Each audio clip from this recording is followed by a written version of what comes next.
Good morning. Today is 2nd of May 2025 and we're going to be racing today. Today we're going to be racing at Wagga. This is in New South Wales, Australia. The ground rating is good. The last finishing mile is about 420 meters. And the shape of the track is tricky because it is triangle. And we've got about 8 races here today, and we'll see what we can do here today. Welcome to Grandstand, and we do horse racing 5 days a week.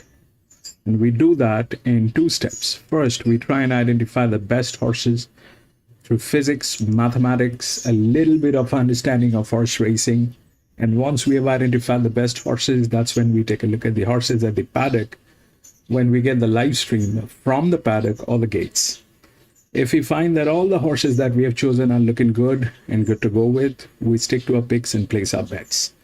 But if we find that there are circumstantial changes and there are better horses at the paddock, we often step out or we make changes with our bets. This is horse racing, so we need to be vigilant. We need to be making decisions that are worthy and in favor of us, and that's exactly what we try and do. So I've got 3 tabs open in front of me. The first one is where we get to see the races. The second one is RaceNet, where we take a look at the odds and the scratchings. And the third one is PalmerBet, where we take a look at the official results. So that's what we do. Oh, Wagga. So without any further ado, we'll get on with the first race today, which is here at Wagga, and see the number of scratchings. The scratchings has been done. 12, 9, 5, and 3.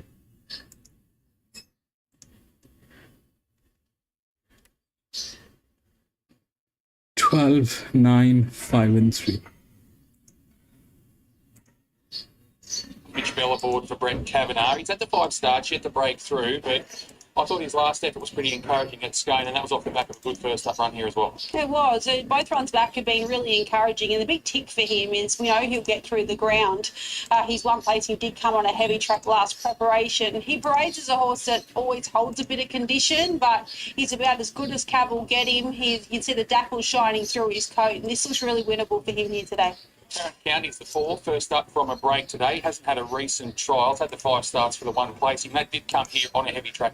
Yeah, probably his form last preparation suggests that he may want to touch further than this, but for a horse presented first up without a trial, he's pretty forward. He wouldn't be far off the mark. You can just see those dapples starting to shine through his coat. Number 5, the Matrix, on debut today for Julia Pressitz. He's a 3-year-old by Santos. He's had 2 trials, 1 in March, 1 in April, and now he comes to the races for the first time. Yeah, he didn't grab me off the trials, but I can tell you he knows what he's here for. He's up on the toe. He's feeling pretty well within himself, and I don't think he'd get him much fitter. He's a horse that holds no excess. Yeah, mate. Number 6, Chrissy Simpkins prepares locally. Shannon Llewellyn to take the ride.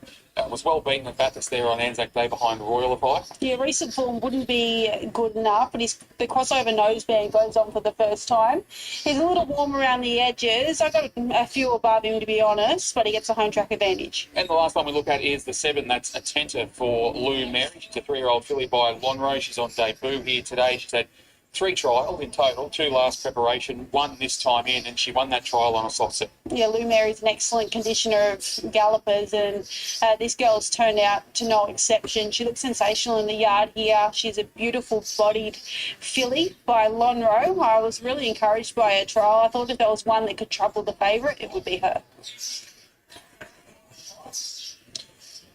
All right, they've made their way out onto the track here. We're about 4 minutes away from jump time. $1.70. Your favourite is Naftali, $4.20, and firming is the 1 Ghaznavi, and the other one in single figures is the 7 Attenta, also at $4.20. Brett Kavanagh prepares the favourite here. That's Naftali. He's with Belinda now.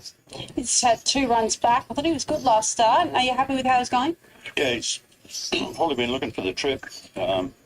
He's handled affected ground. Probably shouldn't be a maiden, and hopefully he's not after today. He's a horse that holds a bit of condition, doesn't he? Yeah, he's a colt. He's always got a mousy coat. Most colts always got a good shine and a dapple, but he just hangs on to that little bit of coat all the time, and it's just just doesn't look right sometimes, you know. But look, he's got a perfect blood picture and he's ready to roll. Small field, average field, so hopefully he gets the job done. In race 3, you have Signatories. Probably first preparation left a little to be desired, but first up without a trial and you've gelded him. If it gets speed, I won't be here after that race. I'll go home. No, he's in good order and he's been flying at home in his track work, so there's no reason why he shouldn't account for that lot. Expecting to improve considerably. Race 4, Zumbo, was a winner on debut. 13 weeks between runs, no trial. I trust you've kept her up to the mark. Yeah, she went and had a light spell. Big gangly girl. It was actually good to get the job done with her at Grafton. And I thought she'd take a while to come to hand this prep, but we gave her a jump out about 10 days ago and she just flew into the bridle and said, look at me, I'm here. So I thought this is a good starting point. I didn't really want a wet track, but, you know, it turned out a reasonable field. So we'll have a spin around, see where we go. 2 in race 7. First of those is Water Lad, and then you've also got Harbour Gold. Both geldings have been very consistent. Yeah, Water Lad, he's just a little guy. Big weight gets him every now and then, but he's in really good order going in. He's rock hard fit. Harbour Gold, a very sharp horse, high cruising speed. There's 2 of him, and I just don't know how he'll go on the affected ground. He was in Western Queensland, he put 4 or 5 together on hard tracks and got a bit of confidence. And if he doesn't run good today, well, he'll be back up there next weekend. And in the last, Navy Steel and Strand Care. Navy Steel looks progressive. Yeah, he does. A big, strong guy, got a good gait. Got through the ground at Wellington good.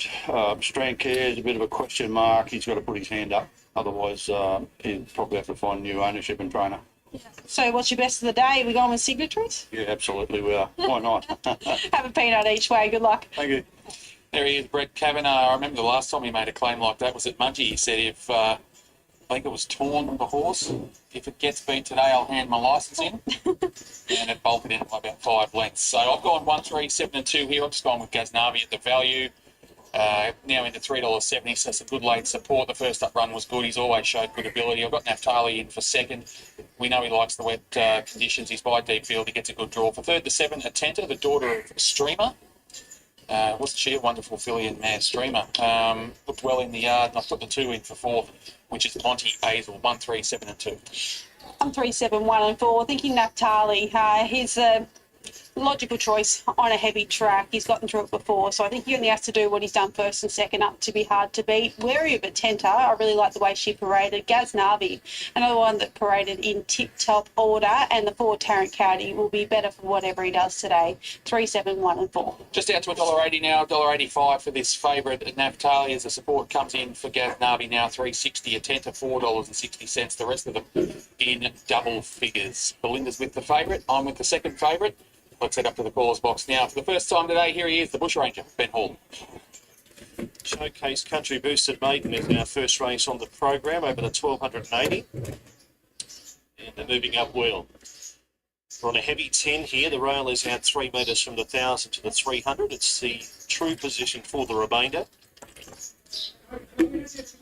So Tarrant County's rider, Winona Costin, just out of the saddle. We're waiting on Atenta and Modi Azul, last pair to get ready. So the lot's taking good shape. Thank you, Nick, as the National Racing Service join us for our first race today. So the runners are getting set. Just waiting on this riderless one to go forward, Tarrant County. So Tarrant County goes in. His last pair, Atenta and Modi Azul. Naphtali is the $1.85 favourite, coming off a 4th at Scone last time out over the 1,100 metre journey. Starter is about to release these for race 1. Atenta goes forward, and we are set and ready for a dispatch first race. Red light is on. Naphtali is the short price favourite. Signal, and they're off and racing now. The Matrix began fast in the red and white colours. Out wide, Atenta with good speed. Yeah, mate, not far away. Naphtali the railer. A length and a half away then was Tarrant County. Ghaznavi is back second last the rails, and last was Monty Azula. 1,000 metres left to travel. The leader is the Matrix by a length to a tenner in second. Naphtali box seating third. It's been covered in fourth on the outside by Yerbada. Tarrant County is a little bit deep around Ghaznavi, and last of all Monty Azula. About 8 lengths top end of tail down the side, and the leader is the Matrix just in front. In second and tenner, Naphtali Park third. There's no change. Tarrant County starts to run out deeper. Then, yeah, mate, Ghaznavi, Monty Azul, 5.50 left to run. The Matrix leads up to the turn from a tenner and Tarrant County. They were then followed by Naphtali. The favourites close enough here as they come to the bend. Then, yeah, mate, Ghaznavi staying nearer the inside. Monty Azul whipped them in. The Matrix in front by a length. The tenner gets out in the middle of the track and starts to chase. Naphtali back to the inside. They were then followed by Tarrant County. A tenner out wide, tackled by Naphtali, the favourite up along the inside. Ghaznavi's chasing it. A tenner out wide, regained the lead inside the 100-metre mark and starts to pull clear. That might be the better going. A tenner won the race from a photo between Ghaznavi, Naphtali. Tarrant County was fourth over the line. They were followed by the Matrix. And the last pair, Monty Azul and EM8.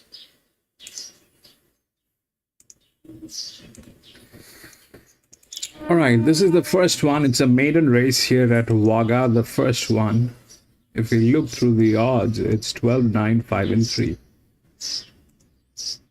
And if we look through the rails, that's what it looks like. The 12 is on top through the rails, but it's a neutral. If we look at the pressure points, that's there, but the highest pressure point is here. The highest pressure point is here, this one, and both of them are suffering majorly. Both of them are suffering majorly. It's a dysfunctional team. Whether it will deliver, not deliver, that's a big question. They do have, both of them have pressure, and but the question is this adequate? So what we generally do is we look at the ground, and 12 has the highest, but it's got the physics. 50, double that, it's 100, it's 134. They have the physics. This is good, but that's also there. This is also a neutral. So 12 is in a tricky position, because whether the horse is good, bad, ugly, that's not the point. The point is, will they deliver? And they have physics, they have a good horse, they have everything. That's that. Now, that too is a check. It's a, I mean, I don't know whether it will win. The jockey has never won a race here at this track. So that's there. They're also like that. This one is half the pressure. This is also in a good position, right? That's good. 10, 11, that's good. They are also a moderately okay team. But generally what happens is when we have maiden races and there are no linears. So there are no linears here. So that 5 is the 1. Okay. So that 5 is the 1. It's in a good hand. It's got huge advantage. It's got 2 races. It did not do anything in last 2 races. There's nothing that we can find on this horse. But this is, if there was a linear, this would have been the linear. But this is not a linear because it did not do in last 2 races anything. So 12 is the right favorite. 12 is the right favorite. And but they kind of have this, so they probably will get in some way or the other. But as a win, will they deliver? I don't know. This is a severe management issue.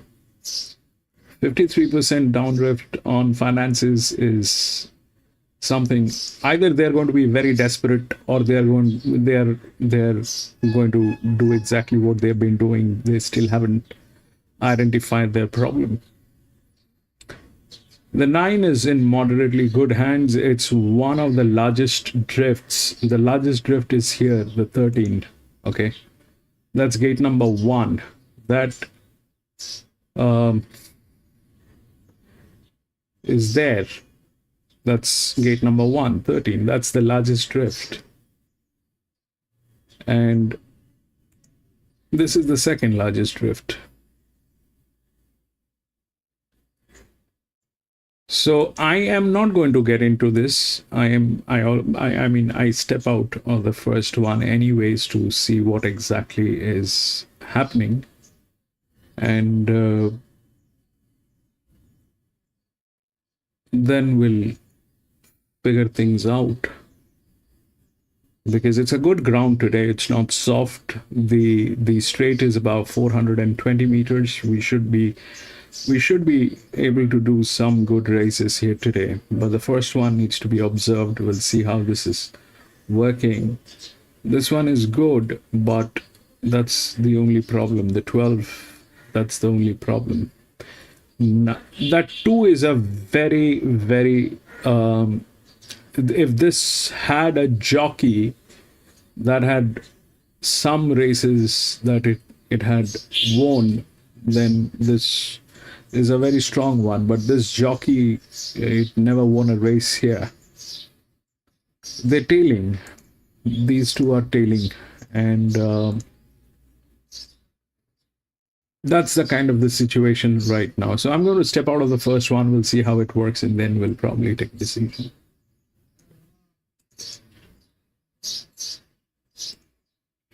Tuna, welcome back, Tuna.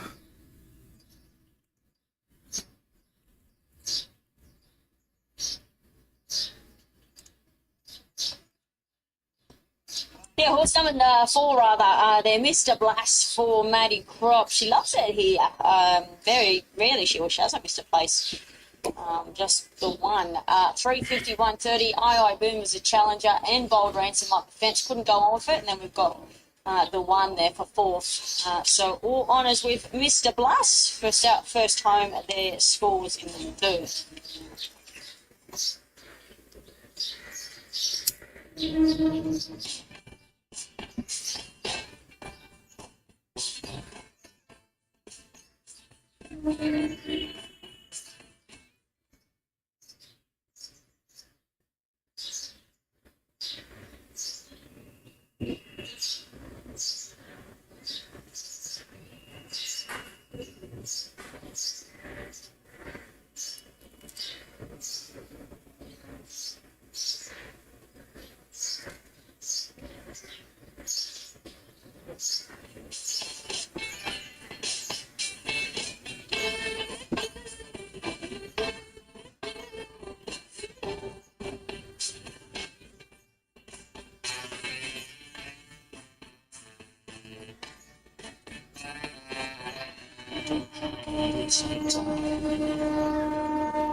First event on Cup Day here from Wagga, a $50,000 super maiden to start the day. And Kayla and White, there was a couple of shorties. The first of them comes up here at me.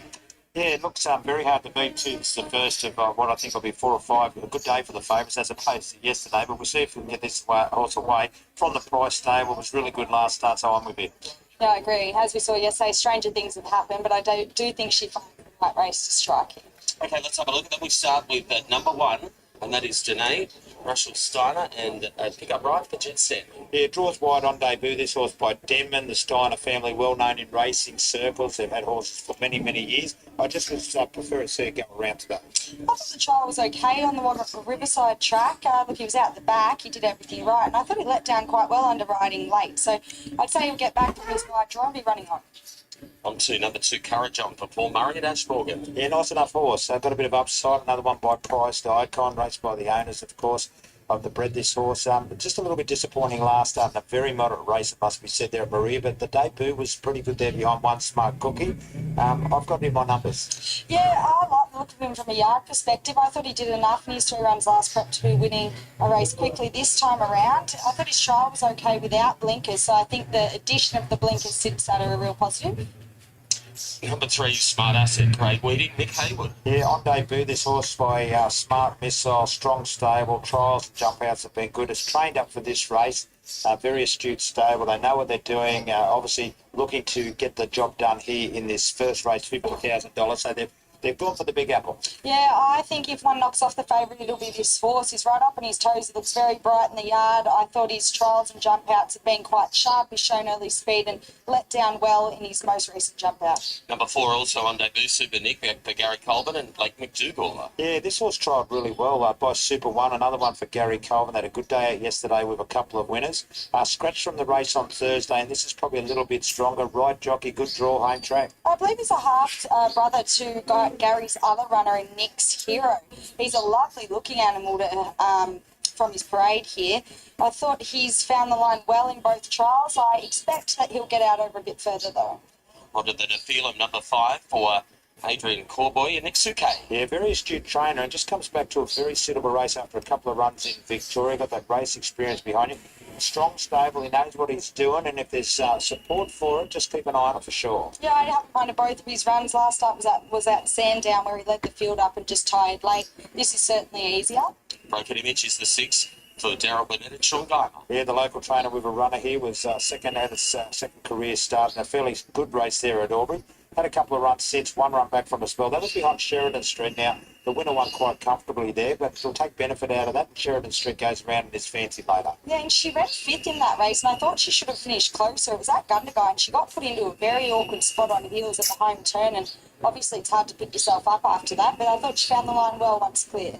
Number 9, Hell of a Fox, Luke Pepper, Brady Lloyd. Up to start number 12, and had a few chances. The owners are here, a wide draw, but got that race fitness on its side. Was really good last start behind Wild Sensation. I've got it in as the main danger to our favourites. And that was her first run with Luke, and it was a cracker. She got back and chased really hard to just fall short there. That was over 1,400. From a wide draw, she'll likely be back here, and dropping back a furlong concerned me slightly. Favourite is Me for Robert Luke Price and Tyler Schiller. Has the right form. Tyler, our favourite in the Jockey Challenge today, coming off that very good run last start there at Kempler Grange.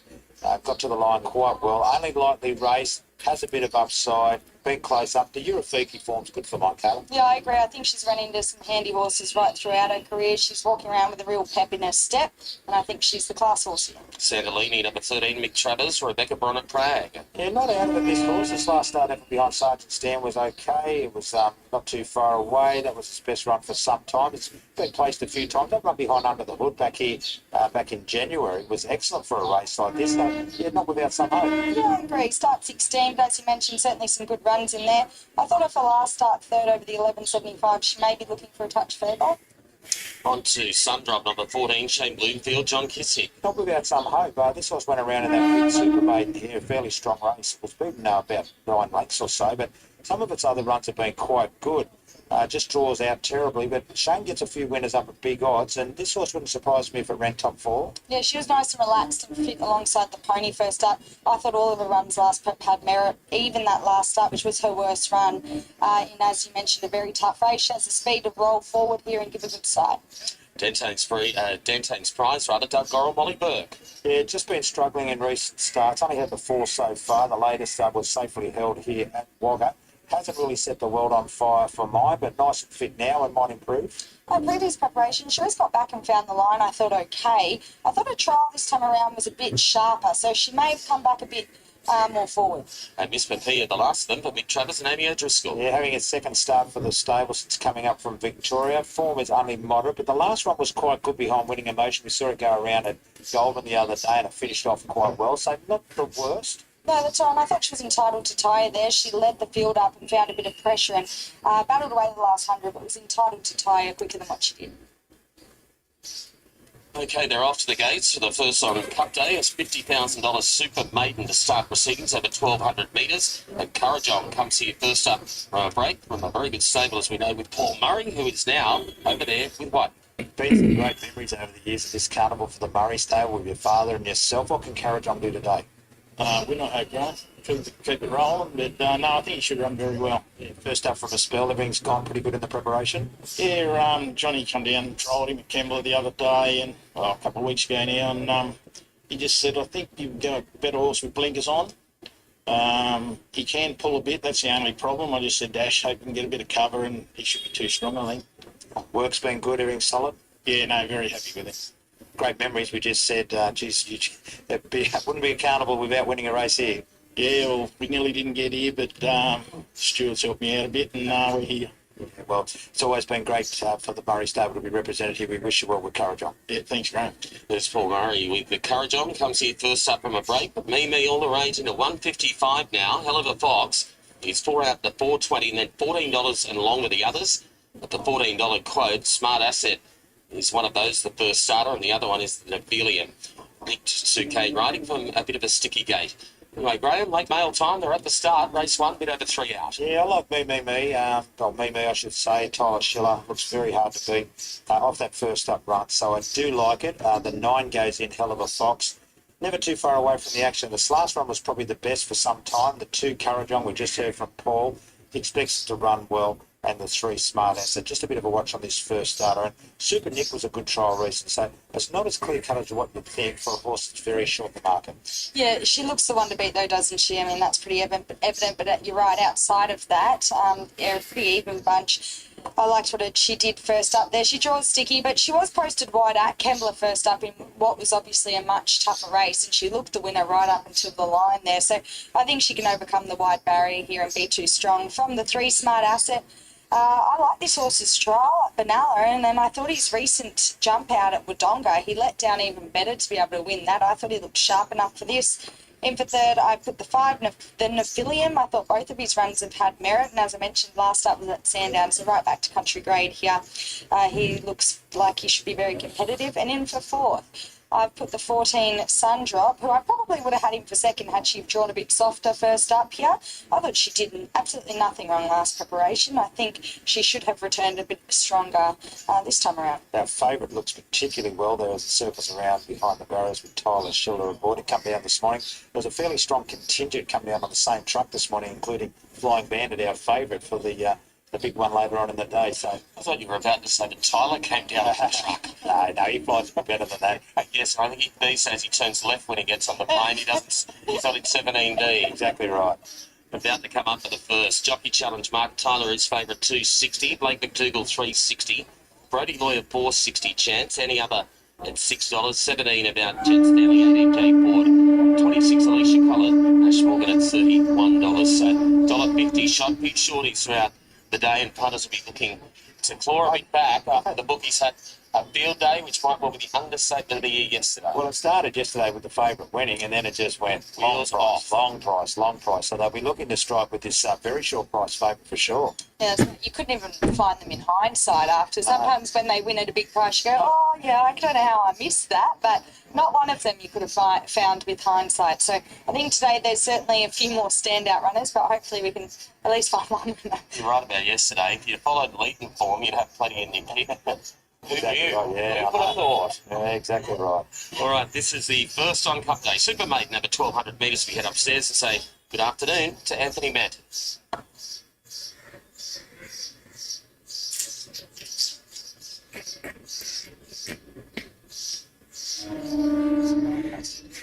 We'll start us on a Smart Missile for Craig Weeding. So his spot. Super Nick is the one they're still working on here. His first start as well, Super Nick. Okay, Kirsten, Sky One with us. Good afternoon to you, and Nick as well from the National Racing Service. Welcome along all day two, Wagga Gold Cup Carnival, the Wagga RSL Gold Cup. Race 7's the feature, 20 past 4 this afternoon, listed level 2,000 metres. First favourite here though in a super maiden is Me, $1.50 on tap fixed odds. Absolute bloodbath yesterday for the punters, so they'll be looking to get off on the right note here with Me. Luke Price and Tyler Schiller. We're waiting on 3 or 4 to load. Danae's still to load. Courage on Dan Tane's Prize. The Sun drops, so there's 3 to load. 3 to come up. And, a day where we've got a lot of short price favourites. Couple well into the $1.50, $1.60 range. This being one of them, Me. Yes, a handful of others in the $2 range. So it looks pretty straightforward on paper this afternoon for the punters, but as we saw yesterday, it doesn't turn out that way all the time. It was 200 to 1 winners and another one that was near enough to 100 to 1. Okay, 2 to load here. Sundrop and Dan Tane's Prize, who's just backing away.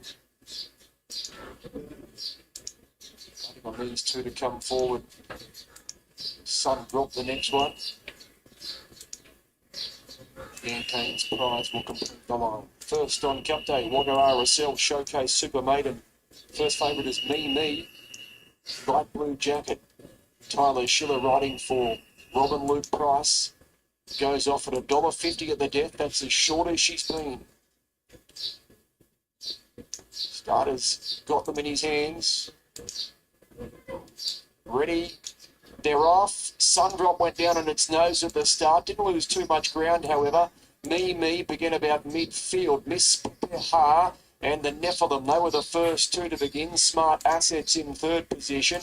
Santolini got to 4th, Super Nix in 5th, and then came Dan Tane's Prize, Green Jacket, White Cap, caught 3 wide. Me, the favourite, settles midfield in the light blue jacket, and she's found a good spot. Further back 2, Sundrop on the outside of Broken Image. Then Hell of a Fox, who's only got 2 behind it. Those being Currajong and the top weight Danae. 600 metres left to go. The Greys in front. Miss Peha. The Nephilim's in 2nd position. Dan Tane's Prize went to 3rd, 3 wide. Smart Image, Santolini, they're on the back of the leaders. Then Super Nick and Me pulls to the outside of the 350. Miss Peha's in front from the Nephilim. Santolini on the back of the leader. And here comes Me and Hell of a Fox, the 2 favourites making their runs together. Hell of a Fox rushed up with Me. 150 to go. Hell of a Fox. Me. Hell of a Fox is just in front. Hell of a Fox is going to roll the short price favourite. Hell of a Fox. Me. The Nephilim's run 3rd. Sundrop ran 4th. Then Super Nick from Danae. They're followed by Currajong. And then came Miss Peha from Santolini. Broken Image, Dan Tane's Prize. One more, Smart Asset. Well, that was a good old-fashioned 2-horse war. And on the outside, Hell of a Fox, who made its run with the favourite, Me. Me travelled beautifully and had a lovely run throughout. Hell of a Fox was just stalking, and eventually got to the flanks of Me and goes on to win for Luke Pepper and Brody Loy. And Luke Pepper starts the day with a winner, and he's over there now with Whitey. Some pretty happy owners. We met some of them last night, and that's a good start to the day. Well, yeah, they've got a runner in the cup and got a winner early in the day. So, no, it should be an exciting day for them. Great ride by Broads. Look, we'll question going back to the 1200, but it was a race that we thought we could win, especially a super maiden. So, great result for everyone involved. Only a 2nd start for us, and look, she's going to get better as they get further. So we just kept her nice and fresh, and the team done a great job at home. And Brody we just left it in his how to ride it. We weren't sure where she was going to be, back, forward. We weren't sure, and he just rode her so good. So great ride.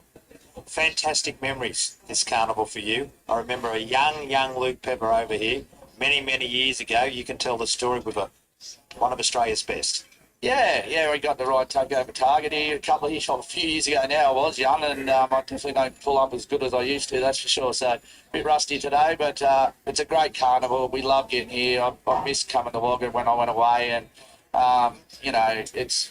It's the same every year. It's just such a good time, and they put on a great show here, and we're just happy to get a winner. Take over Target won his second race here, of course, many, many years ago. Tell us about this ownership group. A lot of them are here today. Yeah, Barty, they've look, he's been amazing. Steve, he's been able to send us a couple down, and obviously hell of a race, found a way into the Wagga Cup, and this girl's only had a second start for us. So look, great team. We've just bought a filly at the sales too, a lovely thing filly. So anybody keen to get involved with Steve in our stable, she was bought from the sales the other day. So contact Steve at Barty Bloodstock. Your strike rate in recent months has been unbelievable. It continues, but you're not a one-man band.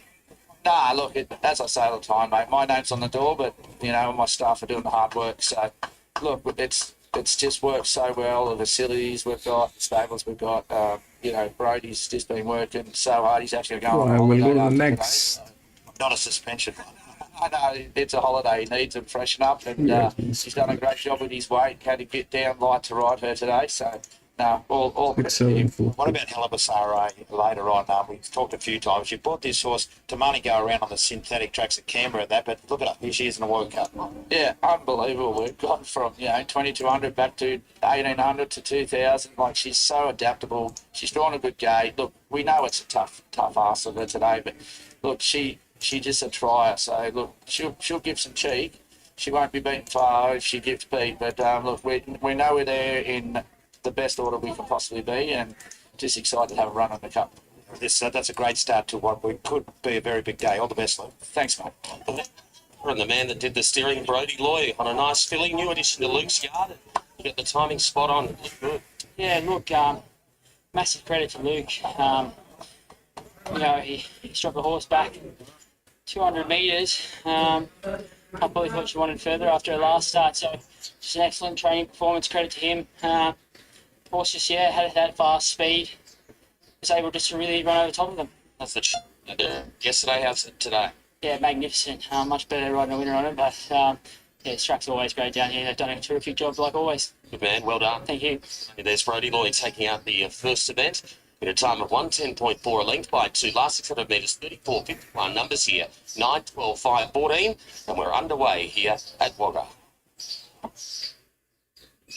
Thanks for that, Gav. Yep, horses in the yard here for the second event. It's the first of our 2-year-old features on the day. It's the Star Kingdom over the 1,000 metres.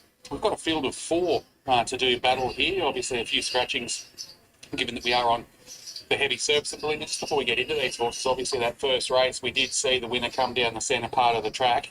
The horses on the inside didn't fail by any stretch of the imagination, but it is apparent that centre part is probably going to be the place to be. Yeah, well, you'd expect that's how it's been playing of late, but we'll be keeping a close eye on it throughout the afternoon.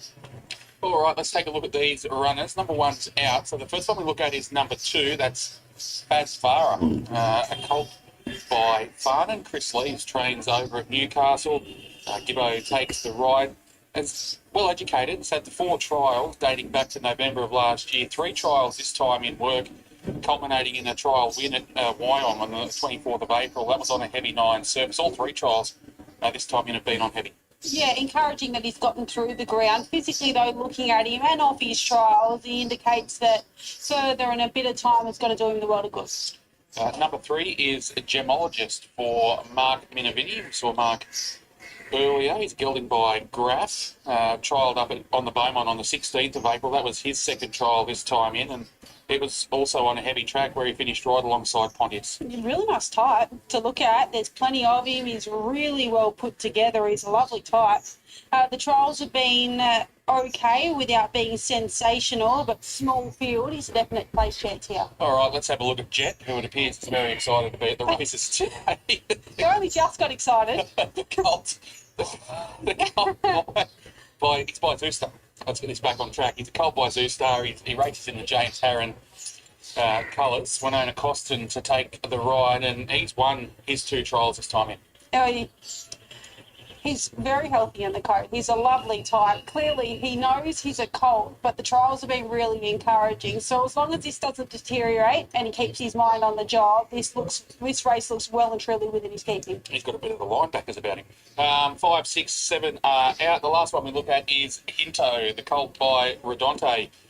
Good luck to Brett Bowman and the crew. He's had the 2 starts, this horse, here at Muswellbrook in the Star Maker, where he was beaten 4 3/4. Then he went to Tamworth last time out, was beaten a tick over 3 lengths there in the Romantic Dream. So he's been going around in good races without much luck and not getting beaten all that far. Yeah, I think he's done up pretty well. He's obviously hasn't had much luck, but he brings a race experience and, more importantly, that fitness edge on a very heavy track here this afternoon. I'm impressed with how he's parading. Each time he steps out of the races, he's more relaxed, he's more switched on, and I wouldn't be surprised to see him run a cheapy race here.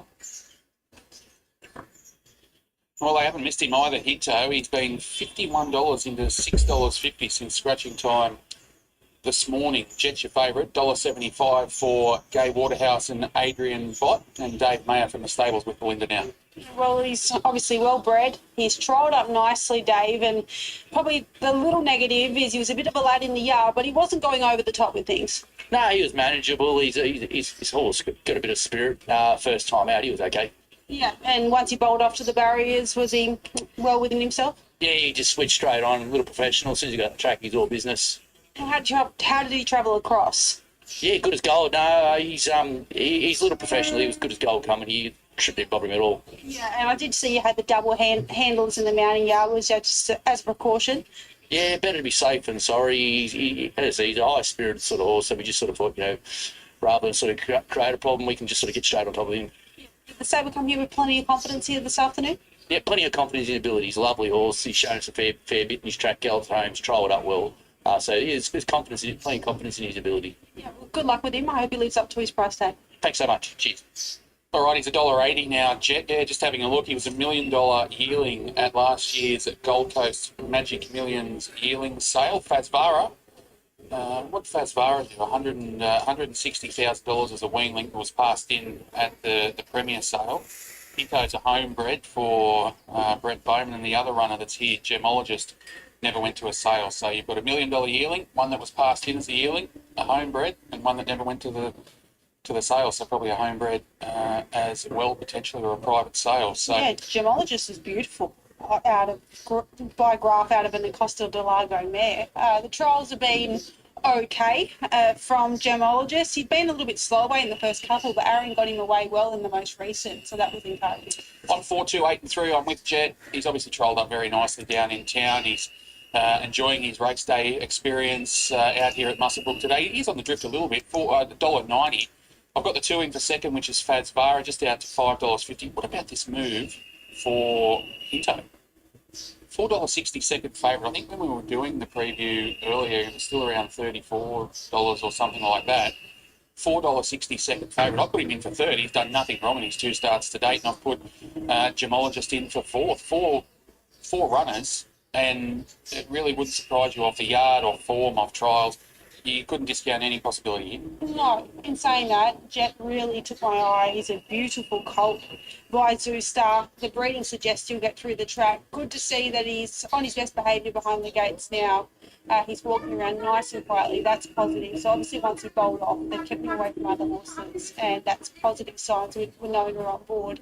The danger off looks and off the trials, I thought, was Gemologist. Fazvara will need a bit of time. I could probably demote him, and Hinto, you could easily bump him up in the market support has come 4, 3, 8 and 2. $1.90 now for this favourite. The support continues to come for Hinto. Oh, Bowie's opened the wallet into $4.60 now. Second favourite, Gemologist $4.84.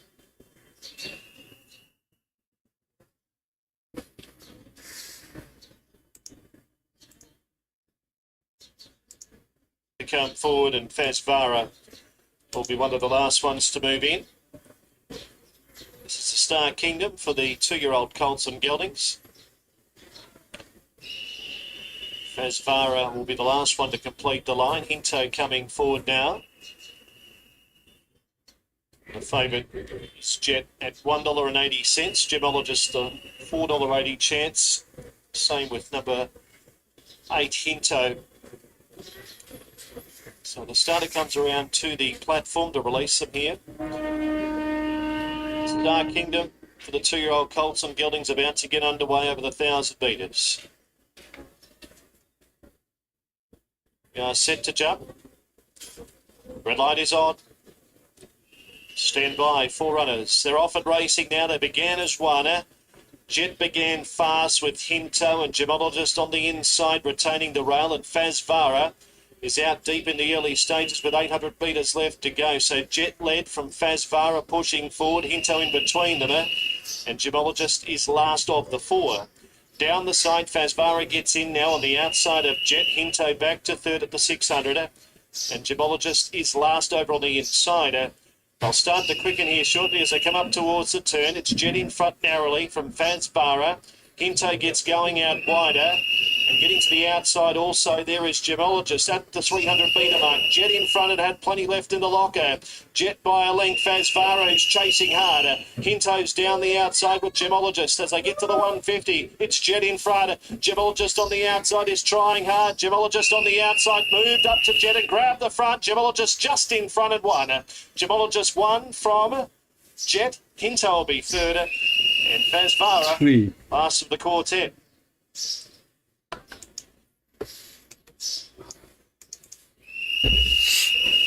Right, here's the second one. This is a class 3. If we look through the odds, it's 6, 7, 4, and 2. That 6 is the favorite. 7, 4, and 2. If we look through the rails, that's a 270 linear, 164, 259. It's got the physics, but the team is not absolutely disastrous, but has problems. That's that. But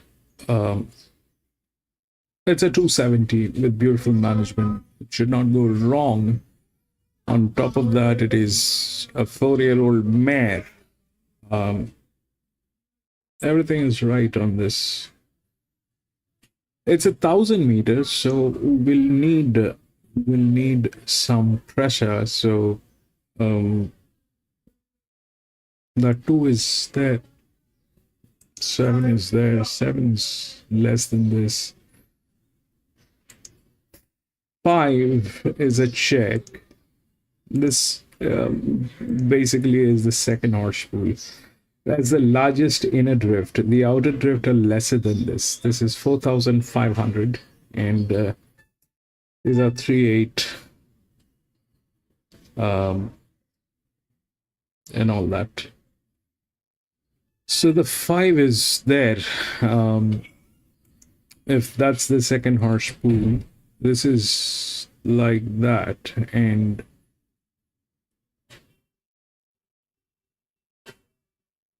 the 7 has more pressure with a beautiful team.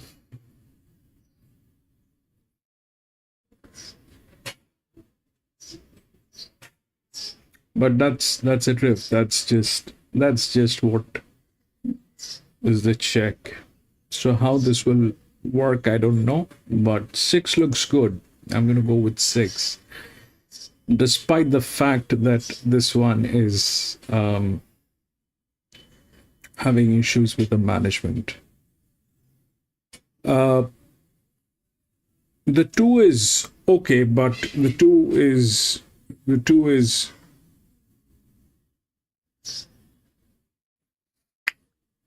1,000 meter. You need pressure. How will that work? I don't know. But here the 7 and the 5. Okay, 7 and the 5. These are the top two. The 7 is in a good team, and it is there within the odds. 5 is the largest inner drift. So the drifts are always the second horse pool. So that's probably what it looks like. But if we look through the physics on this, then that's something that we've got on the 7. So 7 is in the second or the third position. 6 is good. 6 is good with the pressure.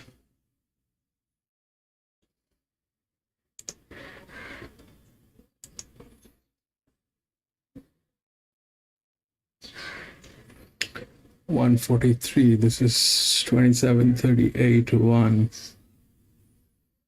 That's the largest drift.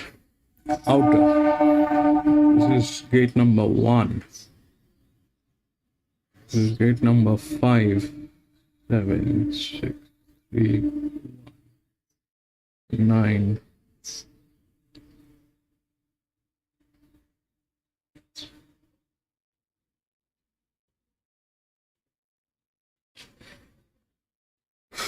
Ten is in the best hands, but it doesn't have the physics today to get through with this. Has the best jockey probably.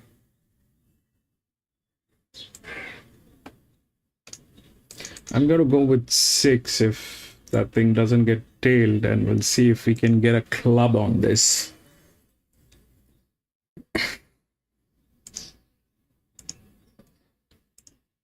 Now, seeing you, the rider's out of the saddle. They're trying to bring it forward up a little closer to the gates. Just wants you back at Ilana the first.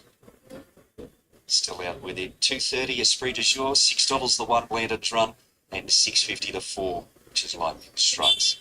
Now $7, Zeng Yu, $7 as well.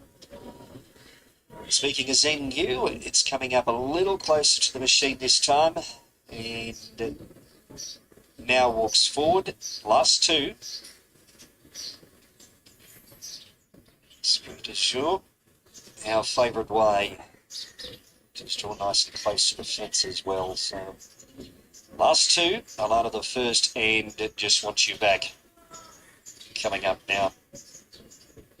And Esprit de Jour, 270 now. So 270 about this favourite Esprit de Jour, 550 the 3, which is Zeng Yu. Zeng Yu's best back by far and away, particularly late. Good late support for him. Just want you bags coming up to complete the line. And the starters on the side of the gates. This is Warwick Race 4. Stand by. Set, ready to go. Attendance in 1. Out wide, Stalls are back racing. Indubitably from the inside of Esprit de Jour won the bounce together. Yes, I'm Ugly was away into a prominent spot. Rock Rider and also Green Label from out wide. Lightning Strikes not far away. Zeng Yu's trapped out deep and striding up. Alana the first is next, and they're followed by Blanton's Run, and a Q is just tucked away over on the inside of those. They're followed by Alpine Raider. It'll land back second last year. It just wants you back. Is racing a further 2 1/4 lengths away last of all. So Green Label now won that early speed battle, and coming down the side it led the way with a 3/4 of a length margin to spare. The Rock Rider, Zeng Yu, 3 deep to third. Indubitably is tucked over on the inside in fourth. The Esprit de Jour's there at the centre. Yes, I'm Ugly's wide. Alana the first races together there with it, and they're followed by Lightning Strikes and a Q. Blanton's Run is now third last over on the inside, and then came Alpine Raider, who's hooking to the extreme outside and just wants you back. Is together there with those. Zeng Yu strides up on the outside of Green Label, indubitably the fence, but it's Zeng Yu the leader. Esprit de Jour bursting its way to the clear as well. Zeng Yu's in front. Esprit de Jour to second. Zeng Yu's in front, no, and 1. Zeng Yu beats home Esprit de Jour out, and third. Up on the outside was Lightning Strikes, and indubitably's over on the fence, finishing together there with it. Followed then by Alana the first, Green Label not far away with Blanton's Run, who made ground to Q. Further back in the field to Yes, I'm Ugly. Then came Rock Rider. Just wants you back, an Alpine Raider in 109.57. Yes, Cheng Yu had certainly been promising to do that. She's a beautiful filly as well for the Frappels. She tackled the cutest jewel for the 3-year-olds, and she was sent back to the trials quite nicely as well, and she's a well-established filly. You've got Esprit de Jour. For your minors, perhaps the 4 noses out the 2 there, Joycey? Yeah, it looks that way on that replay, but we'll wait for that to become official. Lightning Strikes or indubitably for 3rd and 4th. And Zeng Yu, Anthony Collins went with Zeng Yu, but you can stick with Cheng Yu until we hear otherwise. But yeah, nice horse, good ride by Monty. Hard luck story, certainly, Esprit de Jour if you're on the favourite. Just got in the wrong spot on the turn and couldn't get out of a pocket. All right, there are the numbers now, guys. 3, 5, 4 and 2. That takes us away from the 4th at Warwick. Runners of the yard, second event here from Wagga today on Cup Day, Class 3 Showcase. This is over the 1,000 metres. Take note of late scratching of Field Marshal number 1, and 3 is also out. Let's go again as runners parade. Just having a look to see The 2's in the yard, it's not. So we'll go to Hurricane Thunder, number 4, Mitch Beer, Grant Buckley. Yeah, I thought this horse looks particularly well. Terrific for this assignment today. First up, I remember this horse winning at Narrow last campaign. I thought, well, you're going to win a few more. This horse has also ran second to Burrendana a couple of starts ago. So there's a bit of confidence about it, and it looks ready to go for mine. Yeah, he's very consistent. One of those horses that gets back, so naturally always needs a bit of luck. But he's placed 2 out of 4 starts first up, and he'll get good speed on here. On to 5, Princeton, Ross McConville and Alicia Collett combined. Yeah, it looks good enough. Pretty consistent type. Just blotted the copybook a little bit there last start. Won a couple of races early in its career, but just hasn't been able to break through since. But second at 3 of its past 5 starts. We've seen the stable come down this way over the years with a lot of success. Not the roughest. No, I agree. I thought she had a few excuses last start. She had a bit of a tough run. She also was in a benchmark 64 at Kembla, which is obviously a lot stronger than this. And I also thought the 1200 she probably finds a little too far. So a country 1,000-metre race, not hopeless. On to the favourite we go, pretty short, Sparkling Glitter for Pat Murphy and Richie Bensley. She's been amazing, this horse, so far. 2 starts, 2 wins. She's got plenty of speed. We mentioned earlier they're going to maybe just take a sit on it, but I think her speed's her biggest asset. She'll be hard to beat no matter what. She can reel off a really strong last one. She's the one to beat for sure. Yeah, she's a ripper. She's certainly a horse on the up. She's, as you mentioned, got good early speed, and she's able to quicken off the back of it. She is to be ridden with cover. I hope that doesn't mean they're going to rip her around too much to try and get covered up. She does seem quite a tractable filly. I think she'll be too strong. Spiritus, then on to the 7-touch Burley, Jess Taylor. Yeah, she looks particularly well. Nice, compact little horse, having its 3rd run in this campaign after 2 very good runs. Good draw, Jess Taylor sticks. Her overall record's pretty solid. She's never too far away from the action, and she's a winner here at Wagga as well, so a lot to like about her. Yeah, and we saw her peak third up last preparation where she won for the preparation, so she'll be peaking off the back of 2 good runs. She draws soft and can get up on the speed. Casimir is the number 8 here for Roger Waters and Josh Richards. This form might be all right, Gav. One last start at Leeton. Get on. Saturday. Get on.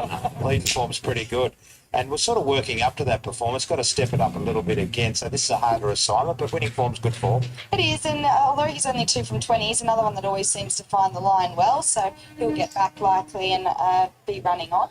Tiobi Dane onto the 9, Scott Spackman, Sean Geimer. Yeah, newcomer to the Spackman stable as well, and hopefully can race well for connections. She's got a bit of ability, this horse, at her best. She's pretty consistent overall. Good form around last Signora Dane, who's won its last 2, it must be said. So another one you could consider. Yeah, she's very consistent despite having a pretty poor winning strike rate. I thought last start she had a torrid run with a lot of pressure kicking up on inside her there, and she was entitled to tire and stuck on okay. So from barrier 1, she's in shorter, softer trim. Number 10 is Super Struck for Gary Colvin and Blake McDougall. Yeah, just wrote in the notes when she come into the parade for her start today. She looks particularly well. She looks ready to go for sure. A few of these just getting on the toe as we speak, but I've put it in my numbers. I've got her in for 4, but I think she can run a good race at decent odds. She's racing well in easier company. She was beaten favourite at Hilston last start, so I thought she could find a few of these a bit too sharp, but you're right, her parade is very good. Bromeo is number 11, Christopher Davis, Amy O'Driscoll. Yeah, it's our outside. I had a look at it in the parade. Nothing really struck me about it. Overall record's fair, but I couldn't see it troubling these. He's very fit, coming back to the 1,000 metres after a last start effort at Seymour over the 1,300, beaten 3 lengths, but this is probably too sharp. Back to Never Fails, number 2, who's just gone out onto the track. Yeah, this horse has got a share of ability. Was okay there last start at Randwick at a highway. And before that was good behind Destructive Diva at triple figure odds. So no big price about it today, but should go close enough. Yeah, I think he's a good chance. He's run 2 starts ago. I thought as you mentioned, was really good, under 61 kilos. And what overall I thought was a tougher race. Then last start he was okay after going back in a highway and finding the line quite well. I think after the claim in a suitable race, he's one of the main hopes. So Sparkling Glitter is our favourite here, Gav, and it's 2 from 2. She's on the toe a little bit today. Tell us about the riding instructions today, Pat. What do you want to sort of see? Oh, no, the stewards rang me this morning about instructions. I think there's a little bit of speed inside. Never our intentions ever to be just jump and run. I think she's a quality filly that's going to, get more longevity out of them if they don't just jump and run. It's up to her. Like, she paraded a lot better last 2 runs to today, but it's only her 3rd start in a race. She is a hot filly, and she's got her little quirks and things like that. So, yeah, I'm still learning about her. I think she's got a lot of quality. Win, lose or draw, we'll learn a lot from today. big crowd here today, they could sort of bring them on a little bit and get them a bit excited. But once she's around the barrier, she's pretty good, and she's so quick out of the gates. Yeah, she breaks really well, you know, and I always like the horses when they're starting off to be making the up front, because I think, so yeah, as I said, longevity is a bit there, but you can't tell her that. And she's a fast filly, and she's got speed. Actually, I think she'll get further in time, but it's just how it all unfolds today. When she won at Narrow, she really put a gap in them late. Oh, yeah, that was really good. And even dissecting that the next day and watching the replay, how her action was, I think she's a quality horse. She's only actually really been let off the bit twice, and that's been 2 wins. So, yeah, she just does enough at home. Being a hot filly, I've never really wanted to test her too much and drive her mad. We haven't needed to. And, yeah, the only time she's been asked to do it, she's won both races. She's our favourite in the upcoming race. We wish you well. I appreciate it. Thank you. There he is, Pat Murphy, the trainer of Sparkling Glitter. You're $1.40 now. $7 second elect is Expiritus, and then at $8.50 for number 4, Hurricane Thunder, who comes here first up from a break. Best of the others at $12. We go to 2 Never Fails, having run number 4. This prep, late mail time, Whitey, race 2. Yeah, well, the market tells you it's the one. We just heard from Pat. Yeah, she can get a little bit stirred up. And once she's out and going, Carla, she just goes, doesn't she? She just doesn't stop. No, that's right. And I thought hearing him discuss the change of tactics it sounded a lot more sensible than what it read on Twitter. Obviously not to rip her around to get covered up, but to let some of the speed horses go to show that she's not quite one-dimensional. So you're happy to have her on top, Carl? Yeah, I am. She's our $1.40 favourite too. I think Experience will run a good race. It's going to have the last crack at it, but that's if it's good enough to stay in touch with me, decides to let it go. The 4 has to definitely go in there as well. Hurricane Thunder, I thought his parade was probably nearly the best in the race. And the other one at Big Odds is Super Struck. It's not even on our page there, but 6, a good thing, 7, 4 and 10. Yeah, I'm with the favourite too. I think she's hard to go past. And the way Pat speaks of her, he's obviously got a very high opinion of her. And I would say, if anything, is usually the other way. He usually plays them down a little bit. I've really liked what she's done at both starts. It's pretty obvious to see, and I think she's got a lot of upside. From the 2 Never Fails, I thought this was probably the second pick here. I liked his run in the highway when he went back. He's backing up off that run, but he's a horse that can roll forward. I think he's not badly weighted after the claim here, and give him a bit of a hope in for third. The 7 Expiritus, as mentioned, should be peaking third up, and 2 runs back of being good. She's got speed to be in the first 4 here. And then for fourth, I put the 4 Hurricane Thunder. Was likely to get back and find the line. He's capable of getting over the top of them if they overdo it up front. So favourite at $1.40. She's won her only 2 starts at Orange and then at Nowra. Richie Bensley has been aboard of her in both wins and also both trials prior to those first 2 starts. A mare by All Too Hard, and she stays 1,000 metres, which she's won at a pass 2. The first race today, well, the 2 favourites are fighting it out. The second favourite getting the upper hand late. And Brody Loy said it feels terrific out there. Yeah, no, it was a good run too, wasn't it, Carla, for Yarny having a second start for the Pepper Stable. But that favourite looked home when he loomed up, but just wore it down. It was a good effort. Yeah, I thought the favourite had every chance, but as you mentioned on the track, it's an excellent order and good to see it so fair. I mean, they really rocketed along up in the front there, and it certainly set up for something to get back, which ended up being the Pepper's horse, obviously. So, as I mentioned, the track's in very good order. It was obviously pulled up well from days racing on it yesterday, and I think we're in for another fair day. Tell you what, there's a bit of confidence with our race call, Anthony Manton. He's the part owner of this horse, Hurricane Thunder, and he's tipped it to win. Also, I came on Nisbet tipping at that horse to win. Well, I haven't been too far off the mark. I was the other day, Canberra. That one. At the other end of the scale, you've got Nick Wallace, who hashtags just about everything West is best. Doesn't tip the horse from Mudgee. Yeah. And he ran the Punters Club here and didn't back with the Punters Club. Yeah, there you go. Booed out of the tent. Rightly so. Well, Mitch Beer spoke very highly of this horse on the radio yesterday. Doesn't race as well first up, so obviously there's a lot of confidence there, and they're counting on a bit of speed being on up front here with him. Okay, loading process underway. Whitey's late mail number 6, 7, 4 and 10. Kayla's gone 6, 2, 7 and 4. Late scratching of number 1. Field Marshal as they load up over the 1,000 metres. Here's Anthony. Princeton, the ones we wait on, $1.40 now, about Sparkle and Glitter. She's looked very sharp in the 2 wins so far, up at Orange and then down at Nowra. Not many go from maiden to class 3 in 1 prep, but she does look a fairly progressive filly. Now Princeton coming forward. Princeton across from Kembla. So her spot with Espiritos. Casimir, winner over at Leeton at the non-tabs last start. Super Struck and Hurricane Thunder were the last two. So two to low. Two to come up. Super Struck and Hurricane Thunder. $1.40 about number 6. Sparkling Glitter is your favourite.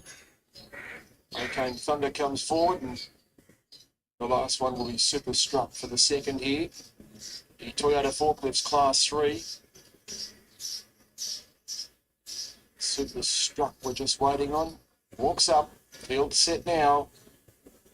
Sparkle and Glitter in the blue and white colour. She's the favourite. Ready to go.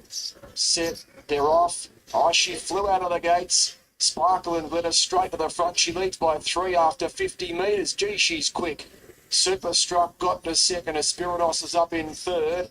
And then Casimir in fourth from Hurricane Thunder from Princeton. Bromeo and Never Fails bombs the start. It is last. Sparkle and Glitter. She's sparkling along in front. She leads by 2 at the 600. Super Struck's in second. Espiritos is in third. Casimir, Princeton, Hurricane Thunder, Bromeo Never Fails. 400 to go. Sparkle and Glitter by 3. Espiritos comes off her back to give chase. Then Super Struck from Princeton. And further back to Casimir, Hurricane Thunder and Never Fails. 200 to go. Sparkle and Glitter a length in front. Espiritos is trying hard, but she gave a kick here. Sparkle and Glitter. She dashed away. She put up 2.5 lengths and will remain unbeaten. Sparkle and Glitter, a sparkling display on Wagga Cup Day, and she walked in again. Espiritos ran second, third Princeton, then Casimir. They're followed by Bromeo. Further back in the field, Never Fails. Hurricane Thunder didn't run on, and Super Struck ran last. Well, the old saying is, let fast horses be fast horses, and she's pretty quick. Just for a fleeting moment coming into the home straight, I thought, hello, she's under a bit of pressure here, but she bounced sufficiently and then kicked further to go on and win. So she makes it 3 from 3 at the track. Pat Murphy combining with Richie Bensley, and the long odds on favourite, Too Good, Sparkling Glitter. The Spiritus will get up and run second, and third, I fancy possibly Princeton. We'll get that fourth number. Favourite, Too Good. Yeah, way too good. 6, 7, 5 and 8 will be. Yeah, she's 3 from 3. And we've got a few horses in our area now, Kayla, that have got the same record. One Hard Lady looks city great. This one is too, but you just can't hold her up. She's just got to run. But fast horses be fast horses, I was told. Yeah, but also, I mean, obviously you don't want a one-dimensional horse, but as she starts going up in the grades, which she's doing very quickly, and they end up finding themselves in faster run horses, they'll get their opportunity to be able to ride her that little bit quieter when they come across another fast horse. But she's brilliant. I think that's what makes her so brilliant at the moment. As you mentioned, Gavin, she looked like she was under siege and could be in a bit of trouble, but she's able to have a quick speed, sustain it, and then quicken again off of it. And I know I harp on about that, but that's very hard for horses to do, and it's certainly making her quite brilliant. So she's 3 from 3, and Pat Murphy, the family, is here today. This mare by All Too Hard out of a Hussein mare, run by Jerry Harvey, wins well. What time of their run? 56.99 for the 1,000 metres, and the last 600 metres will get 2 3/4 by a long neck. And Pat's on his way over after this mare wins pretty well a leg in the air. The margins of 2 3/4 legs. 6, 7, 5 and 8 the numbers. After the second, Pat's about to join us. 6, 7, 5 and 8. Yeah, no, it's, as I said to Graham in the pre-race, we're still learning about her. Stu, as I said, that rang me. I thought it was a bit of speed. I thought today they, up to being in that Class 3 grade or race, they might go a bit quick, like older horses with a bit of experience. And at the same time, I'm happy to learn for her to chase. You know, our intentions were never to do that, but fast horses are fast horses, and she's very fast, so it's really cool. She's quick out of the gate. She maintains a high cruising speed, but then she's able to quicken again when she's asked, which, as Kayla said, that's not easy to do. No, it's very, very, it's hard to win a race, mate, Class 1, and then to win 3 in a row, it doesn't matter what grade you go into, it's hard to do. So very, very proud of the horse, great ownership group. They're really good friends with Guy Walder and Wendy Walder, and continue to be. So it's just really, yeah, it's a satisfying experience. Mate, she's doing it all in her first preparation. Do you press on now if she pulls up well, or has she done enough, do you think, in this first campaign? She would want to keep going, but now we've got to actually decide what we do and where we profile and where we map out. And as I said, really good ownership group that we're happy to do. They're more conservative than you can be sometimes. Okay, we go to as a the trainer, next. but they'll bring you back in This the one line played and good. what would Guy do? So it's it's a good problem to have, and we'll work it out. But yeah, no, very proud. Well done, mate. Thank you for getting. Good on you. There's Pat Murphy and Richie. There's a Beasley lot is of now scratchings, 5, 1, 4, Yeah, and he's been 12. knocked up after that ride. We'll let him catch his breath. And she's a pretty talented horse. 3 from 3. Richie's been on in every one. She was a bit of a handful today. Richie just 5, catching 1, his 4, breath and at the 12. present time. But she's pretty good. She might be real good. Yeah, I think she could be above average. Whitey. Fast. Let fast horse speed fast. So, no need to complicate it with her. Yeah, she's good. No stopping her, is there? Like she just gets out of the barrier so quick. One of the quicker horses you've got seen out of the barriers. Yeah, for a long time, yeah. So, it's pretty nice. So, onwards and upwards. Well done, Rich. Thanks, Warren. The Richie Bensley winning rider that come home in 33.2 that last 600 metres. So favourite win 6. So, if we look at this one, look at the pressure point. 1, 2, 3. Then the 9 was there with the largest outer drift, but it gets nullified when this one is bigger. The 9. And then the 8 came in on the 4th position, but they were on pressure. Okay. They were on pressure. The 8 just came in because this horse has been racing here. This horse has been racing here at this track. It's been there, done that thing. But that went just to the pressure points. Just to the pressure point, 1000 meter. It's a 420 meter. If this is what they stick to, and there's no problem. I had a confusion about these two because they kind of they're overweight. There's advantage on these two horses, but on a good ground this doesn't seem to be working. This doesn't work. It is for the wet ground. It is when it is heavy. So that did not happen. So this is the third one. If we look at what's going on, it's a 1200 meter. So the third one, 5, 1, 4, and 12. Okay. Now,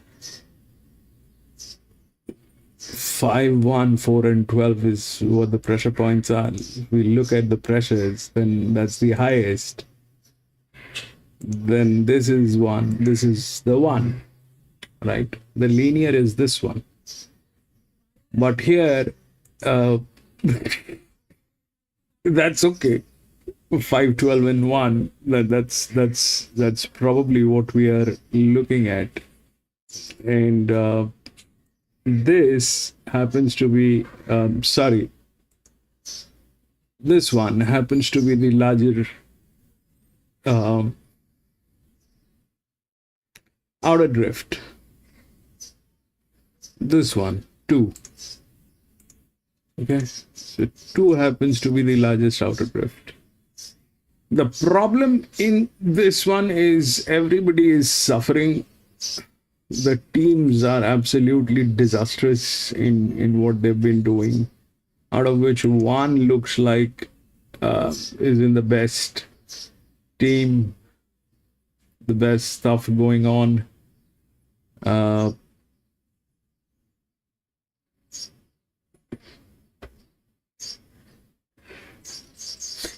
So 5 is the favorite. That's the highest pressure. Okay. Then it is 12, which is the linear. But then like that. Then it is 1 with that. But here what happened is that 6 won with a 3 kilo depreciation.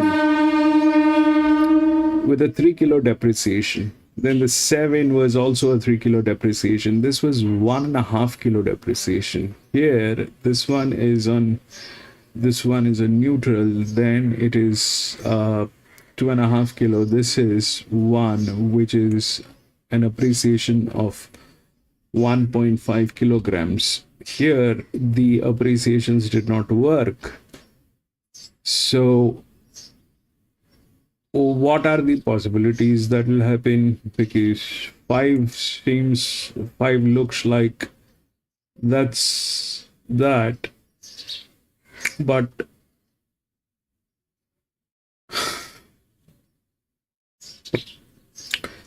so if we look through this, then both of these are the same physics. Okay, these 15 and 16. Sorry, 5 and 16, and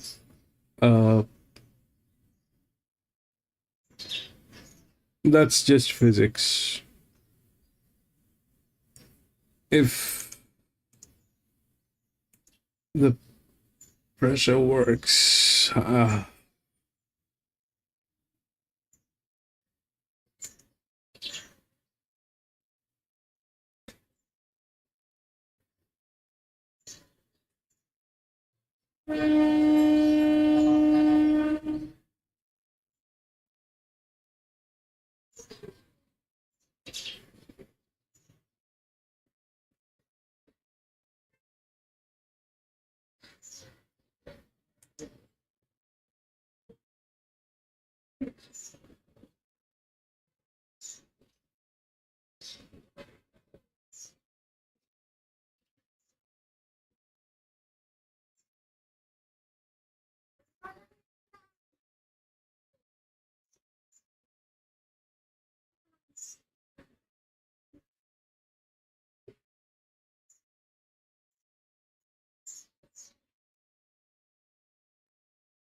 is a neutral.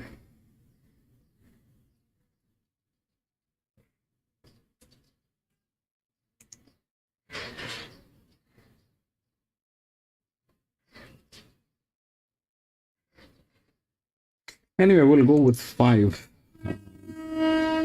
That's the highest pressure line. This is good. This is like 440 something. This is 527. Good management 6. But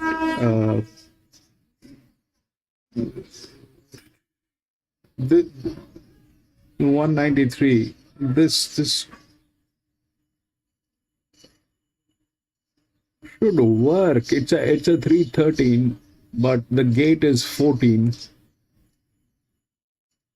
The next one is here, which is in very good hands with a 1.5. So we'll have to check this one on a 1200 meter if this is working on a 1200 meter. We've got a few 1200 meter and 1300 meters here. This one was 1000 meter. This is a 1200 meters. So that is 5 and 1 with a weight appreciation here.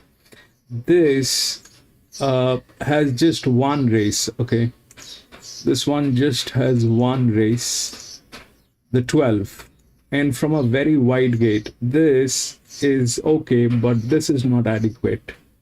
This is 193. This had to be above 400, which is not. So this becomes a little tricky, the 12. 4 is okay because it is in good hands, plus there is an appreciation here, which is the highest appreciation. I'm thinking this will get in the 1.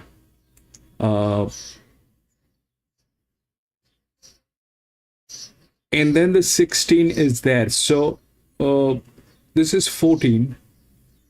It has this one 12 is 14, which is got one race, and then it is here with the physics on 16 from gate number 13, which has got 3 races. So if we deduct this, if we try to think that this may not work because the pressure is here, but this support is not enough. This is enough. This is not enough. Then the 16 is not in a position to win, but definitely will get through because of the physics. So that's the one, and that's gate number 13. So 6, 13. Then they're talking about this one. That's okay, but we'll take a look at the drift, because the drift got in. The drift here, the 5 that got in, it'll get in. One of the drifts will get in. So 2 is the highest outer drift with 1 kilo appreciation. So the question is, the 16 is not there, but the 16 has physics. This is 86, 1, 2. 1 is better. 1 is better. If that's 1, then 8. 5, 1. 2 probably. Then what happens to 16 is something that we need to figure out. 16 is a check. 2 is the largest outer drift. So 5 is the favorite with a neutral. 12 just got 1 race. The pressure is there, but not adequate to support. Plus, it's a problem. Then 1 or 16. Is it 1 or 16?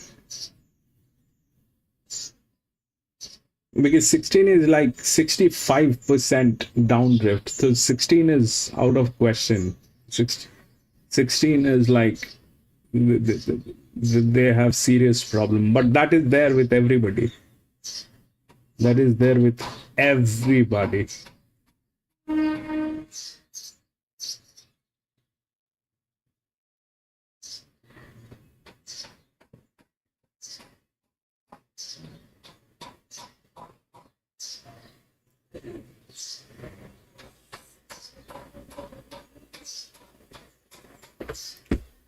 That is there with everybody. Maybe what will 5, 1, 4. 1 is good.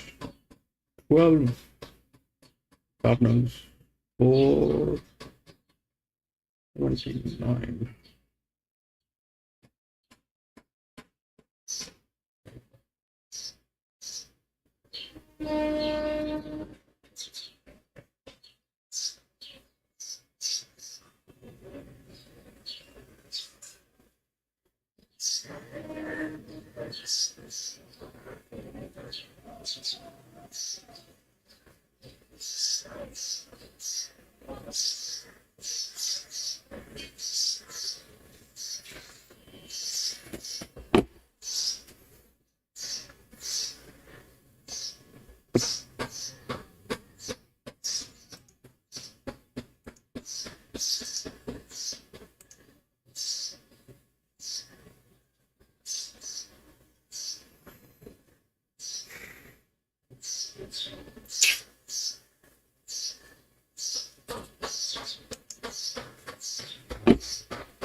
40 favourite, the 3 on the second line, 460, and then Galway Hustlers getting out to a very backable price for a horse that always gives you a good run for our money.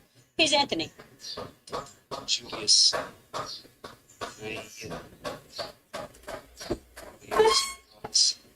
This Apollo 10 goes up. Now here's Boba Day coming in. Galway Hustler, London Point, and Shock and Awe. Will come up. Tuva.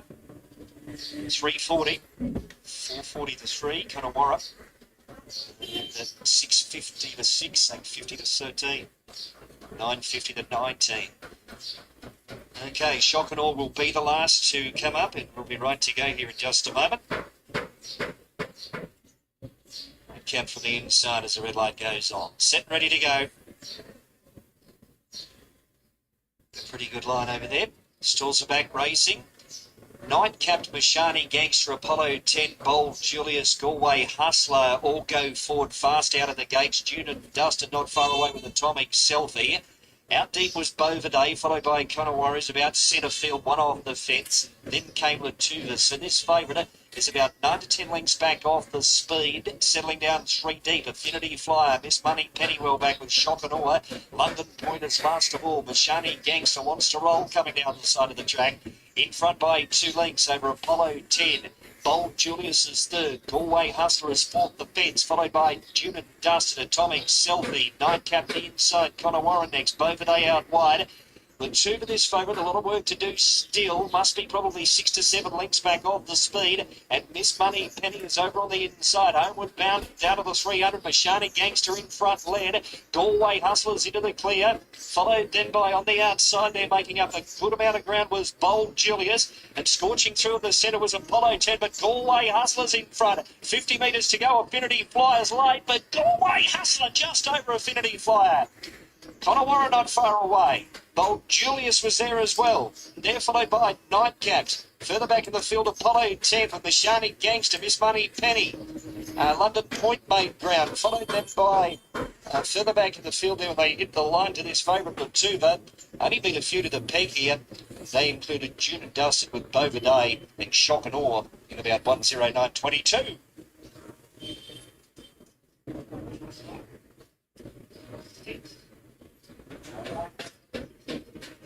Yeah, she's just a little beauty, isn't she? Galway Hustler. She's got the right run too, well steered under landed strikes, and she never, ever does not push in. So she's got a really backable price for a horse that was stripping good ground in Saturday grade, perhaps her last 3 even too, so she's well suited to back here, which has been well handled by young Landon. So it's 6, 14, 3, the 14 jumping out of the ground, back on top of the ground. We got 3 in for third and the 19. So Galway Hustler takes out the fifth here, 6, 14, 3, 19. Skian, race number 3 on the program here from Wagga. Class 1 showcase coming up. And it is over the 1,200 metres. Paparazzo is the clear favourite. We start with Santasia, number 1 for Darryl Burnett and Nick Hayward. Yeah, I like this horse today. I think it's a really good value bet when it comes into the yard, but I just like it going forward. I know it's only won the 1 out of 15, but today, third start for the stable. Nice draw, could put herself on the speed. Did run second last start behind One Hard Lady, who's 3 from 3, as our last winner is as well. Yeah, she's only been with Darryl for the last 2, and as you mentioned, went into a couple of handy ones. They've both been over the 1,000 metres. I have a bit of a query at the 1,200, but she's likely to be in the first 3 here and give a good sight. Number 2 is Boom in the Dark for Keith Ryder, Libby Snowden and Blake McDougall. Yeah, the ex-Queenslander, 3 starts for the stable now. Was pretty good last start behind Taylor, who's a pretty smart galloper for mine. And I like that performance. So certainly not the worst. He's been racing particularly well, and I think it's ready to do something. I think he's a clear standout in the yard. He looks excellent here. I thought the last start run behind Taylor had a bit of merit too. He did a fair bit of work in the run to get outside the leader. He draws That's the drift. again today, but I think he's a good chance. On to number 3, that is Miss Emma for Gary Kirkup and Matt Carl. It hasn't been in the stable for too long, but its last effort sort of got me in a little bit. She's a versatile sort of horse. She's got the 59 kilos again, just drops a little bit by 2 kilos on that last start effort. She's going to win a race shortly, but I'm not sure if it'll be in this one. Yeah, I thought she had every chance last start. She was good for second, but this is harder. On to number 4, and that is Cougars, who comes here first up from a break. Brody Loy on board for Bart Joseph and Paul and Matt Jones. Yeah, a lot of the owners here today as well, and they'll certainly give this horse a big cheer. It's had the one win already, and that was last start of the Sapphire Coast behind Beat Home Roulotti. It's been consistent and around the mark all the time. Just a really wide draw today will make it tough for it. Yeah, that was my concern too, but he's a lovely gelding. He was around the mark or prep prior to breaking through prior to a spell, and he was dominant doing that there. That barrier just sets him a bit of a task. Okay, we move on to number 5 then, and that is Paparazzo for Craig Weeding and Tyler Schiller. Very strong form, right jockey, very impressive, winning first up from a bit of a break. Draws 7, which is okay. Has shown a fair bit of potential. First go the New South Wales way. Craig, a very good trainer. He would have prepped this horse up to perform today on the big stage. He's got the 2 handlers on him, but I tell you what, he seems a very casual horse. I'm not sure he needs that.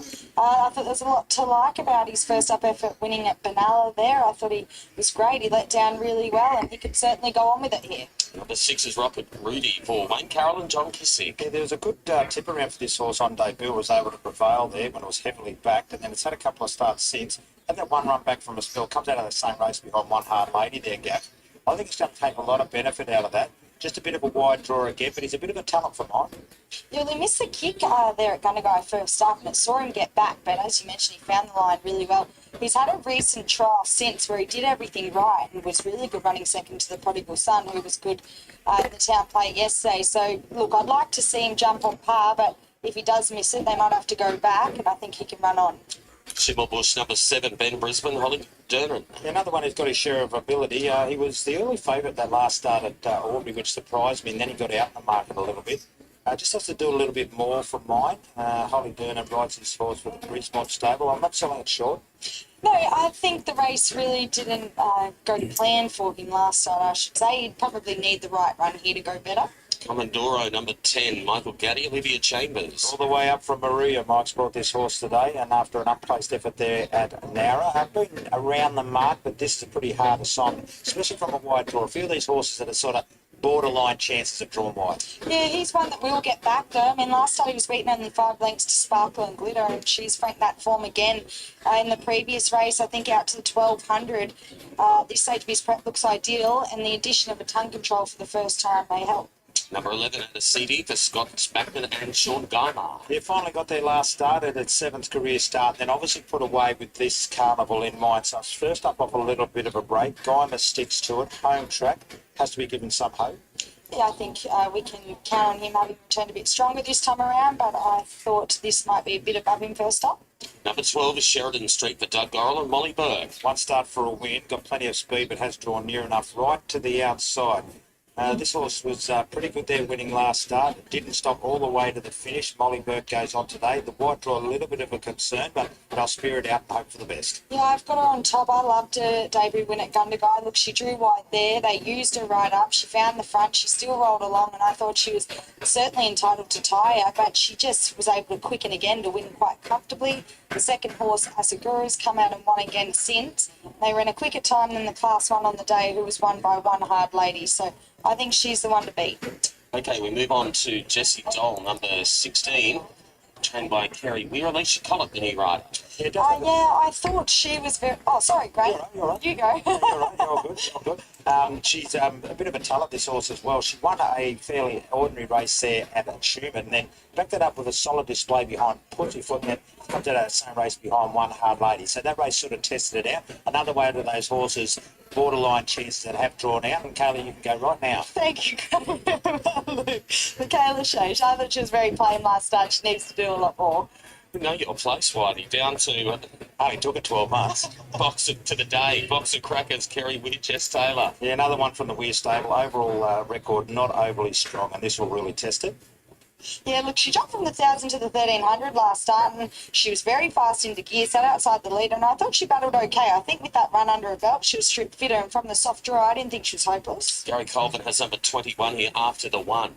Yeah, horse has got its share of ability, but this is a fairly hard assignment. It's had those few runs back from a spell, but at big odds. But we saw a few get up at those sort of prices yesterday, but not for mine. Yeah, beaten 6 lengths in the benchmark 50 last start. It's hard to have off that. Finally, Freddie shot down the bottom for Gary Colvin and Josh Richard. Yeah, the stablemate still searching for its second win, at start number 16. That 16 is getting tailed. Last start, the addition of Winkers for the If first time. that doesn't do the destruction, 5 is clean to go.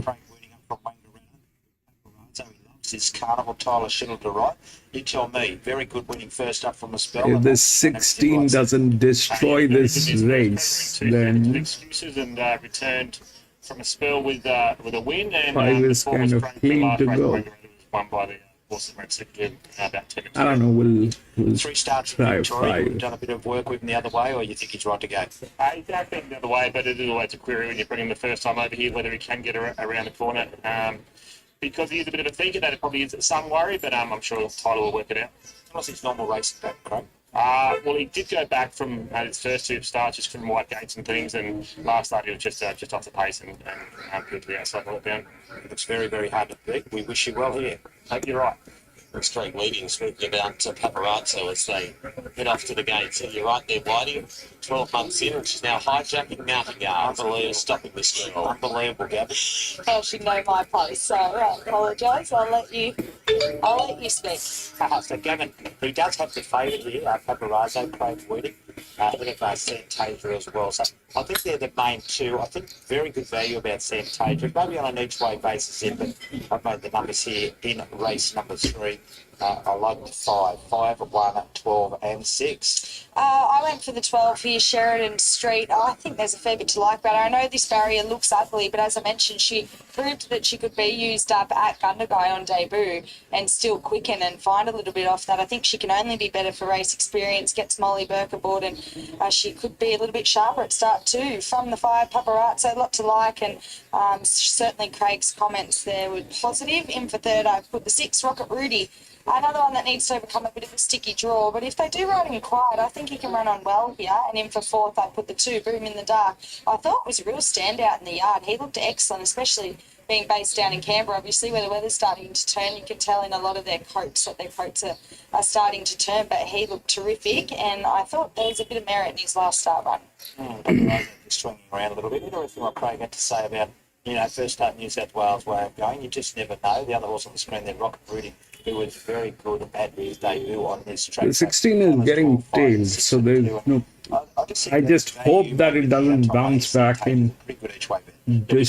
Then 5 is good. We got introduced to a bunch of ladies who are very colourfully dressed, who call themselves the Cougars. Look out, Wagga. And they're ready to go. Yeah, they just need Cougars. They need an excuse, and the excuse will be Cougars. And the 12, the 12 is. The 12 is. Just noticed Ty England here today. Good to see Ty here, of course. The linear. Had a lot of success. He won the cup back here Just in got one 2018. race. So good to see him back here in his hometown. Yeah, in his hometown, and I don't think he was here last year, Ty. He was certainly in the last couple of years. I've seen him here, but not.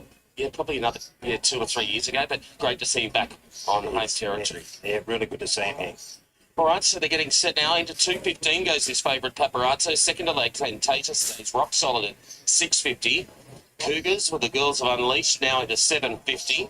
And Sheridan Street, who Kayla's got on top, is at $9. And the other one at that quote is Rocket Rudy. Comes here second up from a bad gate that has the services of John Kissick to overcome that. The third over the 1,200 metres, race 5 starts the quaddie. And then race number 7 at 20 after 4. Will be our big one, the Wagga Gold Cup on day 2 of the big carnival. As we head upstairs, here's Anthony. And now 220 right at the end. This is Paparazzo in the blue jacket coming forward. Waiting on Sheridan Street, who was able to win at Gundagai on debut for local trainer Doug Gorrell, and incidentally Sheridan Street, the main street, Gundagai. By some Gundagai locals. So there's 3 to load. Sheridan Street's tossed the jockey here. Molly Burke. She can go far on, hopefully she's okay. Behind a van there, I think she's okay though. In the meantime, Cougars, Jessie Dole are waiting their turn to come forward as well. Not interested in going forward at the moment. So 225 about Paparazzo. I'll try Sheridan Street again, but she's in a bit of a mood, this mare. It's all hands on deck. So the barrier boy is creating a bit of a scrum. Some big lads there as well. They got their work cut out for them, but they might have got her this time, did they? I think they've got her in. Yep, 2 to load now, Wagga, 2 to load. Cougars and Jessie Dole. Cougars for Barb and the boys. It'll be the next one to come forward, and then Jessie Dole. 225, Paparazzo, who is your favourite. So Jessie Dole is now loaded. Cougars, the last one. Good luck to the team in Cougars. A few of the ladies have come from a fair way to watch this go around. Okay, last one. Links in. Gallagher Insurance Brokers Class 1. 220 at the death for Paparazzo. Blue Jacket, Tyler Schiller for Craig Weeding. It's your favourite. Big field set at the 1200. Stand by. They're off. Paparazzo missed the start a little bit. He came out about third last, but he mustered fast. Schimmelbusch and Commodoro were slow, and Sheridan Street was out the back. On the other hand, Santasia flew out of the gate straight to the front. Cougars comes across into second position. Miss Emma's going to lob leaders back third, and Boom in the Dark got into fourth. They're followed then by Freddie Shock in the lime green with the orange cap, and on its outside is Box of Crackers. Then came Rocket Rudy from Paparazzo, the favourite, who's midfield the rails. Jessie Dole between runners in the orange cap. Then came Sheridan Street. Audacity's a long way back. Commodoro. After the one is second last, and Schimmelbusch is last. Big field turn at the 400. And Santasia going well. 2 lengths in front to Cougars second. Miss Emma's in third. Then Boom in the Dark. And then came Freddie's Shock. And Paparazzo still wants them 5 and starting to wind up, but Santasia's going well. Past the 200, Miss Emma ran to second. It's Santasia in front. Miss Emma, Boom in the Dark, very late with Paparazzo. Miss Emma rushed up to Santasia, hit the front. Miss Emma. 3. Santasia, Freddie Shock will run third. Boom in the Dark from Paparazzo. And they're followed then by Cougars from after the one. Rocket Rudy, then Audacity from Sheridan Street, Box of Crackers, Commodoro, Schimmelbusch. Missed the start, his day was over after that. One more, Jessie Dole came in last. Well, she's been working towards a victory with Miss Emma, and she gets it today. Matt Carl on board. Gary Kirkett, What the fish was that?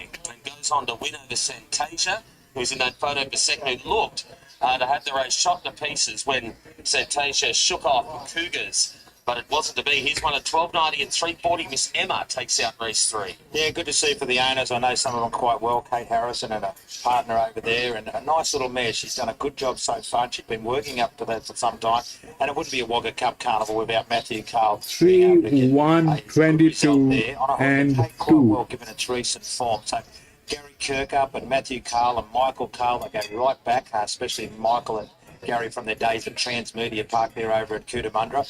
The halcyon days for the stable. A really good effort. Well done to the owners. Numbers for the Boom. 3, 1, 22 and 2 in 1:10.09, Taylor. And we'll get the last 600 metres. Good effort. It was. She's been quite a consistent mare despite only being 1 from 20. Last start they actually led on her and she was really able to control the tempo, but she couldn't find a whole lot. But today off the back of that quick speed, she's been able to find the line really strong. I don't believe Gary's had her for all that long. I think only this preparation, but good to see them rewarded with a win. Yeah, fantastic. He hasn't had the horse for that long, but that's his first win for the stable. Been working up to that and job done. Yeah, she's been very consistent as she has been when she was with the other stable, and she had the run of the race. And, she had 61 a couple of times. It's just starting to get a bit too much, but today 59 made it a bit better for her in the run of the race. So here we are, very pleased. I'd like to tally up how many winners you've had with the Carl boys, Michael and Matthew. Yeah, it's quite a lot. Going back a long, long time, Gary. Back to 93, 92, eh? Yeah. Some of those big wins were here, weren't they, before they went on to better things in Melbourne? Yeah, that's right. Yeah, Michael, he was stable rider for me there at one stage. And, yeah, he won his first 4 on Ice Cream Sunday. There we are. Yeah. Little bro. So what happened? That 3 won.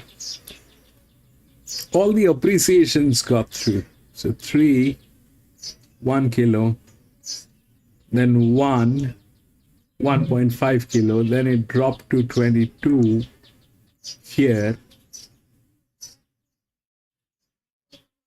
and then finally 2 with this.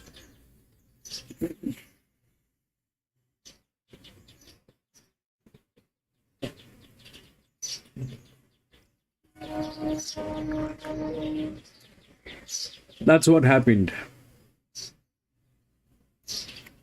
Somehow I don't believe this race. Somehow I don't believe what happened. 3 on the program. 3-1, 22 gets in third, and 2 winds up in 4th spot. And Matt's just getting a couple of photos taken with this mare by All Too Hard out of a Dana Singer mare after winning race number 3 aboard Miss Emma, a relatively new addition to the stable. And Matt Carl, as you say, Whitey, and rightly so, it is pretty rare over many, many years that he has had a winner at the carnival over the 2 days, and he's done so here. 3/4 by a long head. 34.42, take note, that last 600 metres, 34.42. So the times here have been good, and this track, as it was the case yesterday, is racing terrific. Matt's about to join us. How was that? Yeah, great. Yeah, she raced really good. She had a quick backup. Just talking to Gary then, she hadn't done much with it until the last run, but she freshened up nicely. Good speed, proper suited her. She's a bit of dour. If I go over slow, they run along. She had a nice run from the barrier. And yeah, tried really hard the last 2 runs. So really good there. Good on you, mate. Thank you. To see you. There's Matty Carl taking up the third event. Hey, you've got the need. See you back here at Wagga prior to the next. Musselbrook is next. Thanks for that. Runners are in the yard here for the 4th event. It's the Arrowfield Showcase Miss Finland for the 2-year-old filly. 1, 3, 2, and 6. That, wonderful filly, Miss Finland. She won a golden slipper. She was unlucky in a Cobb's plate, owned by Arrowfield, not far from where we are today. We've got a field of 5 to go around here, Bill, and the first one we take a look at, isn't she a ripper? This filly by Zoostar, Zumba.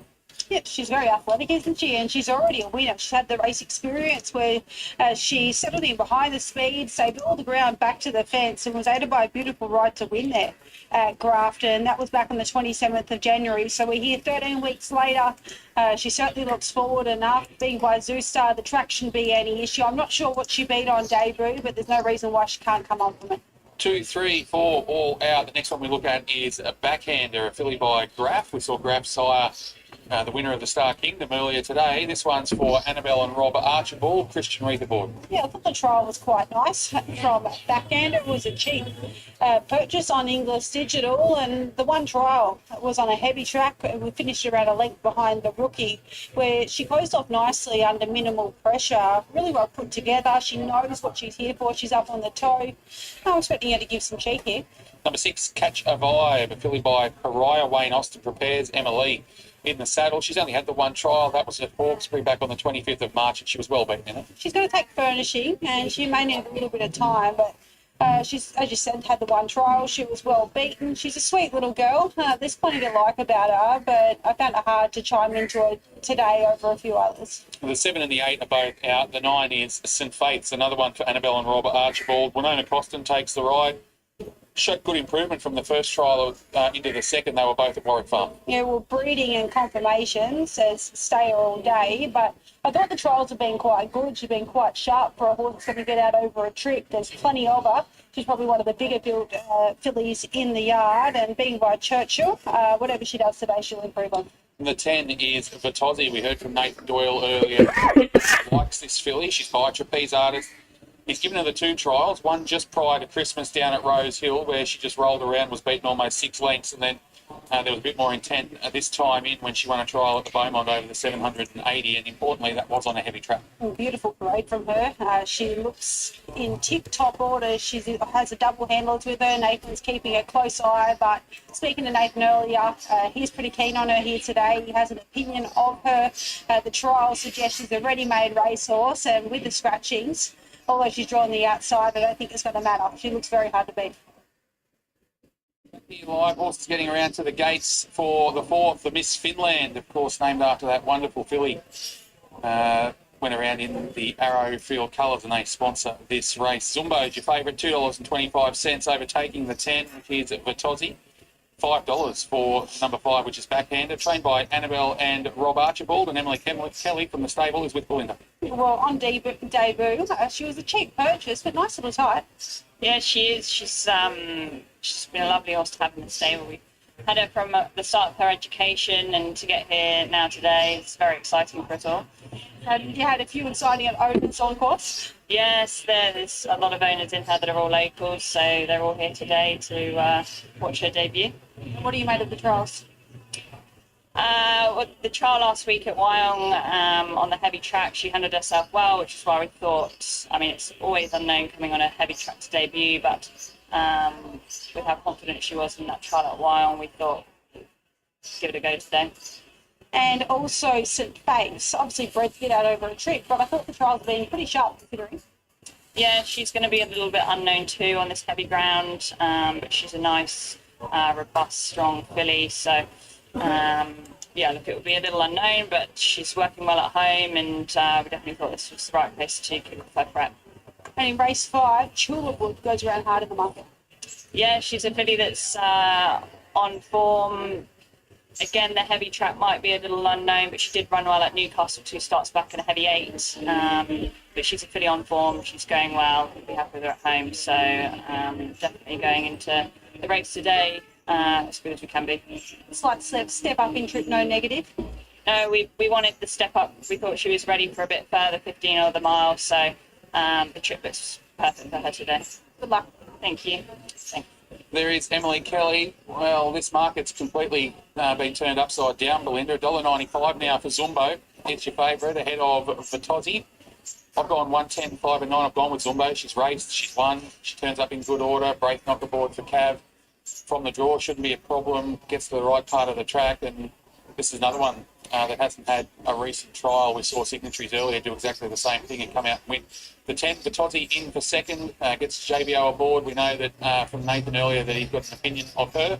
I'll put the 5 Backhander in for third, and the 9 Fates in for fourth. 1, 10, 5 and 9. Yeah, 10, 1, 9 and 5. Similar numbers, just swapped around.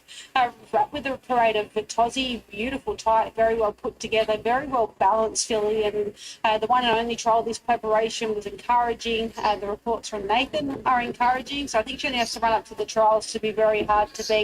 Wary of Zumbo with the race experience and the fact that she is already a winner. I never worry about one of Brett Kavanagh's first up. He often hasn't forward enough, and she certainly looked that way in the yard. St. Faith's will improve off what she does, and Backhander is a nice little type. 10, 1, 9 and 5. Only a couple left to load over at the 1,000-metre starting point. Only a small field to go around. For his call of the Miss Finland, here's Ben Hall. Get set. Starter is on the platform. We're set and ready to jump here. Stand by for a start. Ready for the Miss Finland. Red light is on now. Signals being given, and they're off and racing. Zumbo, the favourite, began fast and faced with speed. Vitozzi out wide's pushing forward. They were then followed by Next Backhander and Catch a Vibe settles down last. Zumbo in front. They run down to the 650 from Batozzi out 3 wide. In the centre there is St Face, followed by Backhander. And 3/4 of a length away was Catch a Vibe at the 600. So Batozzi strode clear up to the turner. Led 2 lengths to the favourite Zumbo, St Face and Backhander, and Catch a Vibe's been scrubbed along at the tail. 400 metres left to go around the turn. Batozzi in front heads to the centre of the track, led from Zumbo. Then St Face, Backhander and Catch a Vibe is last with 250 left to go. Zumbo is sprinting hard on the inside. St Face goes with it in the centre as Batozzi. Then came Backhander. It's Zumbo in front from Batozzi and St Face. Zumbo just in front. St Face out wide's having a go. The leader is Zumbo. Zumbo under hard riding got through and won. Zumbo beat St Face. Batozzi. Then came Backhander. And the last one was Catch a Vibe. Back-to-back wins for Brett Kavanagh and Braith Knock, this time with Zumbo, very well supported. Paid $1.60, $1.30 on the totes. And Fates has run well on debut. She'll get better for that. Paid $3.20. Batozzi in third. No third dividend. Backhander finishes fourth. But that's a good, tough win. She's unbeaten now, this filly by Zoostar, and she's got a bit of a future, Bill. Yeah, she certainly does. 2 from 2 now. She did everything right today. Took the drop off the speed and 2 good back up towards the inside, and well prepared by Brett Kavanagh with a winning double already today. Bill and I'll be back with horses in the yard prior to race number 5. Let's get to work. The ratings band 0 to 58 handicap over 13.50 for the 6 here at Warwick. Scratch 1 and 2. Still well his first horse we'll have a look at, but Wayne Oakenfull and Paul Hapman takes a ride. Last start winner at Canberra. This horse loves good tracks, so that's a big plus. Just got to overcome a really sticky gate, and he's coming through some sort of different form lines. So not ruling him out, but he's got a job to do. Justin Huxtable rides the 4 Lions Pride, Corin Chris Mutz. You made the point in the preview, Kian. This horse was ripping through the line at Kilcoy last start behind Sir Code. That was a fairly strong form reference. The extra 150 is ideal, and you got the right jockey. Quest to Quests is the 5, Maddie Wishart for Olivia Kent. Trialled up really well prior to his first up run at the Sunny Coast. Copped that heavy 10 track behind Overroy Princess. That was a leader-dominated race. Getting back on top of the ground second up, there's massive improvement coming. Showman is the 6, Jet Newman for Jason Lee. No trial into this first up run. Has been placed a couple of times first up previously, but his best form does appear to be on wetter tracks. 3 Longs in the 7, James Moore, Brendan Lorino. 2 back behind Moonfleet was very good. Then went up to Rocky, was barrier 1. I thought he had his chance there. Again, is his best form on slightly wetter tracks? Probably. True Patriot is the 8 for Josh Oliver, Anthony Allen. Yeah, coming through some easier races, and apart from the fact that he has won here before, I think he's tested. Super Zoom's a 9, Denny Peasley, Marcus Wilson. He's a horse you could definitely make a case for. He's coming here in very consistent form. He should get a lovely run from a good draw. You've got some Rubale, some Casper Nova form lines. That looks good. The Barbara of Seville's the 10, very flashy horse. Kelsey Lenton for Matt Cobb. Has barrier 1, gets a claim, hasn't fired first up in the past and no trials, so rather go round at this stage. So it looks at the 11, Quadri, Jason Taylor, Ben Robinson. Drawn well, has had 2 runs back from a spell that hasn't done a lot. She probably needs to improve. Bright the Sun, nothing from Sawa. Thanks to you. She's resuming without a trial, but at least she went out a winner, and that was a good winner down there at Grafton. Whether or not she'll find this a bit too sharp is the query. Might be then to the 14, Whomso Never, Damien Thornton for Kurt Goldman. Hard to beat. Won a maiden at the Gold Coast Poly last preparation. Returned on the Poly this prep off a good trial. She's only lightly raced. She's in the right sort of grade against capped horses, and I think she's got the upside. Well, Too Much Makeup presents probably the best in the yard, and that's very good for this time of the year for a Warwick trained horse, because they're starting to get coats as these days get shorter, and her coat's just improving. So the Hemmings stable. That's a good point you make, Kiana. She's got to overcome a sticky draw, but she always races well here at a home track, and she certainly comes here in pretty good form, so definitely feel like the yard. Great, got to throw in the numbers. And down to the 16, Desert Legend, Forrest Thornton, Louise White. Coming off a maiden win on the Poly track, but that win had been coming. No reason you can't put a couple together now. December Diamond went out onto the track very, very early for James Moore. Yeah, has had 2 runs for the new stable, hasn't done much yet.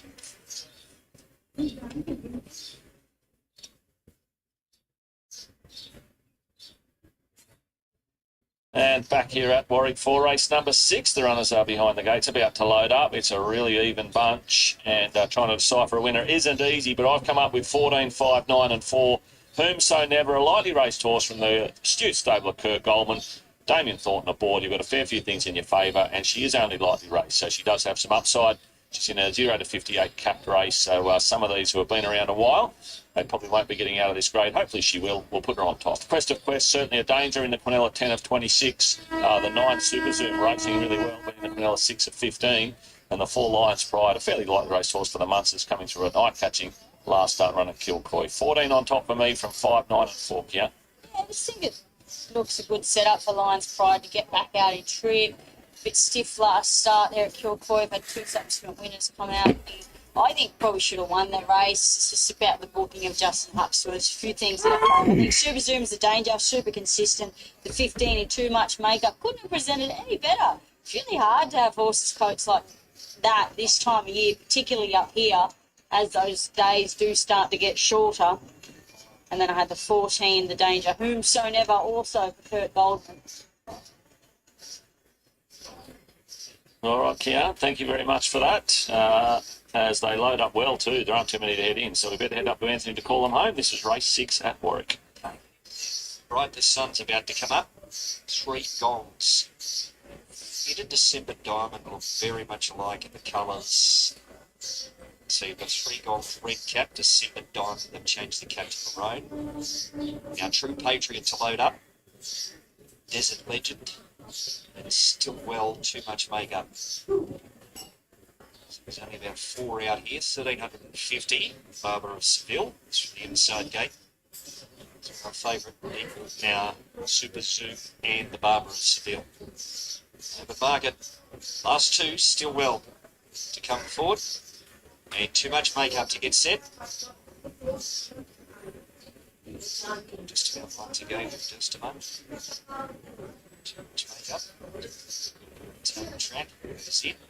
To complete the line, the starters on the side of the machine. And we're set and ready to go. Race 6, 13.50. So they're set now. Stand pretty well over there. Let's come off. Barrier attendance in with 1, 3 or 4 by the looks of things. Barber of Seville is the only one I can see from this viewpoint standing okay. So the light goes back on and the stalls are back, they're off. Now, Whoso Never left the machine fast with Quest of Quest, who was okay away. Desert Legend up to 3rd, and they're followed by Super Zoom away 4th. Quadri the inside. Lions Pride is there at the centre, racing together there with those. Too much makeup is out deep, followed then by the Barber of Seville. December Diamond centre field. Up on the outside was Still Well. Followed then by Showman, who's a fair way back in behind those with Bright the Sun, True Patriot, and 3 gongs as last of all. So it's Desert Legend who's spent in the early lead and coming down past the 750. It's in front by a length, Quest of Quest. Followed then by Whoso Never, it's 3rd. And they're followed by Super Zoom, who's trucking into it nicely, and also Lions Pride there in the centre with Too Much Makeup and Quadri. Further back to December Diamond, and then came Still Well, True Patriot out deep. The Barber of Seville is coming off the inside, but still with a lot of work to do. 3 gongs is looking to the extreme outside. Showman races together there with Bright the Sun. Quest of Quest going out after Desert Legend. Homeward bound, pokes its nose in front. Now, Whoso Never is in behind those, and they're followed by Lions Pride, who's there in the centre, but it's Quest of Quest up on the outside, and Desert Legend, Quest of Quest, the Barber of Seville flashing up on the outside. Oh, the Barber of Seville has got close. Quest of Quest, the 2 in the photo. Now you've got Desert Legend, who is not far away. Showman, Still Well, Whoso Never. Out deep there was 3 gongs not far back. Then came Quadri. Further back in the field of Bright the Sun. And then came December Diamond, and also Too Much Makeup, True Patriot, and Super Zoom. You want 20 and 11, and it's another photo. Yeah, Dinkum, let's have a look at this, because Quest of Quest, your speed horses had it shot to bits, and then the Barber of Seville, who was backed into favouritism as well, might I add, has come from nowhere, the clouds. Just trying to listen to Anthony, because he's going to have a better view than us. But how did it go with the finish on this horse? Very similar to the first race. I don't know, maybe it got there. All right, this is the 4th one here at Wagga. if we look through the odds, it's 1, 3, 2, and 6. That one is the favorite. If we look through the rails, that's the first one to come out with a weight appreciation of 2.5 kilograms. Here, everything went to the weight appreciation on a 1200 meter. This is a 1600 meter. This one is the linear. There's no reason for this to lose.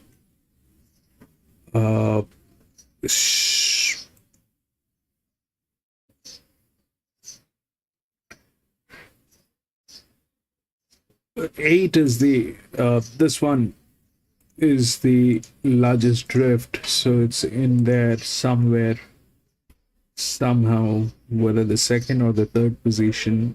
The second 6 is like 60% down.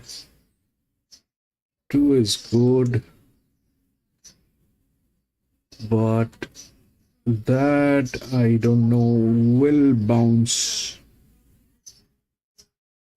And if we look at the pressure line, then that's how things are. 1, 3, 2, and then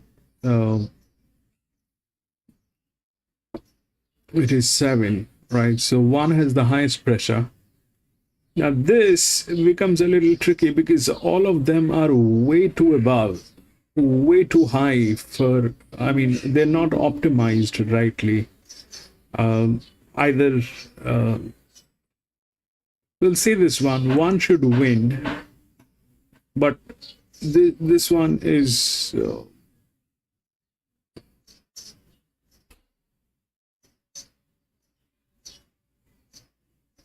it's 3 is better optimized. 3 is better optimized. This one is tricky. This one is tricky. It has the weight appreciation, but 3 is better optimized, and it is in a better hand also.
Last one went to the appreciations of the weight.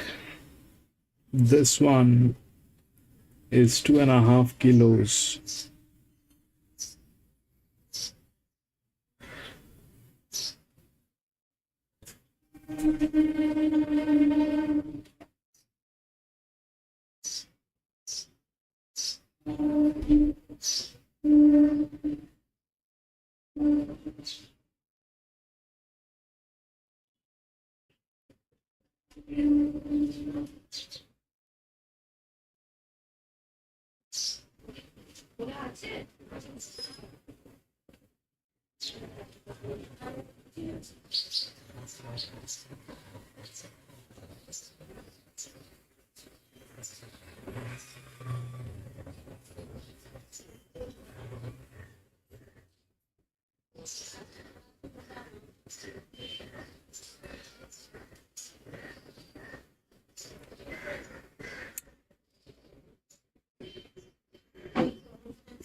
And if it goes on age, then the God knows what will happen. Reported started on it, and it's finished off quite well there last start. I liked the run. This is actually his first run with Donna. He was formerly with Gary Colvin too. He didn't have a whole lot of luck down straight up against Duplicate, and I thought it looked like they were making their run together. So I think with even luck here, he could turn the tables on her. Remedosi is the last of them for Barb Joseph, Paula, Matt Jones and Alicia Collett. Only lightly raced. Good to see it get an opportunity in a decent prize money race today. Chased home Bon Holler, who we'll see go around later on, and was a winner at Nowra 2 starts ago, but just a bit of a jump up, very quick in its career. Yeah, I like her as a young filly, but I think this could be a bit above her at this stage. So they're off to the gates, 5 minutes out from the Murrumbidgee Turf Club Guineas. 3-year-old benchmark race worth 80,000 overall. So favourite here, Bino Evil, who tasted defeat for the first time in the Mornington Guineas last start when beaten 2.5 lengths. Jet Stanley riding for Gain Adrian. He's 310 into 290. Second elect is Duplicate 460 to 480. Jardo's out of point at $5. Then down to Cosmic Cocoa. That's been a move, 8 into 6. Tacked to 850 this morning, trims up a half a point. And Duke Zini is another one that's gone in slightly from 10 to 950. So off to the gates, Whitey, in the Guinea. Yeah, I like Fino Evil. I think its form's right for this race. It'll make its own luck up on the speed, and you know you're going to have a very fit racehorse for this 1,600-metre assignment. Duplicate will have the last shot at it. It'll be charging home late. Can't leave it out.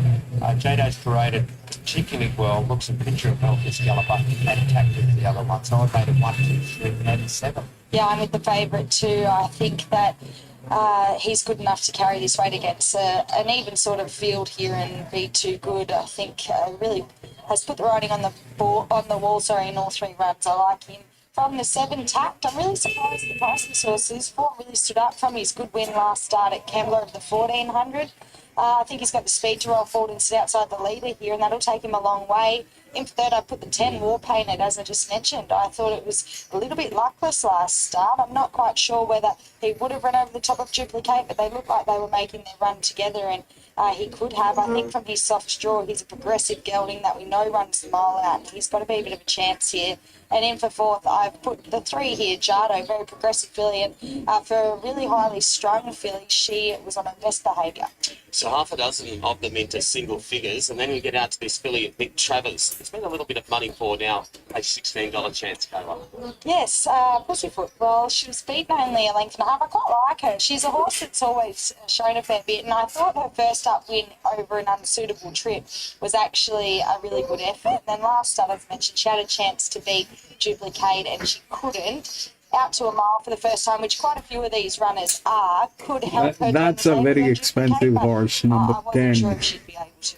One thing that you did note in the yard, Fino Evil, so he's got the 16.5 kilos. There's not much of him. He's a little tacker. No, there's not. Yeah, I was surprised. I mean, I don't know. I think when you see them winning, for some reason, you just expect them to be big, imposing horses. But he was quite tiny, but he looks really healthy. And as Graham mentioned, he will make his own luck up on the speed here, and I think that'll take him an awful long way. I think what Kayla said's correct about tact. I think it's a really good value in this. It's got the right form. You know, the couple of horses finished behind it have come out and done well since. So maybe tack the at about $6, $8 there might be the way to go. A lot of these horses haven't stepped out of country grade, and the fact that he the form really stood up out of that Kembla win, as you mentioned, the Shangri-La Impact, who ran second at Canterbury its next start, and the third horse has won at Newcastle since. And I know these wide barriers can look ugly, but when he's got enough speed to roll forward, and I think in this small field sit outside the leader comfortably enough, I'm really surprised at the price of it. Loading process about to get underway. Quaddy will start race 5 on the program and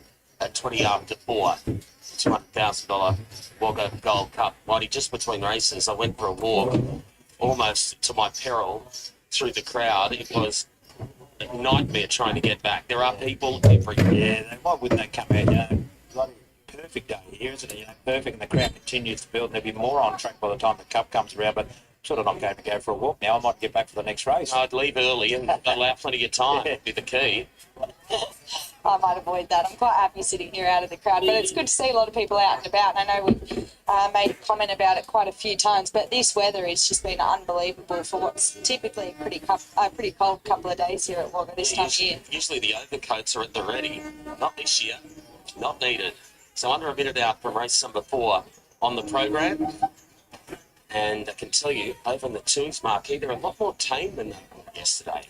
They're this fatigued, I think. At this They point. might be fatigued. Have a look at imagine trying to navigate your way through that. I see what you mean, Gav. like if you're trying to if get you to the left bar now, last I'll be night, back on Gavin. Tuesday. Just a great sight, isn't it? Petty racing, you know, they'd be ecstatic with this. And, you know, they're packed in marquees everywhere. The marquees have been sold out for ages. And they had a lot of pre-sales as well. So they knew what they were in for, and they've been justifiably rewarded as our favourite goes in. So they're getting set now, 3:20, about number one favourite here. This is the Guineas over the mile. Here's Anthony. I've won it with success a few times. 3 to load by the looks of it. Duplicate, Duke Calzini and Tact.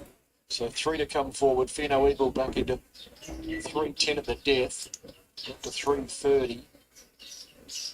There's Duke Calzini coming forward. Next one will be Duplicate. She's in rare form, this man. Norm Gardner prepares her over at Canberra. She's in ripping form. Duplicate at the moment. Tact will be the last. This is the JRC Electrical Services MTC Guineas for the 3-year-olds. $80,000 on the line. Fino Eagle favourite should lead. Set to go. They're off in the Guineas, and Fino Evil came away well. Jato was away fast with War Painted and Tactors going forward from Pussyfoot.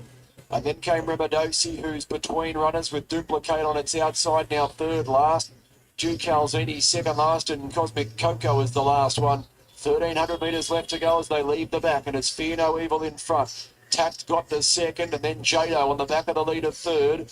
War Painted fourth from Pussyfoot in fifth position. Then Remadosi in the yellow jacket being followed by Duplicate, Cosmic Coco, and Duke Calzini. Next one, 1,000 metres left to go. Fino Evil in control, the favourite from Tact, 3/4 away second. Jado on the back of the leader in third. War Painted fourth. Then Pussyfoot in fifth from Remadosi. Duplicate, Cosmic Coco, and Duke Calzini is last. 700 metres left to go. Fino Evil from Tact in second position. Jado third. Then War Painted fourth, now pulling out 3 wide for its run. Then came Duplicate, getting onto its back from Remadosi, Pussyfoot, Duke Calzini, hard ridden. Cosmic Coco last. On the turn, Fino Evil, 400 to go from Tact, who sidled up half a length away second. Jado on the far side, sneaking up the rails. And then came Duplicate, starting to wind up, 250 to go. Fino Evil under siege. Jado's come up underneath it, and Duplicate running on. Duplicate went to Fino Evil. Duplicate's in the front from Fino Evil. Duke Calzini late, but Duplicate, she's in rare form, and she won the Guineas. Duke Calzini second. Fino Evil third. Jado close up. They were followed then by Pussyfoot, Remadosi from Tact, War Painted, and Cosmic Coco. Well, Norm Riadna has got this filly low flying. Duplicate. She wins her 5th race and only a 12 start and 3 on end. A filly by start turn. Blake McDougall will get over the top of them to win. Duke Calzini got going late and will close off to run second. Fino Evil was tough under the 60.5 kilos out in front. And Jado was the one in Neville Beggs colours back to the inside. It looked to show at about the 200 metre mark. She will wind up in 4. Yeah, she's very much in form. That was a new replica of a last start win there. And this horse bred by Norman, the owners, and Adam Eve, the dam of this horse. Kayla used to ride her as well. So she's really in the zone. She's absolutely flying, isn't she? Norm's doing a great job with her. I mean, this is her 6th run in now, and he's placing her really well, and she's holding her condition well, and she's a real star. That was her first go at the mile today. She got back, obviously, off the quick speed, as you'd expect, and that was a really good ride by Blake, and she's just got a really nice turn of foot. So she's a lovely filly. As you mentioned, she's well bred. Her mum was quite a talented horse, actually, until she succumbed to injury, obviously, and that ended her career, but she's ended up being quite a good producer, and I think Norm will be thrilled with that result. I thought Duke Calzini was excellent third up there, getting back and attacking the line.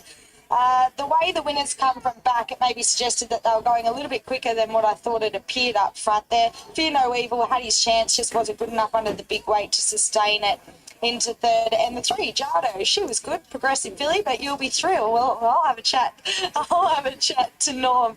I was just saying, Adam Eve, well, she's been an excellent producer, and this is probably her best filly. She has, and who would have thought project out to a mile, especially by start term. But gee, look, Blake rode that horse well. He said, I'm not going to drag her back. I'm going to, wherever she lands, I'll ride her. But I thought she's quite a bit early on this horse, but she was just travelling so well, So she's a nice filly, real nice filly.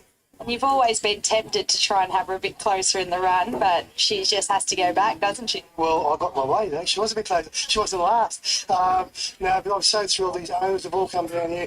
Great filly, and we'll see where we're going to go from here. Did you have any hesitation coming into today about the mile? Always. As you know, Kayla, it's a big difference between 1400 to a mile. It's a big step up, and she just did not her ear. I'm just so pleased with the ride and so pleased with all the staff back home. They've been a big few weeks with her, and they've all done a great job. Just quickly, she's been up a little while now, but racing so well. What do you do? Do you keep her up? Well, I was going to keep her straight out, but what do you do? You know what I mean? She might go through a fence in the paddy. You know what I mean? But we'll sit back and see how she pulls up. The other run, it took a whole week to get over that. So I'm lucky we had 3 weeks between that. For 2 weeks, she might have been at her best. But no, I'm very pleased. Well done, Norm. Big effort. Thanks, Carl. There's Norm Gardner. Blake McDougall is here. Well, she's just a winner, this girl, isn't she? Yeah, look, she's Billy, in a short time. I ran a bit further and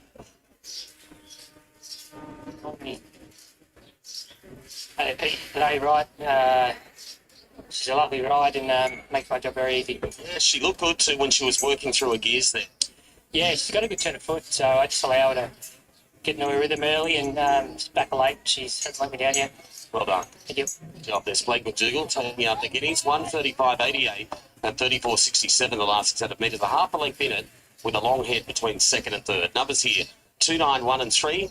When we return, race 5 here on Cup Day kicks off the quaddie. In the meantime, let's head back to Bennett Musselbrook. Thanks for that, Gav. Yep, first leg of the quaddie here at Musselbrook. Race number 5 on the card. It's a benchmark 58. It's over the 1,500 metre journey.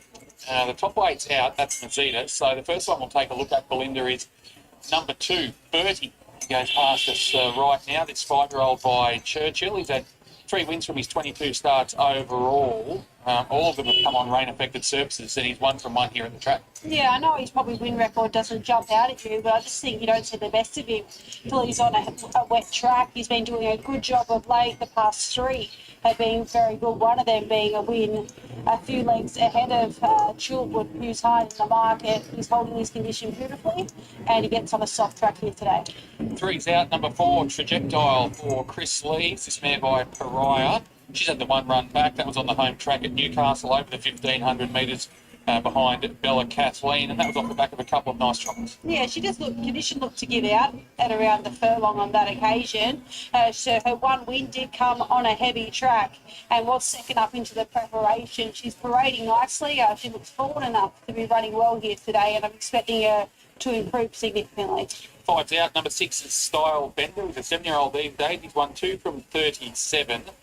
One of them did come on a heavy track. He's first up today with the benefit of a couple of recent tries. He looks forward enough to be doing something. He doesn't make a habit of winning, but he looks very well, very forward. The visors come off, the crossover goes on, and although I think he's better suited out over further, look for him doing his best work late.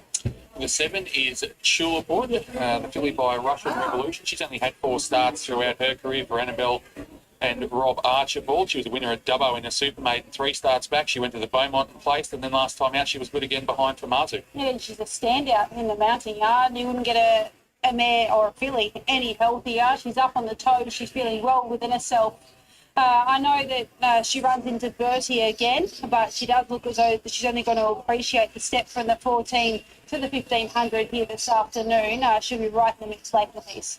Papiana, the 8, is a mare by Piero. She broke through for her maiden victory at Tamworth last time out. That was dropping from 1,600 back to the 1,400 metres. She gets back up to 1,500 metres today, draws well with Billy Crayboard. This is a logical next step, but she had promised to win a maiden for a little while. She certainly hasn't gone backwards physically, and she should take some confidence from the win.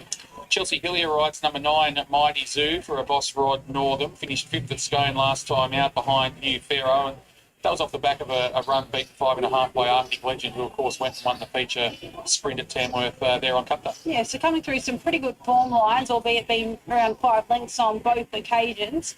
Drawn a little bit awkwardly and yet to do anything on rain-affected ground. So that's a nickel in the back of my mind, but he looks well enough. And the blinkers come off, the offside cheeker goes on. That should make him a little bit more tractable. The 10 is Bold Rouge. Damo Lane is taking her around. She's won 1 from 15. That was at Grafton 3 starts back in February of this year. Last time out, she went to Coonabarabran on the 5th of April, was beaten 2 lengths there over the mile. Yeah, recent forms is only just. Admittedly, her better form has been on rain-affected track. She's had the 3 goes on a heavy for 3 placings, and her 1 weird did come on a soft surface. So that's all positive. And the 11, Uninsurable, is going out onto the track before the rest of the runners. This 7-year-old mare, she's won 1 from 27. I thought she was pretty good when she went around on the 29th of March, there at Port Macquarie, but she's been beaten at a past 2. Yeah, her form's a little bit mixed overall. She seems to run her best races at Port Macquarie. Can't fault the parade, but I'm not a big fan of Almahas on a road track. The riders up, horses heading out for the running of race 5. We have a benchmark 58 over the 1500. The 7 Tulipwood holds up our favourite 270 this morning, out to 290 now. Bertie sits on the second line at 460 and Papiana sits on the third at $5.50. Mark War is here this afternoon representing the stables of the White, the King War stable, and they had Bertie and a couple of other runners throughout the afternoon. Thanks for joining us, Mark. You've come out. Gives me a bit of confidence having tipped Birdie and Bubba to have you here on course today. You should put the mock on, Ben, but good to see you, mate. But yeah, look, we've got a couple of nice chances. They both handle rain-affected tracks, so hopefully he's first up and he can run a good race. You mentioned that they both enjoy wet tracks. Obviously, Birdie's been here in the past and won on a heavy track, so that must give you a bit of confidence. Yeah, look, he's going really well. I mean, he's a much improved galloper, and you look at his form, his last few runs in stronger races have been really good. I thought he went great at Newcastle in a really strong race, just got a bit far back there. Start before Goldman, he was wide the trip and boxed on strongly, won at the Beaumont. So it sets up well. Look, he's down in class, up in weight, but he's a big, strong horse. So I think if he handles the weight rise, he'll be hard to beat. And what about Bubba in the feature race today? We were just talking off air. She hasn't won for a long, long time, but she just keeps running honest races and she loves wet tracks as well. Yeah, well, we said the same about Ben the Knee yesterday, and he won after a long time not winning, but she's been so consistent, Bubba. She's probably got a month's more racing and then she's retiring, but she's a beautiful little mare. She tries hard.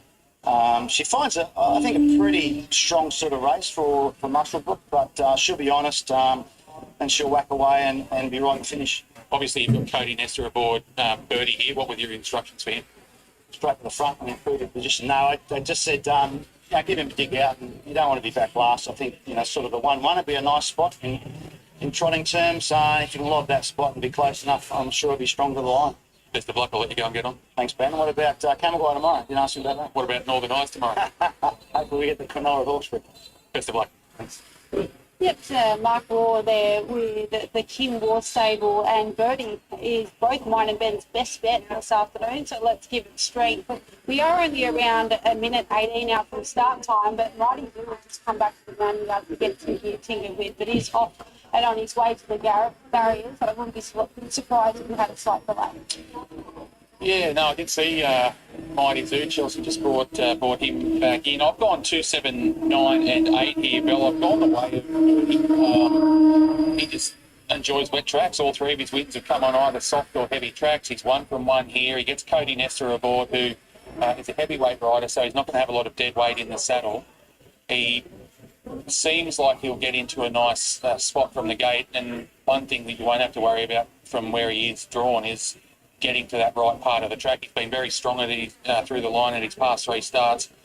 He obviously met the favourite Tulipwood a couple of starts back, beat Tulipwood, and the weight turnaround isn't overly significant against him. So I put Tulipwood in for second. She's obviously got a fair bit of progression still ahead of her. She's only had 4 starts. She gets JBO, a good draw. I can understand why she's been kept nice and safe in the market. I'll put the 9 in for third, which is Mighty Zoo, the horse that came back. I just think he comes out of some pretty strong races. He's past double behind Arctic Legend and New Barrow, and I'll put the 8 Papiana in for fourth. It's a really promising type of mare who seems to be getting better with racing. 2, 7, 9 and 8. Yeah, I'm 2, 7, 4 and 8. I'm with Birdie also. I originally couldn't understand the price about him. He obviously has trimmed up with a few deductions. Then he's getting into his right price now. He's trimmed up late in the piece. So I'm with Birdie. Loves the wet track. Gets a step back in grade. And although carries a big weight, a good horse's weight, I think that's offset by the fact that Cody Ness is a heavyweight rider and a very good one at that. The 7 Tulip Wood will keep him honest. He did have the wood on Tulip Wood couple back, so to speak, but she does look as though she'll appreciate the step up in trip. The 4 Trajector will be better for the first start run and will appreciate getting her toe in the ground, and Papiana will be all the better for the maiden win last start, but this is a step up in grade. 2, 7, 4 and 8. Yeah, that race that we've mentioned where Birdie and Tulipwood did battle, that was on the 24th of March on the Beaumont track over the 1300. Birdie carried 59.5 kilos that day. Tulipwood carried 57, so there was 2.5 kilos between them that day. There's 3 kilos between them Yeah, half today. a kilo difference. Yeah, and 3 lengths. Tulipwood, yeah, it's 2.5, 3 lengths with the margin. So not a significant turnaround in weight in the favour of Tulipwood there. 290 now for it, 350 for Birdie, 550 for Papiana.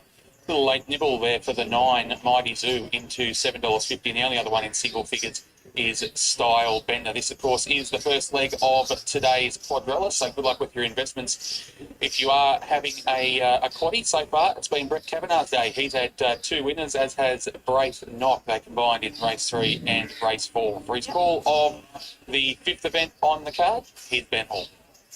Late this afternoon, Style Bender drawn the inside gate. We are set for a dispatch. The red light is on. And we are ready to jump here. Signals being given. Starter hits the button and they're off and racing. Stylebender left with them on the insider. Papiana left with speed and Uninsurables on the speed as well, out 3 wide in the early stages. Tulipwood's just behind them on the railer. Mighty Zoo out 3 wide pressing forward. Then came Birdie, Trajectile and Bold Rouge last around the first turn. A little bit of speed on in the early stages. Out wide there, Uninsurable goes up to Stylebender. Mighty Zoo third on the outside of Papiana. Tulipwood 5th on the rail, being covered by Birdie. Then Trajectile at the 1,000. And Bold Rouge is last of all.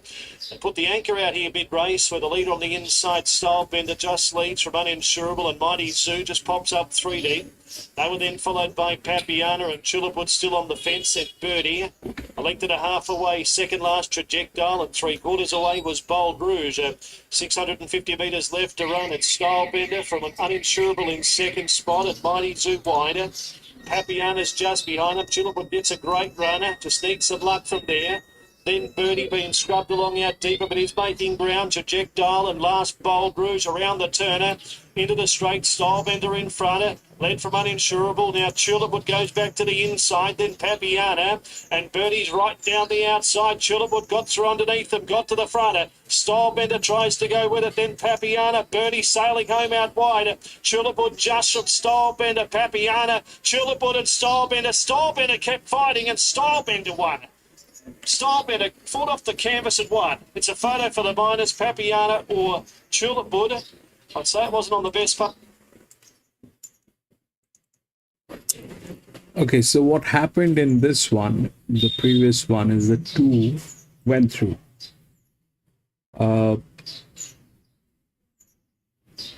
The result is 2, 9, 1 and 3. So one of the drifts went through. So this one was the drift because it was a better horse with a better jockey. So the 9 went through, not the 8. 2 going through is, the reason is,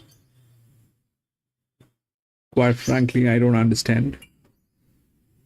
One thing that I understand, they're not optimized properly.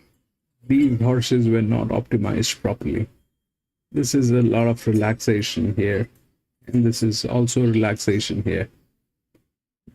So that happened here. That 9 is the favorite. The 9 comes from gate number 3. if we look at what happened here is the FR. Take a look at the FR. All right, this is 45, this is 38, this is 46, 9 is 48, this is 51, but that's a bad one.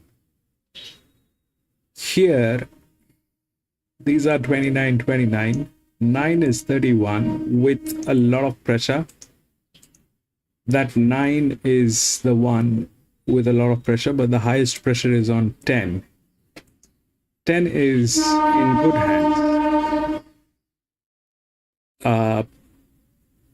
If we go with this, then 1088 2, this is 1015, so 9 is probably the right favorite. The 9 is probably the right favorite. It is also a dedicated jockey. But the thing is,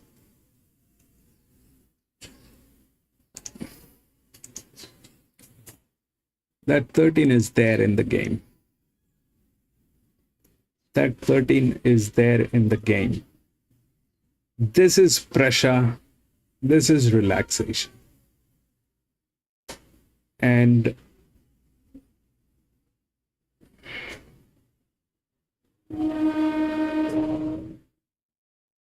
the way things are playing, is kind of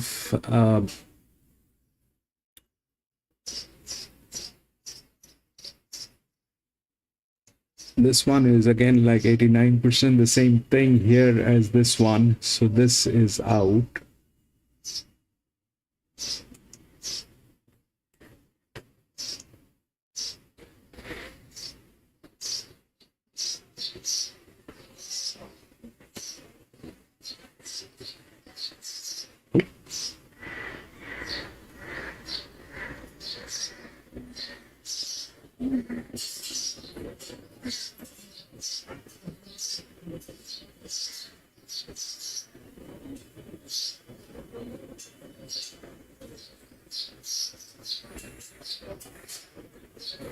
This one is a 7-year-old mare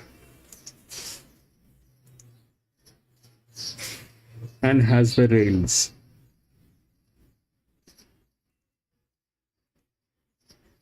This is getting in. It is gate number 11. This is gate number 10. This is gate number 3.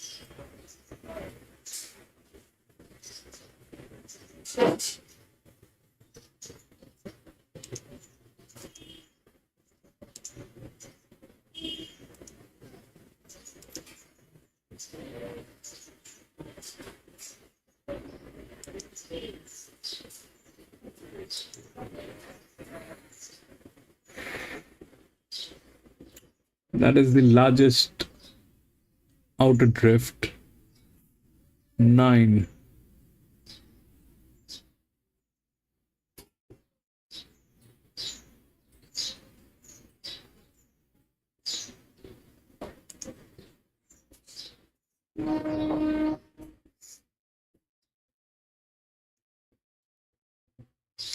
Nine has physics. 9.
No.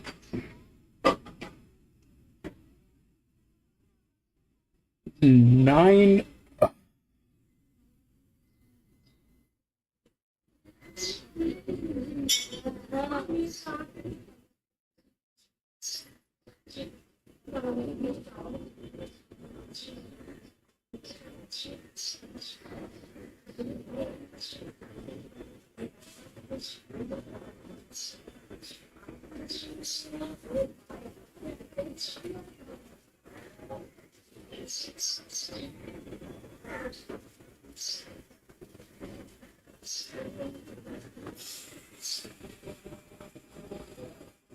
$1,400 meter.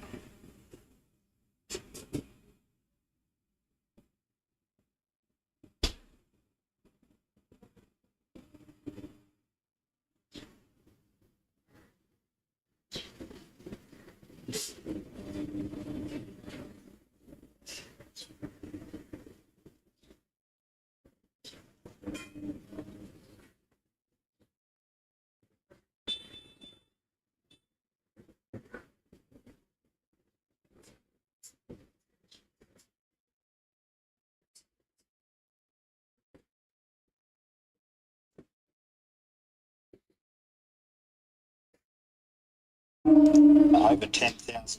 So they're worth taking one. So have a bit of a lush and see how you go. For the quaddy today, I've made it 9, 10, 4 and 2 in this race. The second leg, just the two numbers, 15 and 5. Gone wide in the cup, 9, 2, 8, 7 and 12. And then 1 and 8. And young Kayla, you've gone short. You're confident. Yes, if it pays over 10,000 today, I do not have it. I will not get it, but I have. I thought we could stand 2 out in the first 2 legs here in Bonhola.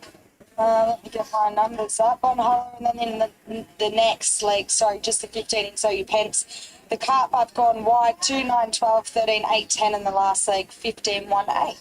Princely Summer, 15 combinations for the quaddy today. Queen of the South, and the mares are in the yard. Let's have a look. Then we start with 2 Prophet's Daughter, Ron Stubbs and Jason Lyon. Yeah, ready to peak in my opinion after a couple of runs back from a spell. Wide draw. Pretty good last start behind Southern Fire. So that form's okay for mine. Opposed to that same galloper. Again, the way the race was run, you would think Southern Fire would beat it home again, but she's got a pretty good record overall, Carl. Yeah, I don't know where she gets to in the run. That's probably my biggest concern, but I thought she found the line well over the 1175, and I certainly prefer her back out to the 1400 today. Yeah, next game off the rank, controversial miss for Craig Whitting and Amy O'Driscoll. Yeah, been racing in a couple of easier meetings, especially their last start when she was a beaten favourite out of Carrafield, but previous efforts are pretty good. She's an 8 times winner. A lot of these horses haven't done that sort of record so far, but she's got pretty good overall, so she's pretty well graded on her best form here. Yeah, she's been a very consistent mare for Craig, hasn't she? I thought a few of these would be a touch good for her, but she'll get her chance with the claim and the good draw. What was that, second up? Last start? Carrafield. Goodness me, never heard of it. You're a long way from home. You aren't kidding. On to number 4 we go, Southern Fire. I'll tell you in another language. Stephen Brown combining with Matt Carr. Yeah, it could be a big couple of hours coming up for Stephen. He's got one of the favourite runners in the Cup as well. So I don't mind this horse today. A very impressive winning last start. She was. I liked her first up, and that was off the back of no jump out to go off, but she had a good first up record. She hasn't won at the 1400 in the past, but she has raced really well at this trip. She's good second up. With the right run, she'll be strong late. Number 5, Durrani for Norm Gardner and Billy Owen. Can he make it a big double in the space of about 40 minutes? I don't think so. Stable having a great run at the present time, has been safely held in recent starts. I thought she didn't have a lot of luck last start though in the highway Randwick. She box seated and didn't really get clear running, beaten only 6.5 lengths. She'll press forward from out wide and could give a sight. Number 6 is Claymore Mine for Craig Whiting and Nick Haywood. Yeah, a little bit of a contender, only lightly raced, so plenty of upside. Comes out of that same race behind Duplicate last start. And some of those runs have been okay, especially that performance behind Explosive Rosie. Just where it gets to in the run may be the thing. I think they'll roll forward. Gee, she looks well in the yard. I actually had her on top last start in that race with Duplicate at Gundagai. She was in a nice spot in the run, but just got bottled up coming to the first corner there, and she couldn't get a clear crack at them, but found the line well once she was out. I think if they do press forward here, she's a bit of a hope. Let's go to this favourite, Bonhola for Donna Scott and Blake McDougall. Yeah, it's the one. A lot to like about it. Looked a class act when it was able to win on debut, and then probably just needed it their last start after 2 starts ago, but Blue Arrivals away last start and beat Handicapping, who we saw go very close in the last yesterday. Yeah, she's a lovely, progressive, professional filly. Have a look at her. She looks excellent out here. She put them away effortlessly in the prelude last start, and the form out of that's been excellent, not just Gatchin and Jardo, but even Lucy Lulu, who ran midfield, came out and won yesterday, and the horse that ran last in the race came out and won the League Cup, so she's the one to beat. Down to 10 we go. This is Snowy for Bob Joseph, Paula Matt Jones and Alicia Collin. Yeah, main danger for mine. I think it's ready to peak at its third run back from a bit of a break. She had a lot of potential early in its career, and I think it's gone on a bit of an upward trajectory here, so I like it today. I don't really know what to make of her. I thought her 2 runs back have been good, but I expected her to return a little bit better off the back of what she showed last prep, so I was happy to see what she does. 13 Missy Spike, Ben Brisbane, Holly Durham. Correct me if I'm wrong, Carla. Was this your last winner? It was, you're right. Yeah, the first day of the carnival, so 12 under. My memory's not going there. That's a good watch. Not too bad, not too bad. So that was his last win too. No, it's had another one. Has it had another since? Anyway, we'll see how it performs today. You can take over, you know more about it than me. She's got a 5-day backup. She's a mare that always finds the line well, but just needs the race to be run to suit her. And I don't know where she'll get to from an awkward draw. You're never telling the secret, you never forget it. Round the 15, Val Gowan for Christopher Davies and Molly Berg. I'm just glad my memory's not going. Can't have it on its recent efforts. And also on a 5-day backup here. It was okay last start, but this is harder. And the final one is Love on Display for Davo Prey and Rebecca Bronnet Prey. Yeah, has the former Queensland galloper. Pretty good there last start behind Southern Fire, but has a bit of ground to make up. Yeah, she actually went okay. I thought she travelled really strong, and she didn't have a whole lot of lockdown straight, but I thought she really savaged line beaten 4 lengths to Southern Fire. So I don't think she's hopeless second up here. Okay, they're off to the gate. Southern Fire here. Whitey is the last start winner for Stephen Brown. Yeah, it was very impressive. Good to see you up here, Stephen. You've got a big hour coming up, haven't you? You've got one of the favourite runners in the Cup. And tell us about this filly. She was pretty good there last start at Auburn. Yeah, I thought she won pretty well. She's really more a 1400 metre horse, so I'm pretty happy with that. This was more the logical race to drop her into, so yep. And Maddie was pretty happy to be riding her again. Yeah, you're taking in the Wagga Cup Day atmosphere. It's pretty good. Yeah, it's a lot different to what I expected. Jesus, some people here. I don't know, it's a beautiful day. Tell us about your runner in the Cup. He was very, very good in the Aubrey Cup, running third, and the way he finished off, he's going to be right there. Yeah, I don't know, Graham. I think we worked in the reverse on Tuesday morning, and I think he worked better. Yeah, like he's sort of worked it out a little bit. He's a big stomach. It's a bit of a slow learner, but he worked really nice on Tuesday morning and bigger track. I think, yeah, he should go all right. Big hour coming up. We wish you and the team well. There's a big hour. Thanks, Grant. Stephen Brown there, favourite at $1.80 now. Bon Holler in from 210, 550. Southern Fire, and the other one at that quote is Snowy. He's in a half a point in the double figure brigade, headed up by Providence Daughter. It was 8 out to $10. Okay, we're about to hear, I think, from Donna Scott. So we not with this favourite. It's been very well back to you, White. Yeah, she's got our favourite, and Donna could tell us a little bit more. There's a few horses building up a pretty good record around the region. You've, of course, got One Hard Lady who's 3 from 3. We saw another horse do the same today, but this horse hasn't been far behind. No, look, she is an absolute pleasure to train, and she's done nothing wrong. Yeah, she's got a flaw beside her name there, but that on a wet track she didn't handle it. So, yeah, look, hopefully she's come on, and it's, as I said to the owners, it's nice if you can win one race of prep, and she's going to try and win 3 in one prep, her first prep. So, but she's drawn well, she looks well, and yeah, it's a nice race, and this will give us a marker where she's at. Certainly well, she looks terrific. Yeah, she's a lovely type of horse. She's nice and big and strong, and she's got a great nature, so she ticks all the right boxes. It's just her with enough ability to get the job done. I'll take your spot and watch this horse. Thank you. And it's Donna Scott with Bon Holler, Whitey, late mail tire. Yeah, I like it. I think it's just got a lot of upside. I really like it. I think it's going to be extremely hard to beat. So Bon Holler for mine. From the 10, which is Snowy, I can't get that win out of my head of Southern Fire last start. I thought it was dynamic. And the 2 Prophets Daughter, so I made it 9, 10, 4 and 2. Yeah, I like the favourite too. I think she's awfully hard to beat here. From the 4, Southern Fire, I think off the back of a quick speed, she'll get the right run. She seems to be a horse that is at her best when she's covered up and then can sprint, and she'll get a chance to do that here. In for third, the 6, Claymore Mine, who looked excellent, I thought, in the yard. As I said, didn't have a lot go her way last start at Gundagai, and has had a tick over jump out since at Wodonga, where she was very sharp. So I expect her to possibly press forward here, and I think she could be over the odds. And in for 4th, I put the 2, Prophet's Daughter, with the late scratching of the 12, Steely Girl. Okay, so favourite got to 185, now goes back into $1.80. Only other pair in single figures, Southern Fire, who goes $4.80 to $6. And Snowy, they've kept very, very safe in betting. Yeah, a bit of money for Durrami too, Gav. 16s into 11s. 16s into 11s. That's a good push for him. Okay, at the start, race number 7 is the big one of the afternoon. And the track, they're all raving about it, the boys and girls that have been out there. Yeah, no, it's fantastic. I went for a bit of a walk, but a bit like you, I didn't get too far. It's just an unbelievable crowd, as good as I've seen it for many, many years. Yeah, definitely. And the surface is excellent, isn't it? Often these two-day carnivals, as everyone knows, you have 8 races and 4 fields typically go over the whole track the first day. You expect it to be a bit wear and tear and possibly find a bit of bias somewhere the second day, but this track's been in excellent order.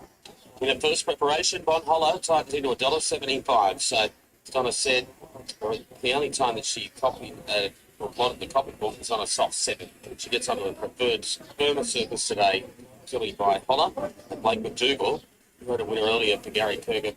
Is in fact it was Blake's winner, Norm Gardner. He's looking for a winning double this afternoon. They're starting to load for race 5 over 1,400 metres as we head upstairs. Here's Anthony. Next one to come forward, Claymore Mine and Snowy. Prophet's Daughter, Southern Fire and Missy Spike. So about 5 to load here. 5 to load. So Southern Fire is the next one to front of the gates. Going down in Seymour. And in Victoria support for the races today. 3 to load, Prophet's Daughter. She's a good man. Down at Albury by Ron Stubbs. Quite well performed. Claymore Mine and Missy Spike to the other 2. Claymore Mine about to come forward. Prophet's Daughter and Missy Spike 2 to load, 175 about the favourite Bon Hollow. Missy Spike about to be led forward, always carries that nose roll, Missy Spike. Prophet's Daughter. The last one's the Burn Trailers, Queen of the South. Quite sure the Burn Trailers has sponsored this race for the last few years. Great supporters of the club here at the MTC. West to go. Bon Hollow favourite, white and purple covers. Ready at the 1,400. They're off, and Bon Hollow came away well in about 3rd position. Balgowan showing speed.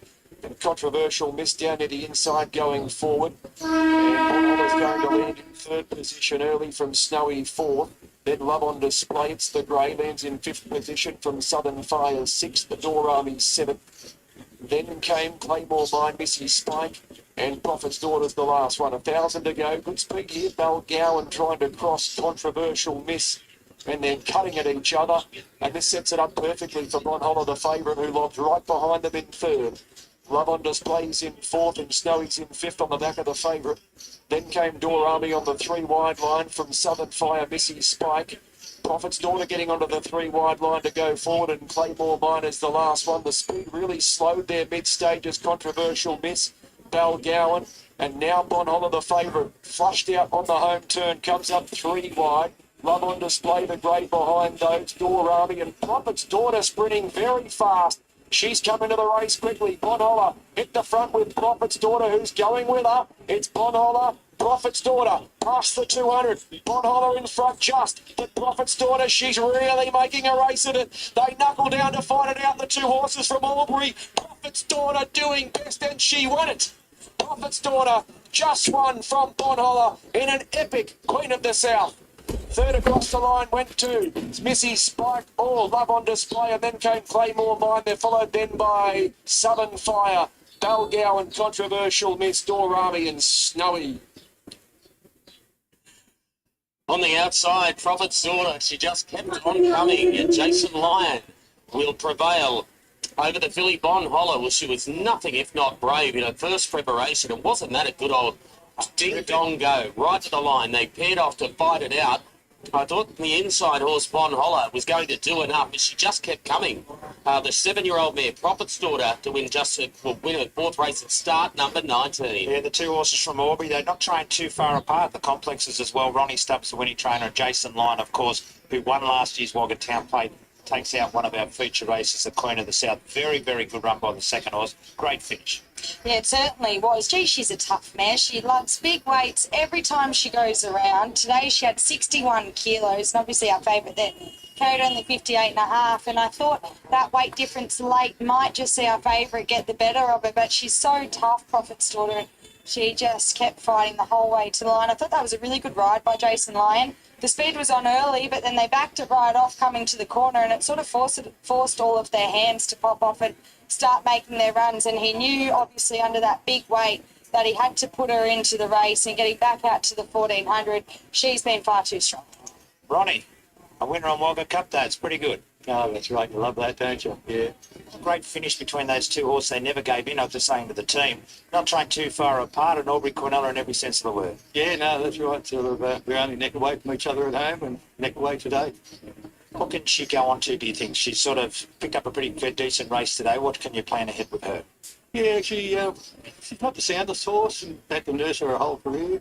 Actually, a vet told us before her first start she'd never race. So it's a great bonus. Another nice feature race. You took out plenty at the Aubrey Carnival. These carnivals have been pretty good for the Stubb stable. You know, we like them. I bet you do. Sparring, of course, winning the flat knacker down there again. Well done, Ronnie. Great result for the team. No, good on you. Thanks very much, bro. It's running subs, dismayed by Nostradamus out of the Snippet Spare. Only sparing the race for a 7-year-old. That was only the 19th start. Now won 4 races with a further 3 minor placings. She gets by half neck. There was a bit of a margin back from third. 3.5 lengths, in fact, between second and third, a time of 1:23.41. And the last 600 metres that come home in 34.37. Tough mare, but as Kayla rightly said, is used to carrying pretty big weights, as she typically does. And she takes out the Queen of the South and the first leg of the quaddie. She was brave, the second filly in her first prep on Hollis. She'll probably go to the paddock now, you would suggest. Missy Spike winds up third. Fourth went the way of Claymore Mine. Jason Lyon just getting the saddle off this mare. It's Mighty Set. He won the Town Plate last year, and he's about to come over and join us after winning race number 5. Well done, Jason. She's a tough man. Yeah, good effort from the mare today. Wasn't pretty. I dropped my reins and everything, but we were just going for home. I got flushed out a bit about the 700. A horse clipped heels in front of me. So when I got flushed out, I just went, and it was a winning move. She just kept coming, didn't she? Yeah, she's a tough mare. So I just like to thank all the staff back home. I get the easy job to sit on these horses, but they do all the hard yards every morning. Well said and well done. Cheers, thank you. Mate, Jason Lyon taking out race 5 on the program. So 2, 9, 13 and 6 the numbers after race number 5. We've got one more to come before the Cup, which is race 7. 2, 1, 2, got that down. 7-year-old mare.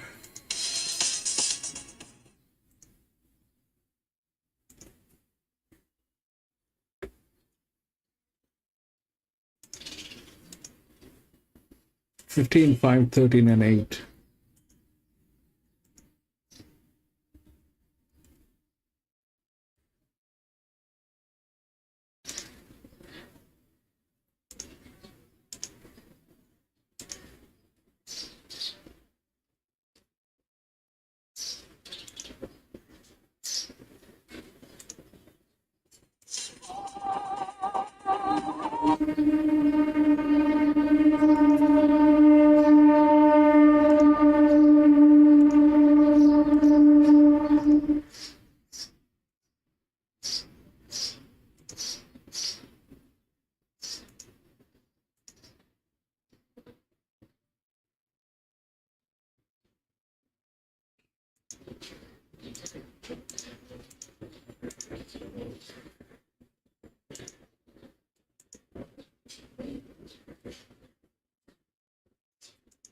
Tiara Bell, a benchmark 74 for the fillies and mares.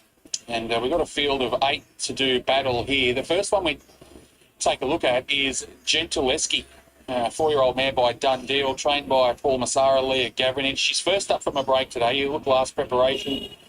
She went out after finishing 9th in the Summer Cup over 2,000 metres. This is obviously a nice kick-off point for her, this preparation, and she wasn't asked to do much in a recent trial. It was encouraging enough, and she clearly brings the strongest spawn lines here. She's not a mare that holds a whole lot of extra excess, being by Dundee. We know she's going to get out and only improve over further.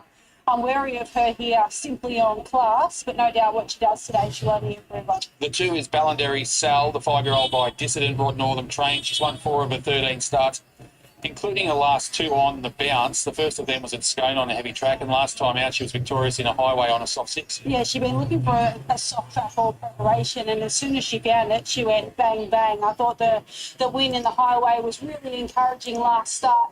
Just looking at her physically, she is starting to tighten up a little, so worried that she may be getting towards the deeper end of her preparation, but she's been racing well and she's racing with confidence. Number 3 is Borrowed Luck, trained on the track here by Jen Bowen. She's won 2 of her past 3 starts at Tamworth and Armidale, but all of her form is on dry surfaces. Yeah, I like the way she's going. Clearly she's found form again. She's handy enough when she's on song, but can't have her on a wet track.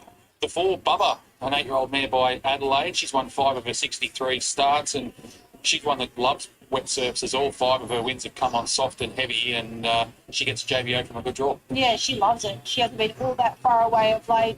Her wet track stats stand out at you. She does have that typical pattern to get back and find the line. That probably doesn't help her win record, but this is the kind of day she could turn up.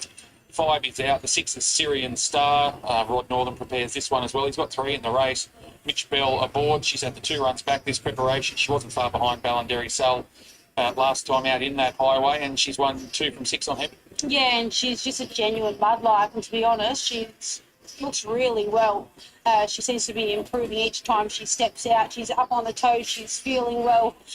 Probably Ballandary Sal had the wood on her last start the highway, but she does meet Ballandary Sal 3.5 kilos better off. Number 7, Sibylla, Rod Northam again. Chelsea Hillier aboard, gets an inside gate here. She's won 2 from 9 overall, but both of those wins have come on heavy tracks where she's had 3 goes for the 2 wins. Yeah, just whether she's going as well as what she has in previous preparations, that's the question mark. But she's back to Muswellbrook. She'll love the conditions, and she gets in nice and light at the weights. Bella Kathleen, the 8, Mark Minavini, Braith Knock. Mark's had a winner earlier today. Braith's already ridden 2. She's a last start winner at Newcastle. That was first up this time in. She didn't have a trial. She changed over, She transferred from South Australia up to Mark's stable, so it was the first time this way of going, and I thought she put them away in pretty good order there over the 1500. Yeah, it was encouraging, wasn't it? Obviously that was on a good force surface, but she's won and placed on soft and heavy tracks in the past. Obviously Mark would have had a little bit more time to figure her out. She's trending in the right direction. And Jay Hopkins trains number 10, an Easy Turn, Sienna Grimer aboard, a former Victorian who's had the one start up here. That was at Newcastle over the 1,300 metres, was well beaten there. Comes back to a country race today, but it's a pretty strong race. Yeah, it is. So this looks a little bit harder. I found it hard to entertain her here, but she's lovely and relaxed walking out with Jane. All right, they're making their way out onto the track. Leah Gavrinich is going to make her way over. Belinda's just flagged her down like a traffic cop directing traffic around. I saw Leah throw a head up. She's not overly keen on the interviews at times either, is she? No, but she's always obliging, and she's always full of useful information, so I'd love to pick her brain. She has this mare, Gentileschi, first up today. She has Tapakick first in tomorrow, and they also have Fortissimo heading to the Clarendon Stakes at Hawkesbury also. So a few I'm keen to find out a little bit more about, and interested to see what Leah has made of them. Even dragging you in the mud. Gentileschi, obviously, she's pretty classy. She's first up. She done a great job last preparation on a very heavy track one day in town. How's she going first up this prep? She's going really well. She's we're running her today with the look to obviously find something that's going for her. We did have her having a second trial, and then they were washed out. So she comes here obviously with the back of the one trial. 1450. She might be a little bit vulnerable late, but we're obviously very happy with her. And her class, I think, will take her a long way. You also have Tapakick in tomorrow at Newcastle. Is he still heading there? Yeah, absolutely. There's he needs to obviously run tomorrow. Same, a bit similar to this filly. There's a race there for him at Scone, so it'll just be a kick-off point for him. And then same story. It would have been good to give him the 2 trials, but unfortunately they were washed out the other day. So he will be off to hopefully the Mile Highway unless he gets the job done tomorrow. And I probably just want to just a kudos, hats off to the stewards that made the call, obviously, to run this meeting today. I know a lot of people, obviously, were sort of using it as a bit of a segue to Scone, and they could have easily pulled the pin being a heavy 10. And I think, obviously, a lot of meetings have been abandoned lately, so it was great to see them go ahead. And yeah, they're not reaping the rewards, but yeah, a decision well made. And obviously these horses need to get the runs under their belt. And what about Fortissimo? You aim high in the Clarendon Stakes tomorrow at Hawkesbury. Yeah, I like him. Real mild 2,000 metre horse in time. He's done nothing wrong. He keeps pleasing us at home. 1,400 suits. I think he meets a lot of them with the edge on match fitness. And you know what they say about greys in the wet. I do. Good luck. Thank you, Lynette. There's Leo Gavranich. There's Leo Gavranich. $2.30 for Gentileschi. We're a bit behind start time here, Bill. So I'm giving you my numbers 4, 2, 1, and 8. I'm going with Bubba here. You're getting $9.50. You know she loves wet track. She's rock hard fit. She's had plenty of runs in, and 2 of her past 3 starts she's been placed at Scone and Newcastle on heavy surfaces. So she'll run you an honest race. I'll put the 2 Ballandary Sal in for second. Last up highway winner, loves soft tracks. Gentileschi in for third. Class will take her a long, long way, and I'll put the 8 Bella Kathleen in for fourth. 4, 2, 1, 8. Yeah, with the horse in form, which is Ballandary Sal off a last start highway win. She loves conditions. She's getting up in the weights now, but going really well. From Syrian Star, who will absolutely love the conditions. Gentileschi look forward enough. No doubt she'll improve on whatever she does, but Class will take her a long way. And Bubba, I'm with you. I think she can run an honest race. 2, 6, 1 and 4. We did have a heavy shower go through for about 5 or 10 minutes here between races 5 and 6, so that just put a little bit more juice back into the tracks and a few people scurrying, but thankfully it has subsided now. So the horses have made their way out onto the track here. It looks like there's only a couple left to load in the feature event of the day. It's the Godolphin Tiara. For his call of it, here's Ben Hall. For the Godolphin Tiara. So Ballandary Sal coming up and goes into the outside gate. We're right for a break here. Red light is on. They're racing immediately now off the inside. Sibylla left fast with Bubba. Not far away in the early stages there is Bella Kathleen and Syrian Stars pushing forward. Gentileschi's over on the insider. They were followed by Easy Turn, then Borrowed Luck, and Ballandary Sal from the wide gate is back at the rear. Along the back they go, and they're about to turn down the side. And Syrian Star presses on out 3 wider, and Syrian Star will go to the front. Lead from Sibylla, and on the outside, third Bella Catalina. 3 lengths away, Gentileschi, the favourites, fourth, the rail being covered by Bubba. Then came next on the outside, Borrowed Luck, Easy Turn second last, and Ballandary Sal is last. Down the side with 700 metres left to go. Syrian Star in front a half length, but can't cross. Sibylla punches up underneath it, then Bella Kathleen and Gentileschi's over on the inside, then Bubba, 2 lengths Borrowed Luck, Easy Turn, and Ballandary Sal will have to come from last to score. 500 metres left to go. Sibylla on the inside of Syrian Star, Bella Kathleen, Gentileschi. Bubba is starting to get going, then Easy Turn, Borrowed Luck, and Ballandary Sal gets right to the outside. Top of the straight, 350 left to go. Gentileschi went underneath and got to the front from Sibylla. 2 lengths away, then Bella Kathleen, then Bubba and Ballandary Sal's right down the outside with Borrowed Luck, but Gentileschi shot clear. 150 metres left to go. Gentileschi in front. Bella Kathleen's trying to peg back the margin, but the favourite streaking clear, and Gentileschi will win. Gentileschi beat Bella Kathleen, Sibylla and Bubba. Easy Turn was next, then Ballandary Sal. She couldn't get going up the straighter. Next to last was Syrian Star, and a breakaway was Borrowed Luck. Yeah, 1, 8, 4 or 7, or 7 and 4. But Gentileschi first up in the preparation, well prepared with just the 1 trial under her belt, and far too good for them here this afternoon. 1, 8, 7 or 4. Let's go back to Warwick with Kiana Paul.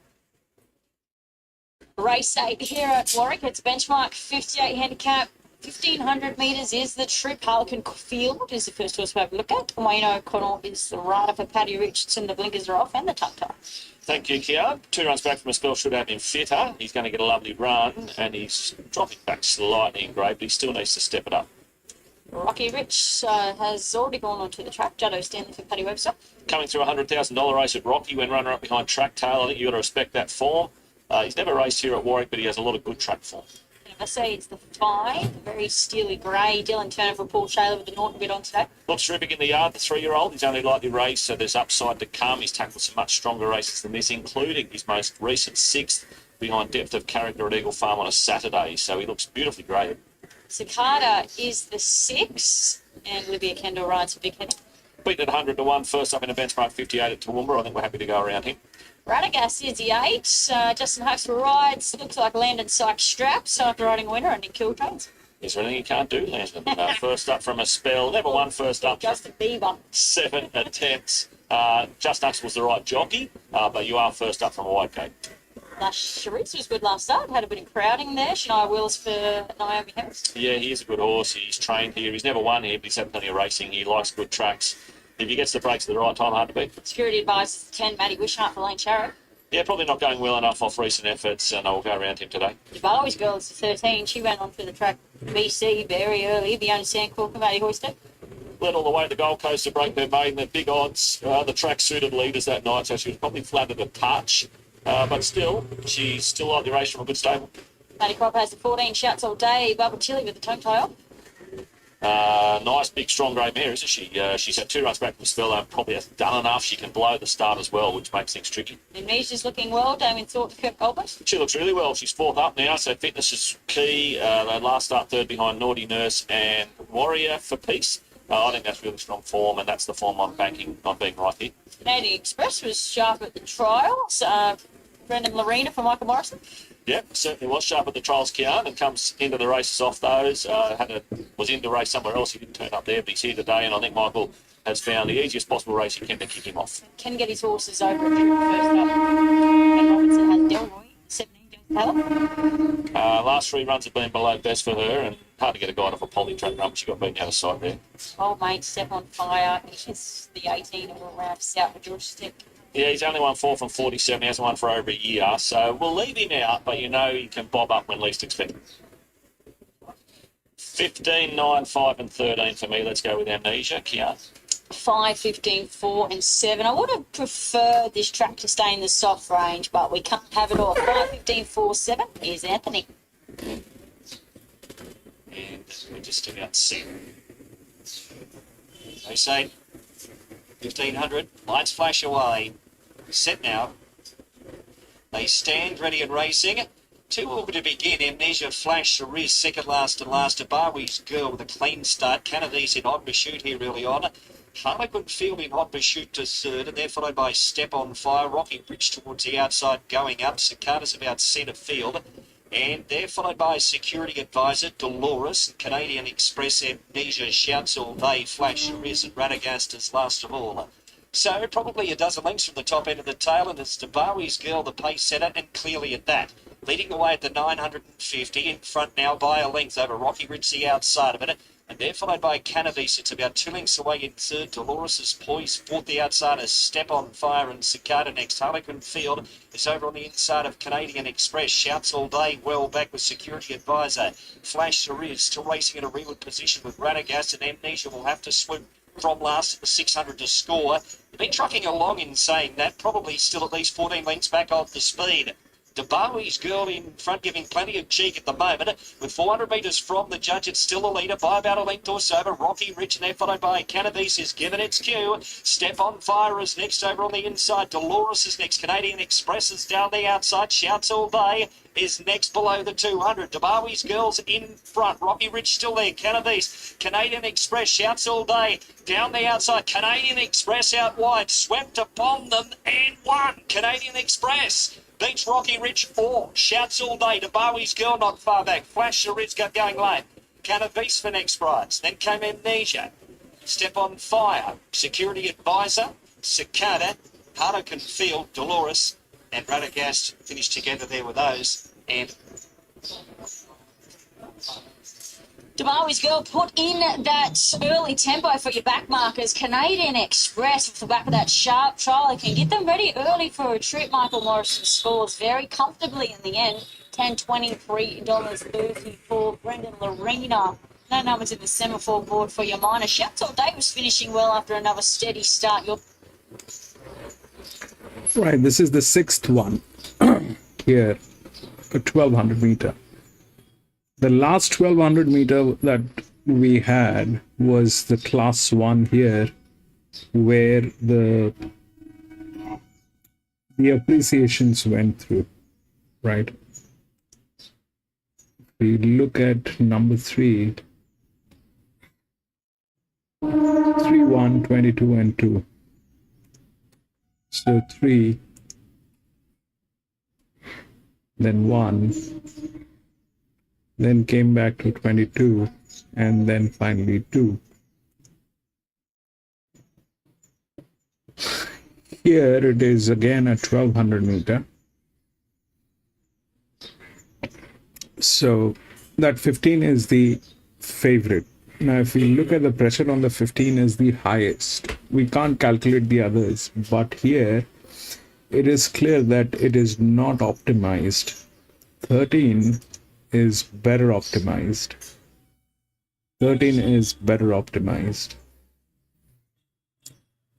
Now, if that's that, then but this is in a good hand. This is probably one of the best hands, right? That's that. But 13 is one of the highest pressure. With this one we cannot calculate, but this one we can calculate. It is 224. This is 146. This is definitely better. This is going to be larger than this if we were able to calculate, but this is less. So 15 is the favorite, but it is looking tricky. 13 is better optimized. If that's that, then we have the largest inner drift here. This jockey has never won a race. That's the largest inner drift. That's gate number 8. This is 7. This is 8. Okay. That's that.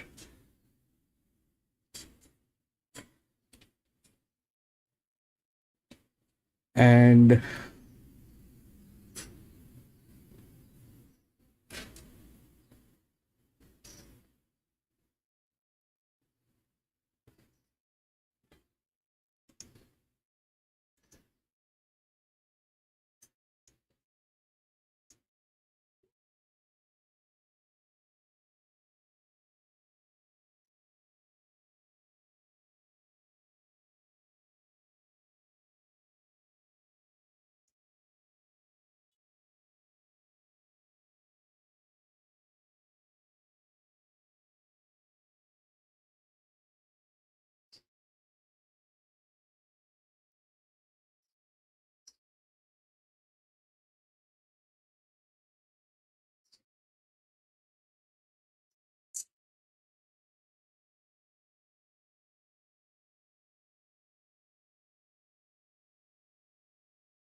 there's a physics on this 7. 7 is not there within the odds. There's a physics, very strong physics on this one. So that probably is in.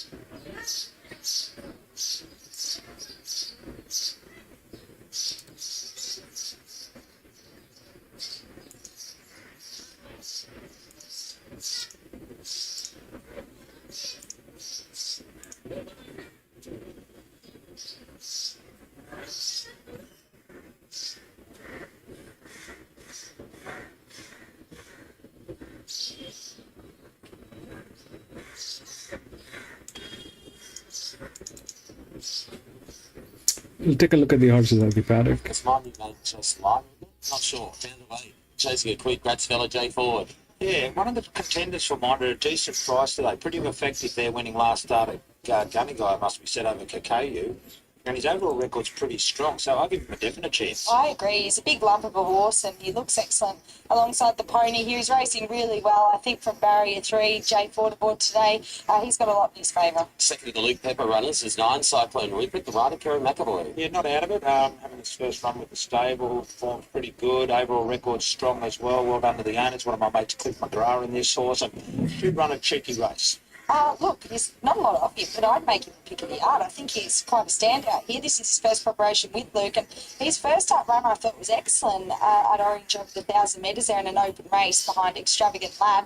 His last 100 metres was eye-catching, getting out to 1,200 second up with the speed on. I think he's one to watch. The 10 Shalonte, Scott Collins, and Woodville.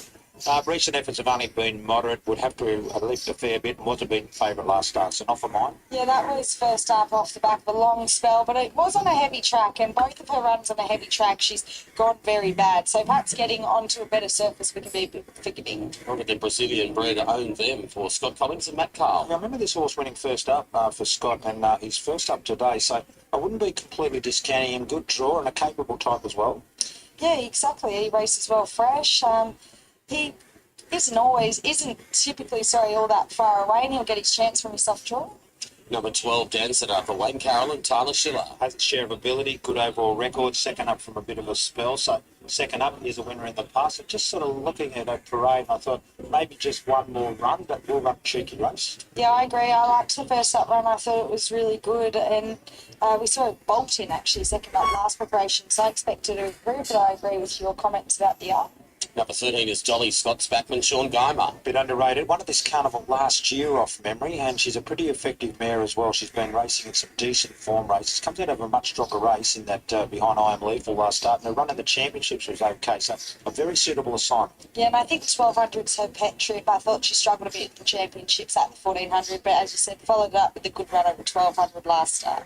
Number 14 is Miss Stalwart, Nick Ollie, Quade Crow. Yeah, that's a pretty honest type of mare, never too far away from the action. Pretty good conversion rate of a win in every 5 starts, so not out of it, but just a tough race again. Yeah, she's placed 2 from 3 first start runs, though, and I thought she had a really nice hit out in a recent Canberra trial, which should see her ready to go here. And finally, but certainly not last but not least, Say Your Pence, $1.35 shot, Matt Taylor, Morgan. Yeah, very, very short, isn't it? But she was very effective last start. It must be said that was a much easier assignment than what she faces today. She's got to go out and do it as a very short price favourite here, third up after 2 years off, but she's nice and fit. And the last win, you just couldn't ignore it. Yeah, I'm getting too scared to be too cocky, but she just looks too hard to beat. She showed a lot in her first preparation and obviously went amiss and had the 2 years off, but she's bounced back excellent. It's great first up, and then as you mentioned, she bolted him off what was a wide, tough run second up. Okay, so they're off to the start now, ahead of race number 6 on the program. Benchmark 74, Joe Cleary is on track today with the mare Soul Lady lining up at her 13th start. Joe's over there now with Whitey. Yeah, the first up today, she's pretty effective. First up, got a great record, 5 starts, 2 wins in 2 seconds. Draws out a little bit today, but got plenty of speed to overcome that. Joe's only runner for the carnival. What can we do here? Yeah, a bit bizarre. Well, this sort of fortnight ago, I thought I had half a dozen coming over, but obviously King missed out in the town plate and the others went elsewhere. But look, she's very good first. I've got to have a very healthy respect for Maddie's mare, but just extracted Jess to go back, ride for a little bit of luck, and very similar to how Kayla Nisbet used to ride already. Go back and ride for luck. But if she can jump on a 3-wide train and have one crack at her, mate, she's a definite each-way chance. It's been good and everything. Looks been outstanding, really good base. Actually had the first month this prep with Potsy in the water, and then over to my stables at Queanbeyan. She had a fantastic race. She galloped over King Gutho the other morning. There was nothing between them. So, if she runs in the first half, it does not be stoked, but top 3, we all get some wages. That's very true. The wide draw, but she's got the speed to be right up there if you need to. But, Whitey, we're going to take it to Madison because fine to spend the candle at both ends. And as I said, we've got a very healthy respect for Maddie's mare. So, the plan is to try and get top three finished today, and we move on. Right, if I like it, just hope for the best. Good day, mate. You look fresh. There is Joe Cleary, who's Soul Lady, who's off to the gates. Favourite though, $1.40. So You Pence, dominant favourite. Only other runner in single figures is Kakonku, who's 90 to 750 incidentally. And the third line of betting occupied by Dolly. It's been a nibble there, $14 this morning. Got into as short as 10 now, $11. At the gates, we're getting there. Whitey ahead of race 6. Nice and short, isn't $1.40, but I don't know if it's a trial to be that price, Taylor. Like, you know, it's had a long time off. I know it's had the 2 wins and 1 easy last up. This is a different assignment today, but I have gone its way. I'm going to definitely be having something on the 5 KQU, and my other numbers there are 8 and 7. I do have a healthy respect for Joe's runner as well, Soul Lady. So, good race, just a little bit of a watch for mine on the 5. I mean, getting too scared to be too confident, but I think she's clearly a very talented mare, and I suppose there's a bit of a query. Obviously, she's had soundness issues in the past with that 2-year spell, but I just expected from her form that she should be better third up off the back of such a long spell. And if she is, I think that she'd be awfully hard to beat. As I said, has to overcome a wide draw, but she was dominant off the back of a wide run in an easier race, I guess, but still able to overcome it last start. I think she's hard to beat. From the 9, Cyclone Rupert, as I said, this would have been my pick of the yard. I loved his parade. I thought he looked excellent, and getting out to the 1200 off a great first up run, I think he's right in this. In for third, the 8, Chasing a Quid, will get every chance. He's racing well. And in for fourth, I've got the 12, Dance Enough. I thought she was good first up, and it does improve second up. So they're moving in. We've got those late mail numbers. Last look at the market, $1.45. So you pence after being $1.35 earlier today. And as I say, Koku is the only other runner in single figures from a good stable with Luke Pepper. Yeah, Dolly just loads up there, Gav. I just went and had something on KQ each way. Like, it's too short to favourite to back. And I don't think it should be that short. So I've been taken by KQ's performances of late. But there's a lot of value to be had for some of these other runners, I thought, Taylor. Like, terrific value for horses that have been racing quite well. Yeah, no, you're exactly right there. What do they say? If you don't like the favourite, there's plenty of value in the other runners. That's definitely the case here. I mean, I know I've made a few comments now about the way this carnival's gone. Might just have to take on a favourite just because. Just because. Get something back, perhaps. There is number 6 going in. That is Ferrari Man, who won 2 races before a break. Blake McDougall, the rider, today for Andrew Berg. Okay, let's go upstairs. Here is race 6 with Anthony. $1.45. Now, Cyclone Rupert, Dance Enough. Take up their spots. Soul Lady, Kate Cocker with the last couple. So we've seen a load here. Kate Cocker about to take up her spot. Soul Lady's got the outside gate, the visitors draw. She's come from Queenview. Halfway to something out there. The Walsh and Blair, Country Magic 74. So your pence, white and light blue. Very short price favourite here. They're ready. They're off, and So Your Pence came away second. Dolly was the first one to begin. So Your Pence quickly into second position. Ferrari Man has got to third. And then came Apollo Creed, who's going forward in a bit of a rush. Dance Enough up in 5th position early. They're followed then by Chasing a Quid, Own Them, and Kahawati looks to be 3 wide going forward. Then Cyclone Rupert in the second half of the field from Soul Lady, who's found the rails. K. Cocker, Miss Stalwart, and Chalonte's the last one. Apollo Creed, 600 to go. Led from Dolly and So Your Pence with Fresh Air in 3rd position. Then Ferrari Man, and they're followed then by Dance Enough, Kahawati, Own Them, Chasing a Quid, Soul Lady, and Chalonte with Cyclone Rupert come to the outside, 350 to go. So Your Pence given ahead now, strode up to Dolly. Dance Enough's trying to go with her, but So Your Pence broke away, 200 to go. Put up 3 lengths pretty quickly here. So Your Pence showed a good turn of foot, and she's dashed right away.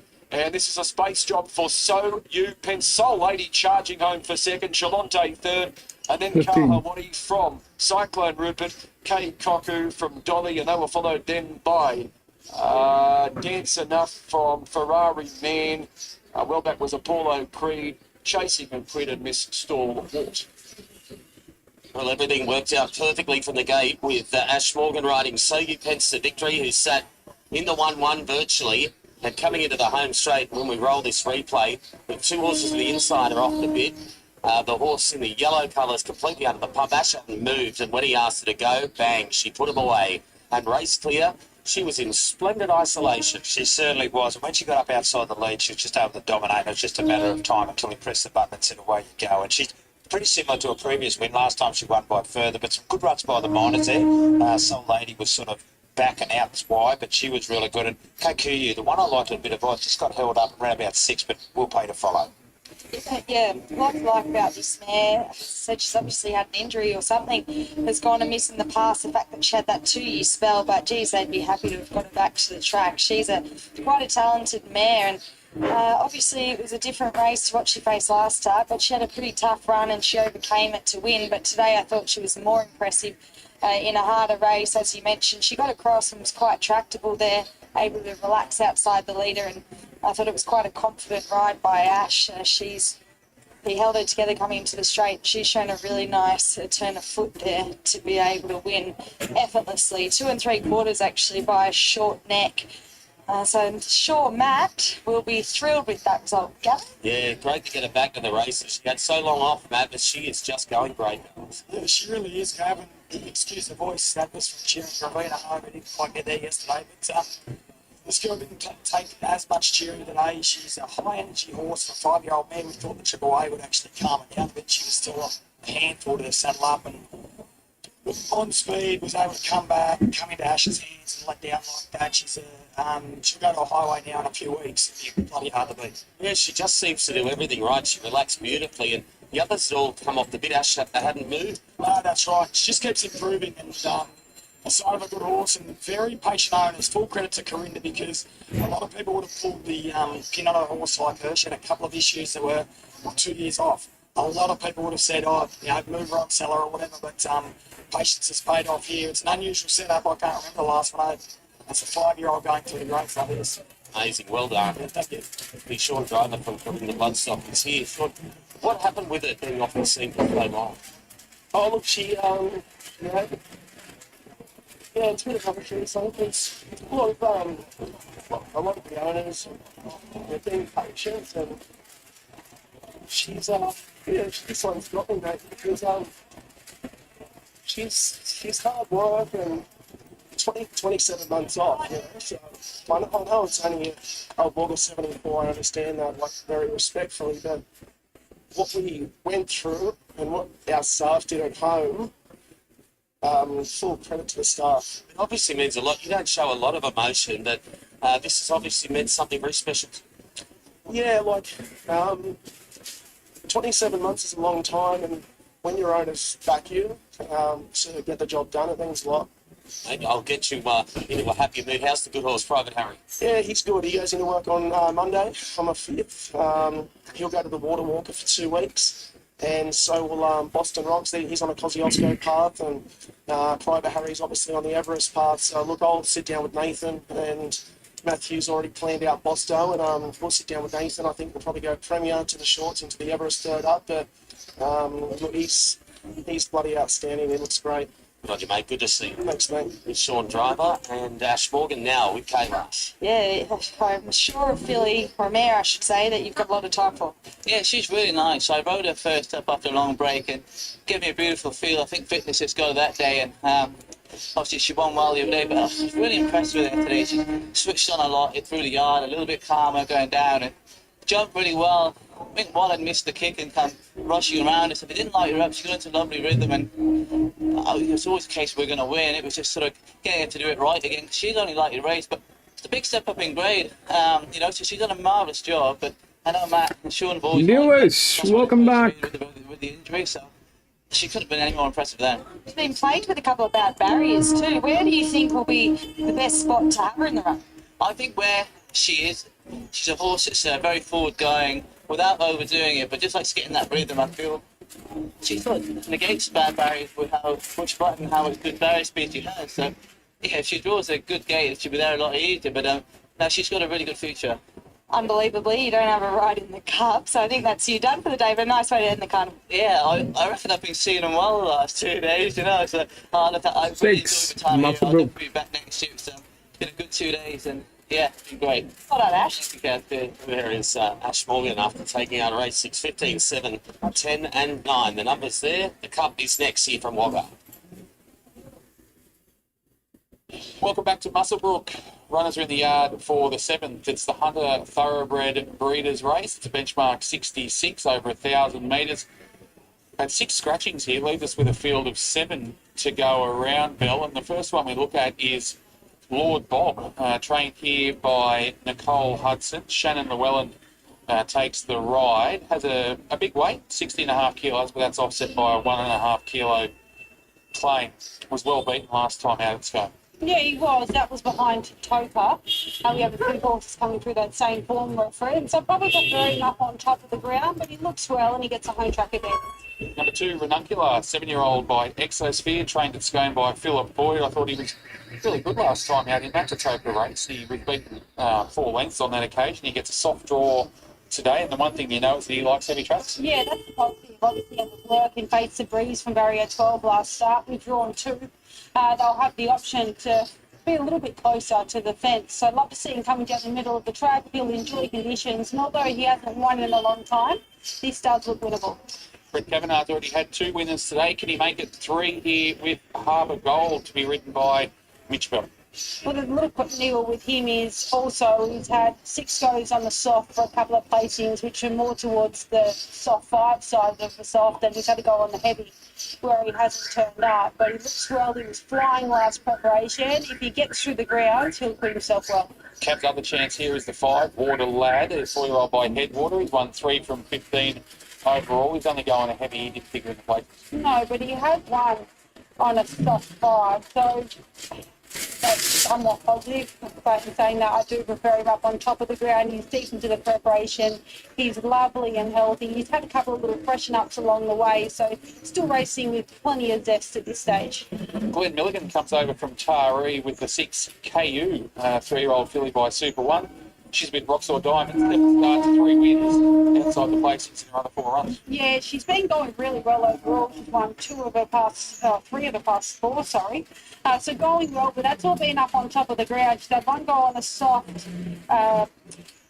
6. She had 2 goes on the soft. She won on a 5, then she went on the soft 7, beaten 12 lengths. Then she had 1 go on a heavy, beaten 15 lengths. So that has to be a worry. 7, 8, 9 are all out. The 10 is Move She Can for Rod Northam. Chelsea Hillier takes the ride aboard this man, who they've been nice and patient with. She's a 4-year-old. She's only lining up for a 4th start today. She's won 2 of her 3 runs. She hasn't raced since November. She comes into this fresh without a trial. Yeah, fresh without a trial on a heavy track. So that's the concern, no doubt. She's got plenty of ability. She's shown us that in the past. She's a winner. 2 from 2 first up into the preparation, and she's a winner on the soft. If she's on song, she can win this. She looks well enough. And the 11th, the last one we looked at, that's Hulu, a mare by Showtime for Cameron Crockett. Will Stanley's in the saddle, a winner of 2 of her 9 starts. She's 1 on the soft, and she has been placed in the heavy. Yeah, she only had 2 goes on the heavy for 1 placing. It's a mare that's really strengthened up with time. She's filled out a lot, to be honest. This last time I saw her in a mounting yard. Looking at her, she'll take improvement for the run, but she's only going to improve out in short. All right, we're less than 3 minutes out from jump time here for race number 7 on the card. One of the well-supported runners in the race is number 10, Move She Can from the Rod Northam stable. Rachel Northam's with Bell now. She's in the scarily race, which she's shown you plenty. She's first up today, no trial. What have you made of this race? We're very happy with how she's come along. She did her excitement last year at the Spell Cup, so we're hoping that maybe she might be aiming towards that now as well. So starting off today. Obviously, first up on a heavy 10 track. It's never an easy task. Is she forward enough to be winning here today? Well, Chelsea's just going to let her find her feet, get comfortable, and be finishing off. But you can never tell with those good horses. It's kind of what's going to happen. You can't surprise at the start. So. Class can take them a long way, and Newsbound in the neck. She's been racing well. I thought last start had a bit of hidden merit. Yeah, she's another one. Just these kind of things to go her way, but she looks well now, and so she should be looking for a good run. But again, this track is it's been difficult to determine what exactly is going to happen with, depending on where you are on the track. Good luck with both. Thank you very much. Well, there she is, Rachel Northam, talking to us about the chances of Move She Can, who's your $3.80 favourite. Now, the 3 Harbour Gold's $4, $5 for Cab's other runner, Water Lad. Hulu's $5, Caillou is $6. I hope Hulu and Caillou aren't fighting out the finish for that all. Hulu, Caillou. $21 into 9s for Ranuncular, 41s into 31s for Lord Bob. I've gone 10, 2, 5 and 11 here. I'm with the 10 Move She Can. She's won 2 of her 3 starts. She's had the 1 failure. That was at Scone back in June of last year. She bounced back from that, won there in November. We haven't seen her since, but she's obviously got a fair bit of ability. She looked well in the yard. No knock on her there. I put the 2 in for second. Ranuncular loves wet tracks. The run at Scone last time out was pretty good. For third, the 5, which is Water Lad, I think can run well here. He's only a small horse, but he's so consistent. And I put the 11 Hulu in for 4th. I thought she graded in pretty good order here today, considering she's first up without a barrier trial. 10, 2, 5 and 11. So it's just an opportunity to go looking for a little bit of value. We landed on Ranuncular at a price. He hasn't won in a long time, but last start was encouraging, where he really stuck on well after covering a bit of ground early. He's still racing with, a fair bit of ability at this stage of his career. Admittedly, he is a 7-year-old now, but last start was encouraging and we've seen a bit of form out of the race. So I've gone his way over Move She Can, who clearly is the up-and-coming galloper of the field. She's only sparingly raced. Wouldn't be surprised to see her win, but it is an ask first up without a trial to be winning on this kind of going. Hulu will take improvement from the run, but love how she's strengthened up, and Harbour Gold and convinced he's better suited up on top of the ground, but he was doing a great job last prep. 210, 11 and 3. All right, just down to $4 now, this favourite. Very compressed at the top of the market. $4 for Move She Can, $4.20 Harbour Gold, which has been well supported considering he doesn't seem to do his best racing on wet tracks, but Cab's already produced a couple today. First up, no barrier trial. Can He's going for a third bunny. Yeah, exactly right. 440 for his other runner, Water Lad, 440 for Hulu as well. As now, Water Lad comes in to join Move She Can, 420 each of 2. Out of the yard, if you could take one home, because I know you like to think about taking them home. Which one would you take? Well, Move She Can presented forward enough first up. I generally don't like to bring horses first up without a trial on a heavy 10 track, but she's obviously got the ability and she looked well, but there's no money for her. She's been on the drift. All right, for his call of the penultimate, here's Ben Hall. So Lord Bob coming in, and Hulu will be the last one to load. So Hulu about to come forward. Hulu coming up. Starter is on the platform now, and the runners are ready to jump. Red light is on, race 7. Ready to go. Stand by, they're racing now. Hulu out wide left, okay. Lord Bob began with plenty of speed and driving through in the early stages there. Going forward is Move She Can with Harbour Gold. Ranuncular not far away. Water Lad was next. And a breakaway of about 5 lengths to Hulu now, who can't keep in touch at the moment. 650 metres left to go, and Caillou drove through, took the lead from Move She Can. Lord Bob's very wide now, being passed underneath it by Harbour Gold. Then came Ranuncular and further back to Water Lad. And another 4 or 5 away last was Hulu. Up to the turn they run, and Caillou led her. So Caillou at the top of the straight from Ranuncular on the inside. Then Move She Can, who's chiming in. They were followed by Water Lad and Harbour Gold, then Lord Bob. 150 metres left to go. Out in the middle of the track, Move She Can and Ranuncular paired off in the lead. Ranuncular and Move She Can, and Hulu's flying home from nowhere. Look at this. Hulu out wide is charging after Ranuncular and Move She Can, and Hulu, what a win, has beaten Ranuncular. Move She Can. They were followed by Water Lad, then Harbour Gold was next. 11. Caillou, Lord Bob. Wow, where did that come from? All of a sudden, it stopped running, Lewis. Blue here first up. Anyway. She's strengthened up a lot this prep. This is her first go over the 1,000 metres in her racing career, but off that, she's in for a big prep. 11, 2, 10 and 5 are your numbers across the line. Go to... Right, so this is the 7th one. This is a listed race. This one is the race they've been waiting for today. 12, 8, 10 and 2. 12 is the favorite. 12 is the linear. And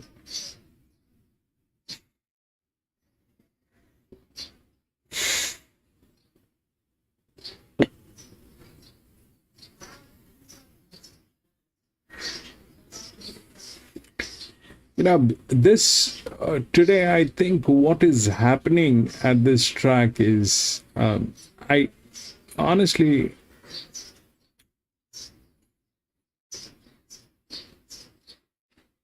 this is getting to a point which is very difficult to take chances. That 12 is the favorite, but they're like that. They have been like that, so I don't know what to do.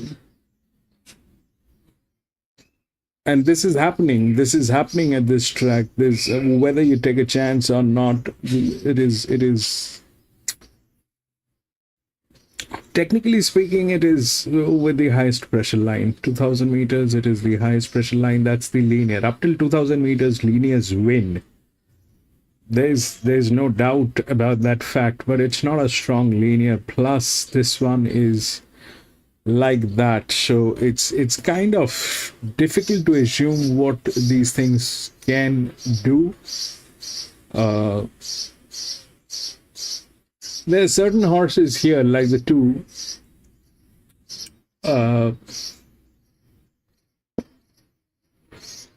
which is with a different set of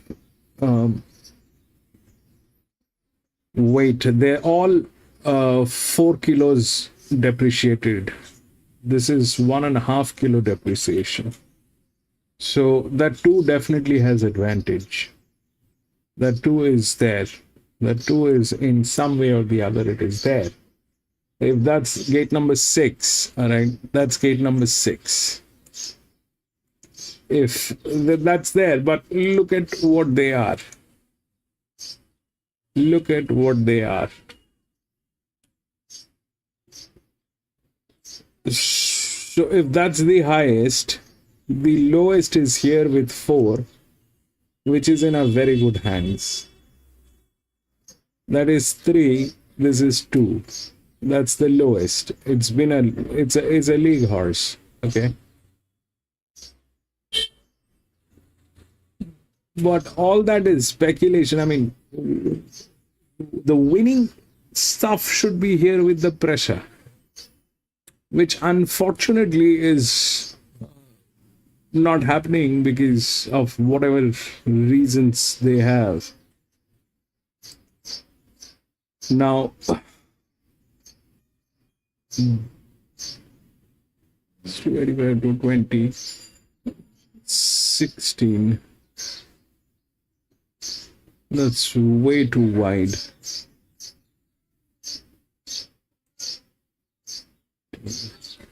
This is the largest inner drift, 17, which is 14. Gate number 14.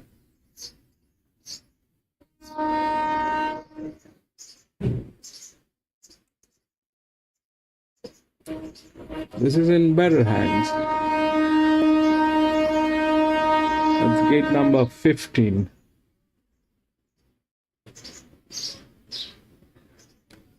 That's gate number 15. This is in better hands. I don't know what to make actually.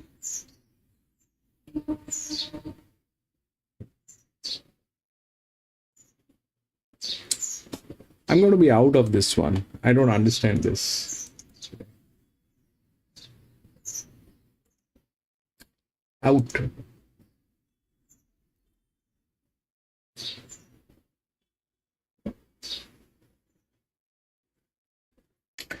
$12 is the linear. Ideally, 12 should win, but they're like 50% downdrift on their finances. This is quite strange. And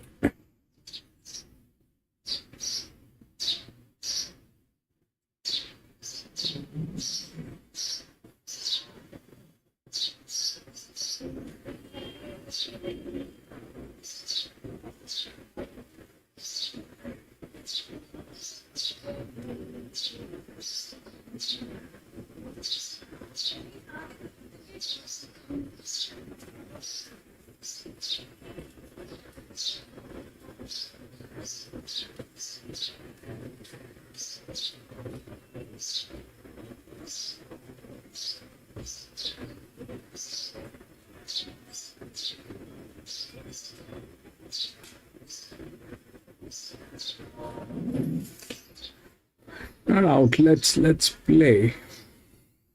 Let's play.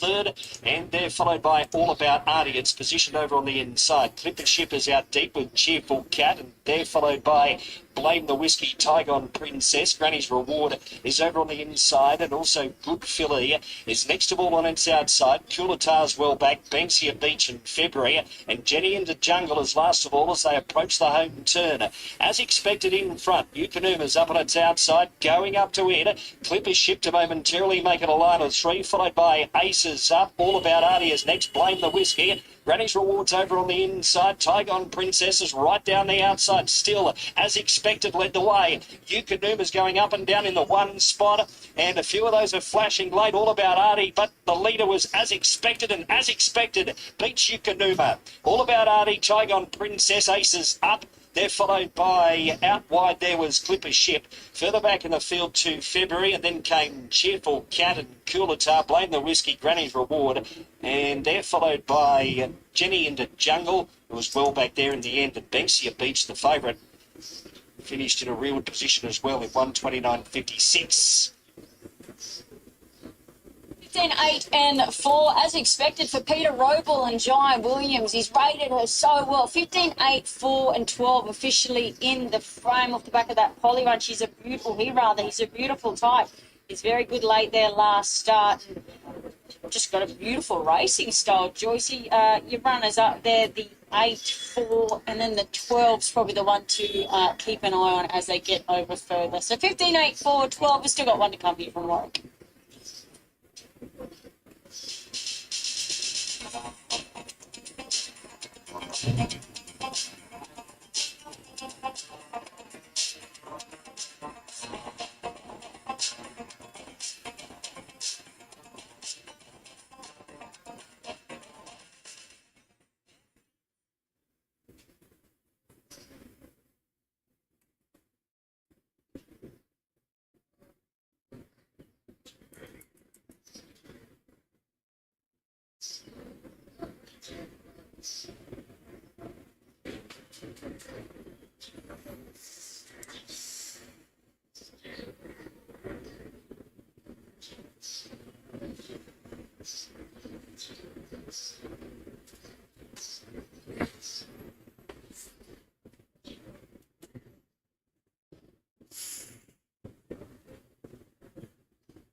Feature event this afternoon coming up in 12 minutes. This is the Wagga Gold Cup, $200,000 listed race over 2,000 metres. So Bear on the Loose favourite narrowly over Flying Bandit. It's always a quality race, and this year, no exception, Kayla. Isn't it unbelievably open? And I think the weights make it an even more level playing field. We only have one horse, I think, over 54.5. So I'm quite looking forward to it. We've got a couple of new players come out of that race.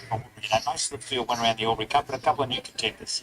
All right, there might be a bit of value. So $3.90 or $4 the field really tells the story. As we have a look at the runners, a big field parading, and we start with the Albury Cup winner, Methuselah, with the Swallow and Reece Jones. It's sort of hard to see any of the others turning it around on him. He was quite, one with a bit of authority there, I thought, but there wasn't much between them as they went across the line either. So it's a very good ride on that occasion. Same jockey, good draw, in form, hard to beat. Yeah, look, I thought there was merit in a few of the runs behind it, but what I liked about him was that they used him up from a wide draw to get outside the leader, which is a bit outside of his usual pattern. So from his soft draw today, they'll be able to ride him where he's comfortable, and I think that will see him finish off a bit better. Now we go down to Jimmy Hendricks. Here's number 4 for Annabelle and Rob Archibald and Jeff Penza. Yeah, well, this horse ran 8th in the Albury Cup, so another one that comes out of that same race. Pretty good overall record as well, and will take benefit out of a couple of runs back from a spell. So it's the one with a little bit of upside as well, and a fair bit in his favour. They keep fiddling around with the gear on him. Look, he's struggled midfield in both runs back this time around. He just seems to be struggling to pick up when they quicken, so I thought he was a bit hard to have. On to King Frankel. Here's the 5 for Mitch Veer and Grant Buckley. Yeah, he's first up today. Hasn't raced since December, of course, when he was over 2,400 metres. So we haven't seen him for a little bit. He finds a very tough assignment first up. Yeah, he ran midfield in the Cup last year. He does race well fresh and had a good hit out in a Kembla trial, but I don't think we've seen the best of him for a while. Look at Limo with number 6 for the Hayes boys and Blake McDougall. Yeah, showed a bit of fight in the Albury Cup running third there. It was a solid enough effort. Same jockey goes on board. Tick from me, I don't mind him. Yeah, geez, he looks well too from a yard perspective. But he was excellent, I thought. They rode him to find the front, which he did. He bowled along and was beaten half a length. I assume they'll adopt the same tactics here, and that'll see him give a good sight. Number 7 is Beltoro for Robert Hickmott and Tio Nugent. Yeah, I've had a bit of a talk to Robert before. Of course, they won the Albury Cup with this horse a couple of years ago, but he has not won a race since. But I thought he was gallant in defeat there, Carla.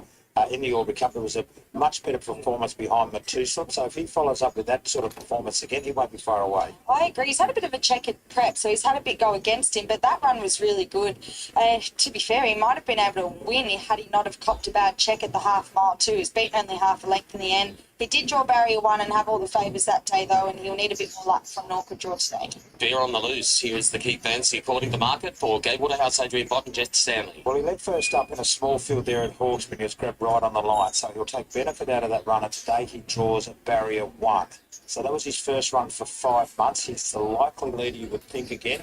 Plenty of improvement to come out of him. Has to be there. Yeah, that's right. And second up 2,000 is obviously going to suit him a lot better. If I had one niggle with him, I'm wondering if he's at his best with a bit of give in the ground.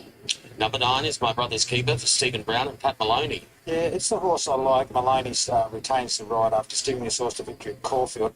I thought its closing sectionals were really good in the Albury Cup. It just finished off, had a nice clear run, it must be said, but made good ground on the win. And now same distance again. Can he turn it around? Well, I'm tipping him to do so. Well, he could. I probably disagree with the clear path. I thought he had to plot a bit of a path for the first half of the straight to find clear area. And once he did get it, I thought he found the line better than anything. So with the right run here, it wouldn't surprise to see him turn the tables on Methuselah. On to the second of the Waller runners, number 10, Madatsu, for Karen McAvoy on board. He's got a 1 in 4 winning strike rate, and he comes out of the Albury Cup again, at which he ran 5th. Been a little while between wins. Right jockey on for the big occasion. He went back to last in the Albury Cup from that wide draw. And I thought he was good his last furlong, beaten only a length and a half. I'd like to see him hold a bit of a closer spot, which he may be able to do from a slightly better draw. 11 is Cliff House for Tim Donnelly and Alicia Collett. Yeah, lovely big galloper, gets way down in the waist. He's been carrying 61 his last couple of starts. Just had a wide path there last up in the Murrumbidgee Cup, a complete forgive run. Today he draws wide again with a strong senior rider on. Tim Donnelly would love to win this race. He's been second twice off memory and third once, and he said, time's ticking. In these colours too, I do believe. Look, it's hard to see him getting any favours from that wide draw, and I think he'd need them in this field. Down to 12, right in the market, Flying Bandit for Kerry Parker and Jay Ford. Well, a little bit like our winner of the plate yesterday, very good strike rate. You know, he's 5 from 11, so basically 1 in 2, lightly raced, backing up after running there at Randwick last week. Went around at favourite. He's been right in the market at favourite his last 5 starts, so that tells you the sort of rating they've got on their sides. I've got him in for second. Yeah, he's one that really caught my eye as soon as he came into the yard. He's a lovely big animal, very fit. He's on a 6-day back up, which has to be a bit of a query, but he's got a lot more upside than a lot of the other runners here. He's never been beaten further than 2.5 lengths his whole career, so that's a hard-trying horse that'll give this a great shake. Bianco Volano on at the 13 for Ron Stubbs and Tyler Schiller. Yeah, what a horse he's been for the connections, Tyler, of course. He's won the Auburn Cup before. He'd like to win another Wagga Cup. Of course, he took it out before the park. And he's plays off pretty well behind Methuselah in the Auburn Cup. He's a definite threat. I haven't got him in my top 4. But his best is good enough to be there somewhere. I loved his run, to be honest. I thought he had nothing go his way. He went back from the wide draw. He pulled hard. He was disappointed for a run and terrific late. I thought he should have filled a minor spot. If he drew softer, I would have had him somewhere closer. Down to 15 County, Kilkenny for Tim Donnelly and Matt Carl. Yeah, good test for this scalper, Matty Carl, who's won all the big races. He's won a few Wagga Cups as well. And he's just such a great jockey for the big occasion as well. He'll keep a calm head and give this horse every possible chance, but I just think he might struggle against some of these. Yeah, look, he was Western midfield in the Auburn Cup, the widest horse on the turn, but kept trying to find the line well. Could take up a closer spot from the soft draw, which would help him. 16 Hell of a Soiree, Luke Pepper is the trainer, going great guns. Yeah, what a rise to the top for this horse. I won a benchmark 58 there about 4 or 5 starts ago and just keeps going from strength to strength. Went 4th in the Canberra Cup preview. Then it's come out and put wins, 2 wins either side. So in form, but this is the big day. That's exactly right. She just keeps aiming up. I'm thrilled for Claire Rance, bothered that she's retained the rider. Wish her the best of luck, but hard to see her winning. Now we go to Star Fire, Ben Brisbane combining with Holly Dernan. He's been really in form. He's won the Gundy Guy Cup, the Terrain Cup his last couple. He's run all the big cups, but this is his hardest test so far. Good occasion for young Holly Dernan, very astute trainer.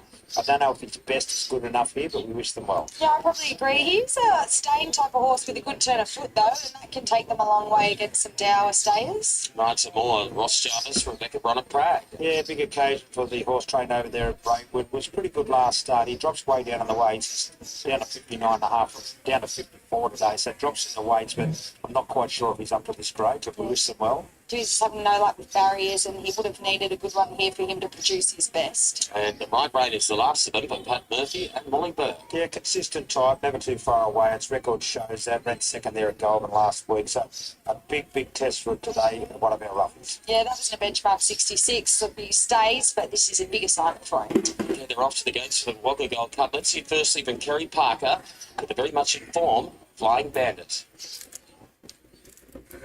Welcome to Wagga, Kerry. Yeah, your first runner in a Wagga Cup, and you've got a horse that's right in the market and on the back up from last week. Yeah, exactly. No, really happy with the way he's presented here today. You know, he's travelled down well, everything feels good. The backup's a little, unknown. I've got 6 EW. He's come through the week really well. Haven't had to do much with him.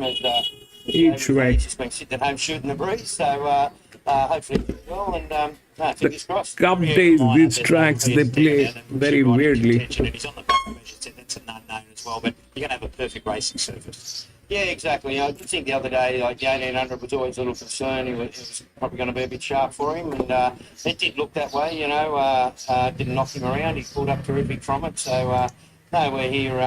You know, fingers crossed that everything goes right for him today. And like you say, lovely big track here at Wagga, and he gets his chance. You know, it's quite an open field. You know, all in all, fingers crossed he gets a chance at him, and he backs up well.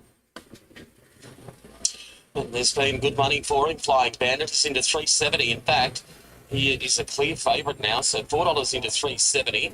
Second elected $6 is Bear on the Loose out from 380. It's been a drift. There's been money with Methuselah, the Auburn Cup winner, 8 into 650. And the other one at that quote is the stablemate, which is Madatsu. The best of the others, $7 about 9. My brother's keeper. 9.50 in from 11 is number 13, and that is Bianco Volano. Caught your eye, Kayla, the other day. Yeah, well, it's really interesting. 7. Methuselah beat half of these horses in the Aubrey Cup, but as I mentioned, The 7 is also good, bro. there was a lot of The 7 is also good. on Methuselah, and I thought 4 Group 1 races. The 7 is also good.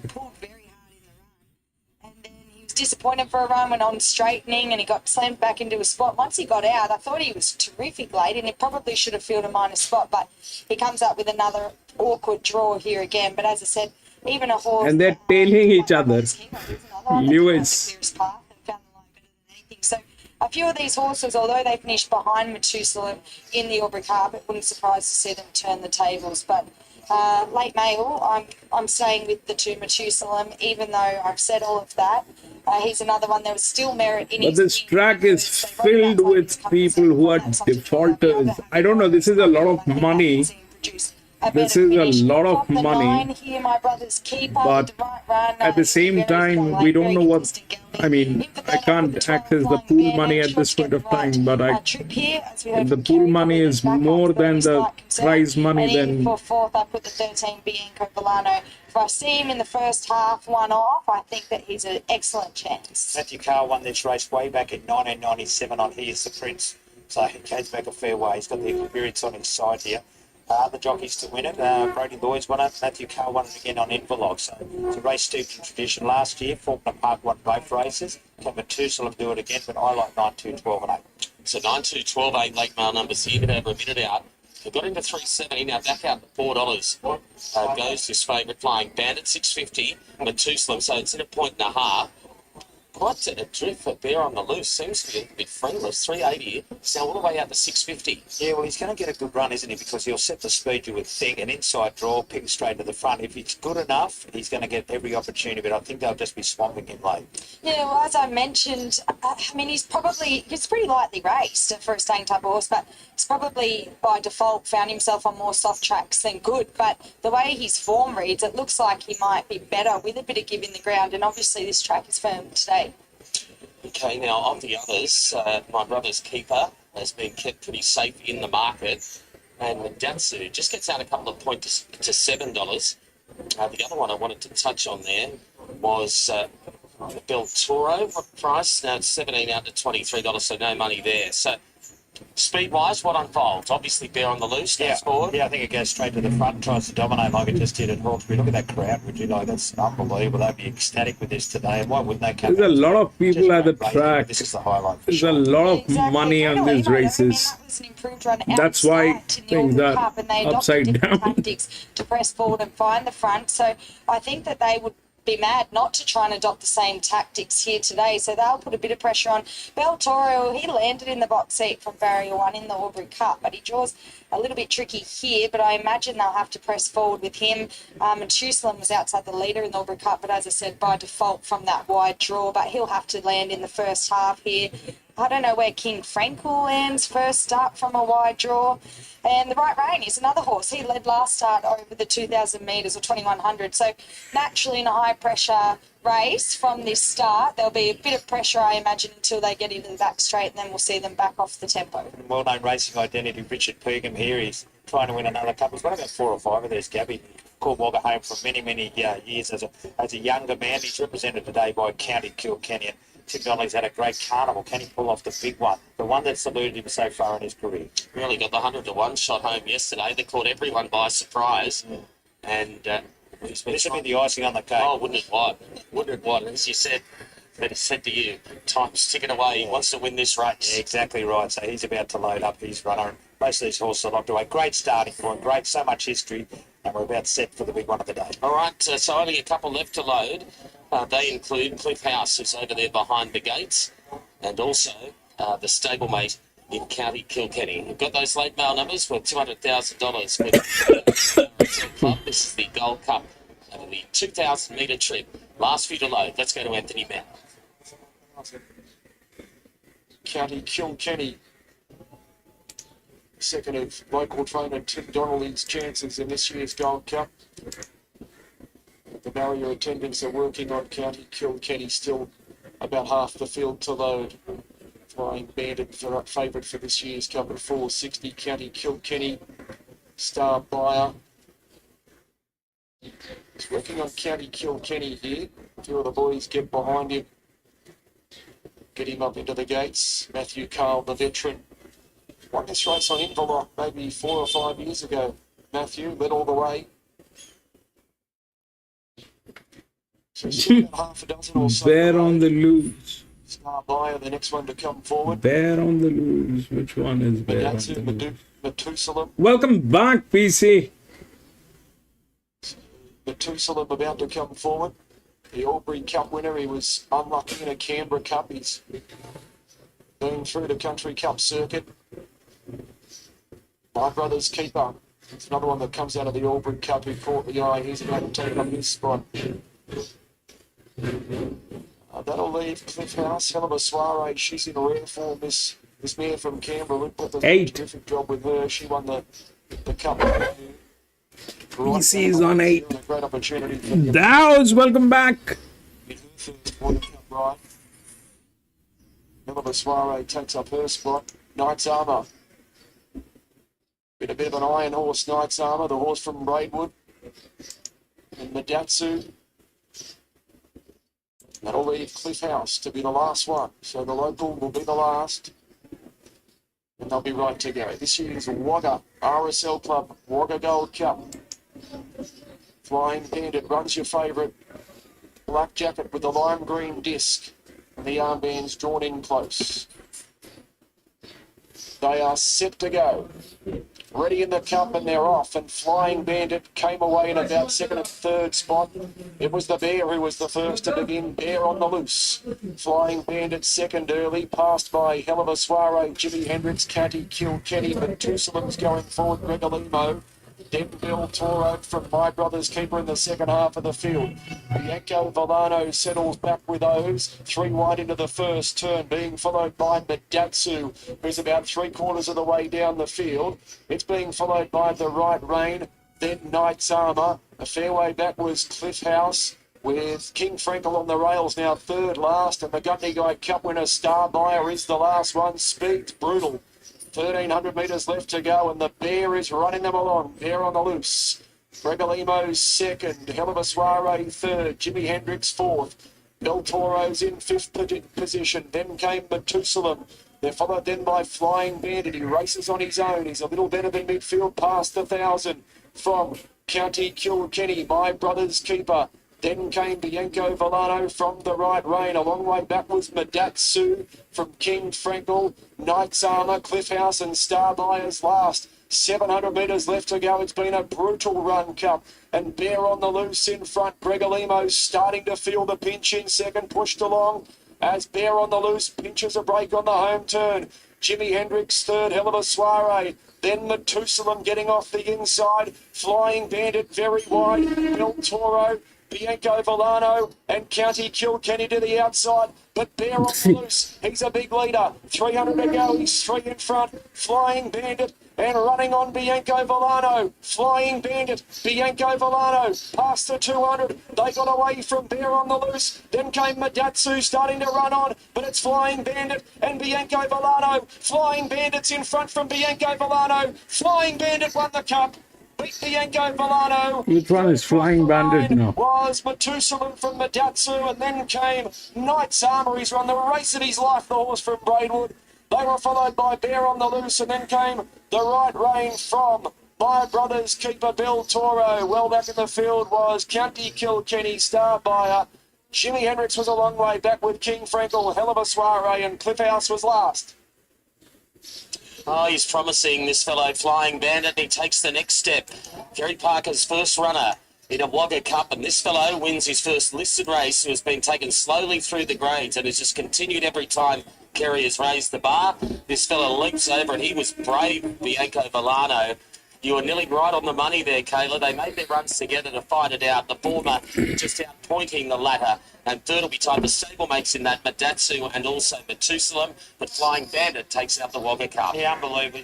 What is the number of that horse? Kerry's only concern was if the horse backed up, but there's no problem there. So he's ticked that box as well. Terrific run by the local horse, wasn't it? And very close for third, but it looks like Methuselah from the 10. So great race. Yeah, excellent race, wasn't it? And he's got a lot more upside than a lot of his competitors in that race. Give that horse a heart attack. Which one won? Which is the Flying Bandit I'll tell now? you what, in the run, he was the horse you wanted to be on. As Anthony alluded to, they didn't really come back the whole race. They really set a solid speed, and he was midfield on his own. He looked the winner a fair way out. Kerry Parker, your first runner in a Wagga Cup, and you'll be coming back on Sydney. Yeah, very good. 12. Just worked out lovely for him, really, to get on his own and get The him right favourite. through them. And, 12, 12. just always looked like he was going to be strong late. A little concerned when the other horse attacked him, but he kept lifting, doing, like he was on the back up. He was fit and just kept running. It was good. You just keep taking him through the grades, and he just continues to, take that next step. Yeah, well, that's what this preparation was about. Was all right. Let's toughen him up now. 12, 13, 2 and Kid 10. loved him and got him along, and now was this prep's about all right. Let's see where you're at now, and we'll toughen you up and take some steps. So good result to have that sort of. You love it when a plan comes together, and to come down here to Wagga. Winner a good horse. Of course, it's a linear PC. It's a linear, but the thing is this: that the 12 was the linear. It's a 452. I don't know. This kind of looked a little weird.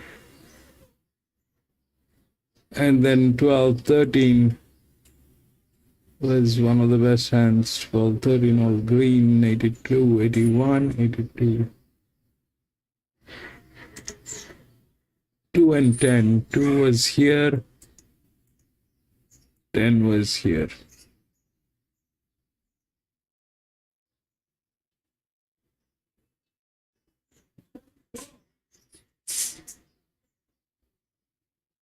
But it was the linear anyways, that up to 2000 meters the linears will win. That's thing. But when you have circumstances like this, I don't know what to do.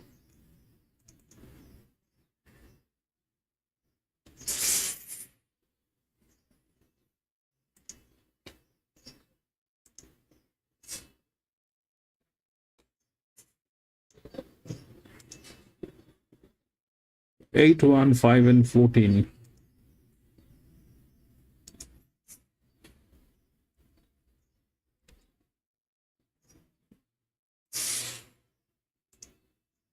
Margie, she just lost all momentum, got going again late. That was over the 1200. Yeah, I didn't mind a run there. I was happy to be a little forgiving. Obviously, not everything went her way. She's typically just a lightly framed mare. She's very much the same in the mounting yard here this afternoon. She's in with a place chance. The 4's Tough Case, the mudlark of the field. 16 goes on heavy, 4 wins, 5 minor placings. Cody Nestor replaces Robbie Downing. Yeah, he's just loves it, doesn't he? He loves getting through the wet track. There's been market support for him. Always wary when we see that with Jeremy Sylvester's horses. Although I do think he's a touch better suited over the 1450 compared to the 1280 here. I could see him storming home late and running a big race. The 5's a big boy. That's Strand Care, the gelding by Star Turn. Brett Kavanagh for Jerry Harvey. Mitch Bell in the saddle. He's a beautiful horse, and probably the little nigger in the back of my mind is a step up in trip and also the heavy trap because there's so much of him. I'm confident that he has ability, but just whether he's at his best is preparation. Lyle Chandler prepares number 6, Lady King, to be ridden by Lachelle Small. Yeah, first up to the new stable. Had one trial at Scone, beaten around 7 lengths, so was much better suited over a touch further last preparation, so will improve on whatever she does today. Cab's got Navy Steel here, Braith knock aboard. Gets barrier 1, was a winner at Wellington 2 back on last time out, not beaten all that far at Scone. Yeah, good to see that he got that win out of the way on a heavy track, so that takes that query out of the equation here today, and thought the run was tough at the home track last start. He's holding his condition beautifully, and he's a progressive up-and-coming type. He can find his way 3 or 4 off the fence. I think he'll give a lot of cheek. Second of the Jeremy Sylvester runners is number 8, Our Warrior, Winona Costin in the saddle. He's won 1 from 11. Yeah, and the one win was on top of the ground. He's had 3 goes on the soft for just the one placing, which was on a soft 5, so happy enough to steer around him here today. The 9 is the third of Jeremy's runners, Snow Star, Shannon Llewellyn aboard. A last up winner at Merriwar. That was only a week or so ago. That was in a benchmark 45 over 1,000, but there has been some support. Yeah, and she is a winner on a heavy track. She's very warm in the yard, second up into the preparation. Admittedly, she is at home. In saying that, she's not going over the top, just sweating freely. You Have to Go, number 10, trained by Peter Bloomfield over at Scone. Donovan Dillon's in the saddle. If he's on his best behaviour, does everything right, this is the kind of race he could bob up in because he has placed on a heavy in the past and we know he's got ability. Yeah, he has ability, but hard to find that one exact moment where he's doing everything right. He's parading nicely. I know he's capable, but I've tipped him too many times to be falling into him again. Full commitment resumes here from a spell for Jeremy Gass. Gets Mitch Stableford aboard. Yeah, she's obviously she's been around 6 lengths in a recent trial. I thought she was good to break the maiden on a heavy track last preparation. It was very heavy conditions at Corindi that day, and the races were called off thereafter. So the surface is no issue here today. Martindale Dancer, the 12, trained here by Kelly Barber. Jake Tracy Holmes takes the ride. Yeah, last start winner at Tab 2 Company. That was at Coonabarra brand. This is obviously harder, but wet track stats read okay. And the last one we take a look at is the 13, Intoxication. Joe Burgess comes over from Tuncurry with this mare, who's only won the one from 20, but she has been placed in 2 of the past 4 starts. Yeah, and that one win was on rain-affected ground. So it was a little plain last start on the heavy 8 surface at Tuncurry, but the rider reported it was in the inferior going there, so willing to be forgiving of that. All right, your favourite in the last here is Navy Steel for Brett Kavanagh, Braith Knock. I've gone 4-11-7-3. Tough case at the value, absolute mudlark to beat the 11 full commitment. I've put the 7 Navy Steel in for third, Newsbound in for fourth. Yeah, I'm 7, 1, 4 and 3 with the favourite. Can't believe the Drifter Baronier Boys trolled up nice. Tough case, agree with you. He's a mudlark and Newsbound. The run was better than a Reed's last start. 7, 1, 4 and 3. For the last time today, we head up to the caller's box. He's done a great job. Here's Ben Hall. Right on start time. So the last couple to come forward, I'll join you from the Sapphire Coast on Sunday. I've got a good card of racing down there on the south coast, and we are set and ready to jump for the last over the 1,280 metres. The light is on, Navy Steel favourite. Ready in their racing. Navy Steel began about third. Strand Care began nicely and drives forward with Martindale Dancer. Now Navy Steel picks up the bit and goes through into second spot. Then Intoxication out wide, spearing over. Baronier Boy was next, then Newsbound, full commitment, a length and a half away you have to go. 3 lengths away was Tough Case on the outside of Our Warrior. 2 lengths to Lady King, and last of all is Snow Star. They're well spread out down the side of the 700. And Strand Care strides along by 3/4. Intoxication. Martindale Dancer with the head in the air third. They were followed by Navy Steel and Newsbound proud at 3 and 4 deep. They were followed by Baronier Boy. Further back to You Have to Go as they pass the 600. Then came Full Commitment, Tough Case, Our Warrior.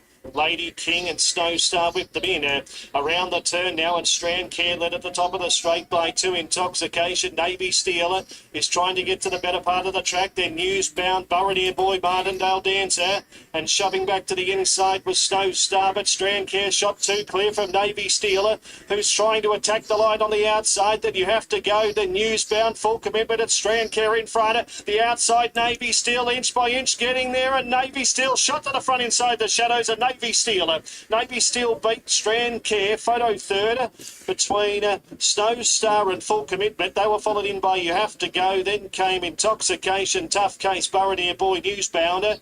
A breakaway to Lady King, then Martindale Dancer, and Our Warrior was the last one to greet the judge. 3 wins on the day for the combination of Brett Kavanagh and Braith Knock. Navy Steel. Well done, Belinda. One there for those who look like to get out in the last race on a Friday afternoon. $2.60, $1.50. Strand Care has run an improved race today, pays $3.30. I fancy the 11 Full Commitment in third, and maybe was it the 9 that might have been there? I think Snow Star potentially for fourth, but building a good little record here, Navy Steel. Yeah, he certainly is. He's been doing a good job. He's come back in really good order this preparation. And the Brett Kavanagh stable flying here this afternoon. That's a Quinella for the last race, a winning treble overall. And good to be finding form coming into their upcoming Scone Carnival. It's been a great day. We've managed to get through all of the 8 races on the card.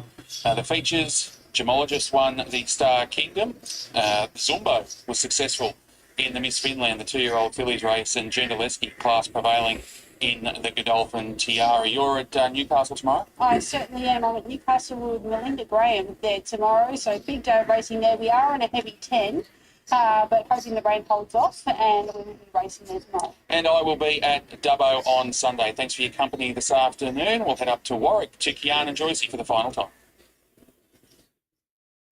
Welcome back for the last time this afternoon to Warwick. It is race number 10, and Guarded Optimist is the first horse we'll have a look at.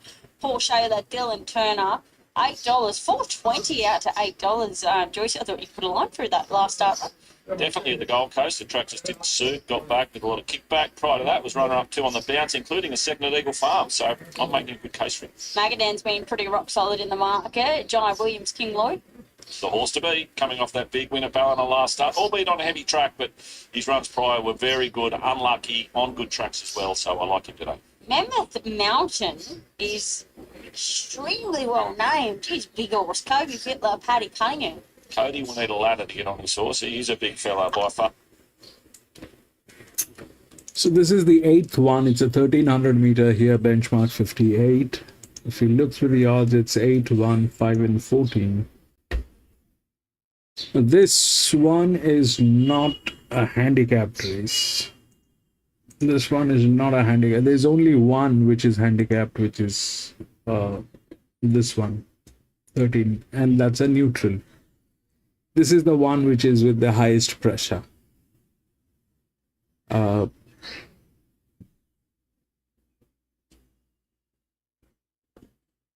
This is the one with the highest pressure.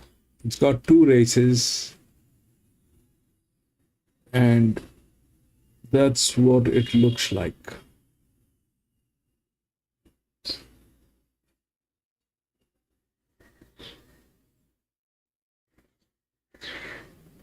$7.22. Not win. This cannot win. It's a neutral.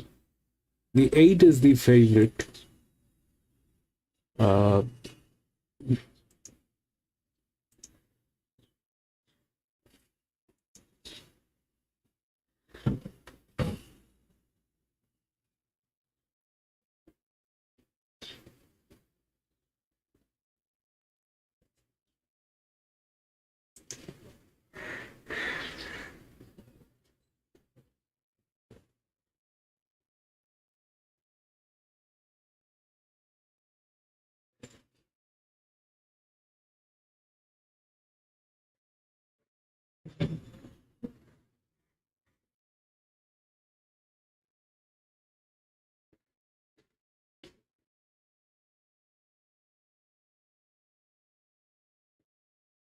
$44, $88, $98, $10.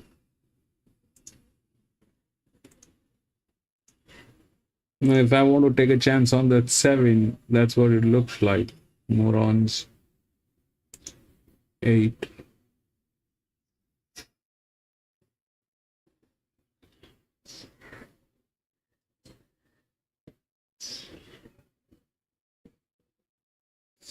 There are horses with 5.5 kilos overweight. This, I don't know what they will do. The 5 kilos overweight. Up till 2.5, 3.5. We've seen a 3 kilo 7-year-old mare getting through, but 5 kilo is huge. So 8 is the one through the rails. All right, it's well within the rails, but I mean 1300 meter, then it'll probably go to this one.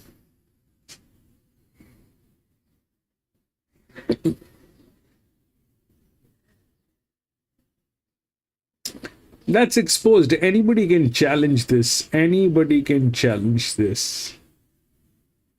31, 38, 28, 193, 19, 2.5.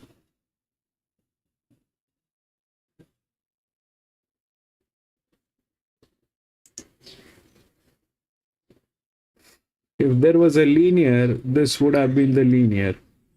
This is here. They're also like that. This is a good hand. 12 is the 6.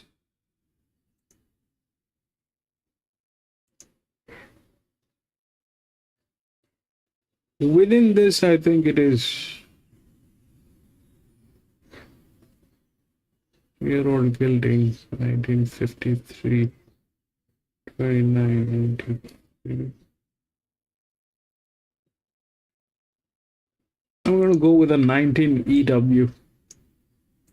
There's nothing much we are able to do with this 19.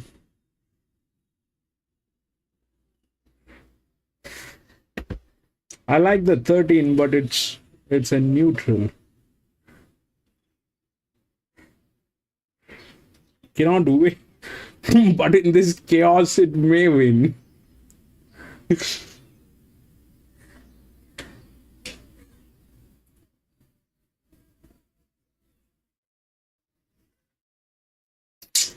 The 13. Both of them are resistance. We'll see what happens. Now, Guarded Optimist from the inside with Princeton Award and CRS broke the line running. Up and comer from our wide. Mammoth Mountain is striding up. Tenchin Maru was okay away into stride. CRS just eased back. Then came further back in the field of My Girl Gladys, followed by Magadan, who's over on the fence. Jamira Triangle well back here early on. Brave Boy was wide, been east, Fire and Light races together there with Ed. Pebble Missile land in a rearward position with Majestic Angel. He's whipping them in last of all over on the inside. Titan Compact thus far, 7 lengths covering them here. Out wide Mammoth Mountain goes up on the outside of Kenshin Maru to surge to the top, albeit for the moment one off the inside. Up and Comer is now back to third. They're followed by Princeton Award, and also Guarded Optimist is over on the inside. Now, CRS races together there with it. Then came My Girl Gladys and Magadan. Fire and Light, Brave Boy, Jamira Triangle, and they're followed by Around the Boy. 2 off 2, Purple Miss, second to last, and still Majestic Angel is last of all. There's another back change here. Princeton Award was let slide. And off the back straight, it got away. The margin all of a sudden opening up, and it's 2 1/4 lengths over Up and Comer Mammoth Mountain. Up on the outside was My Girl Gladys, who's now up to fourth, albeit deep. Kenshin Maru is next. Guarded Optimist, one off the inside. Cirrus is wide. Magadan is further back, tucked away towards the inside of Fire and Light. Say up the ante now.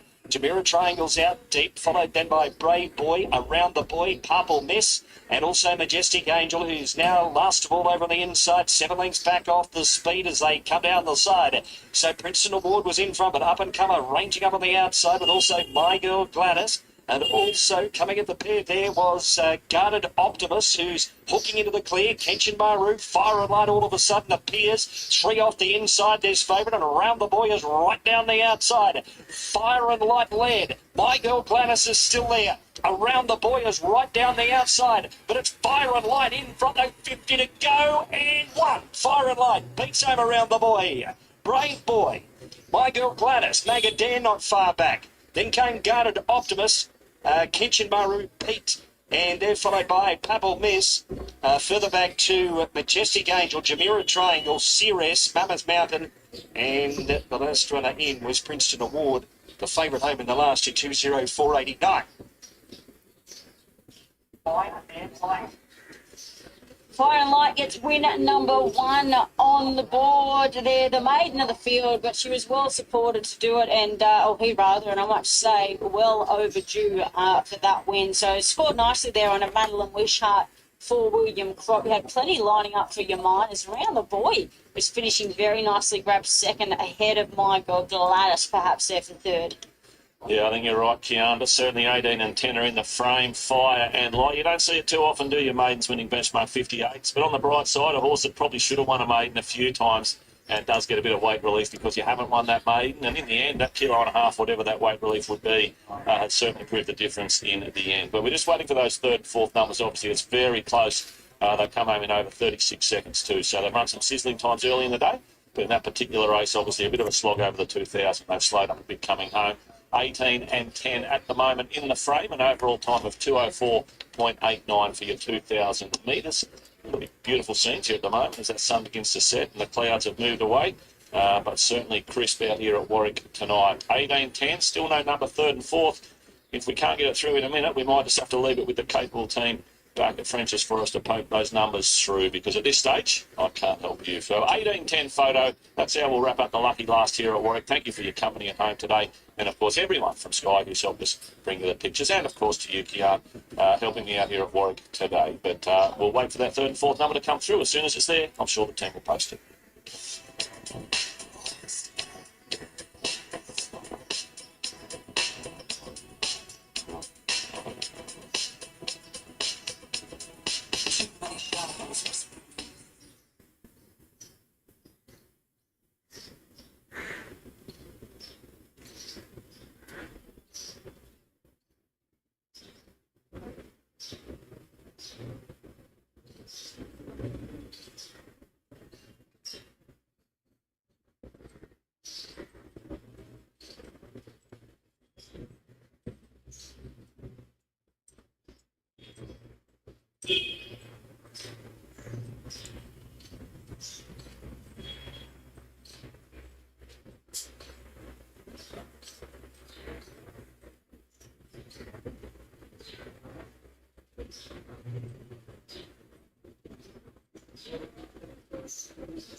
Well, Jay Ford has taken out his first Wagga Cup, and you've just followed this horse all the way through when he dug deep to win, Jay. Well done. Yeah, certainly. He's a talented horse.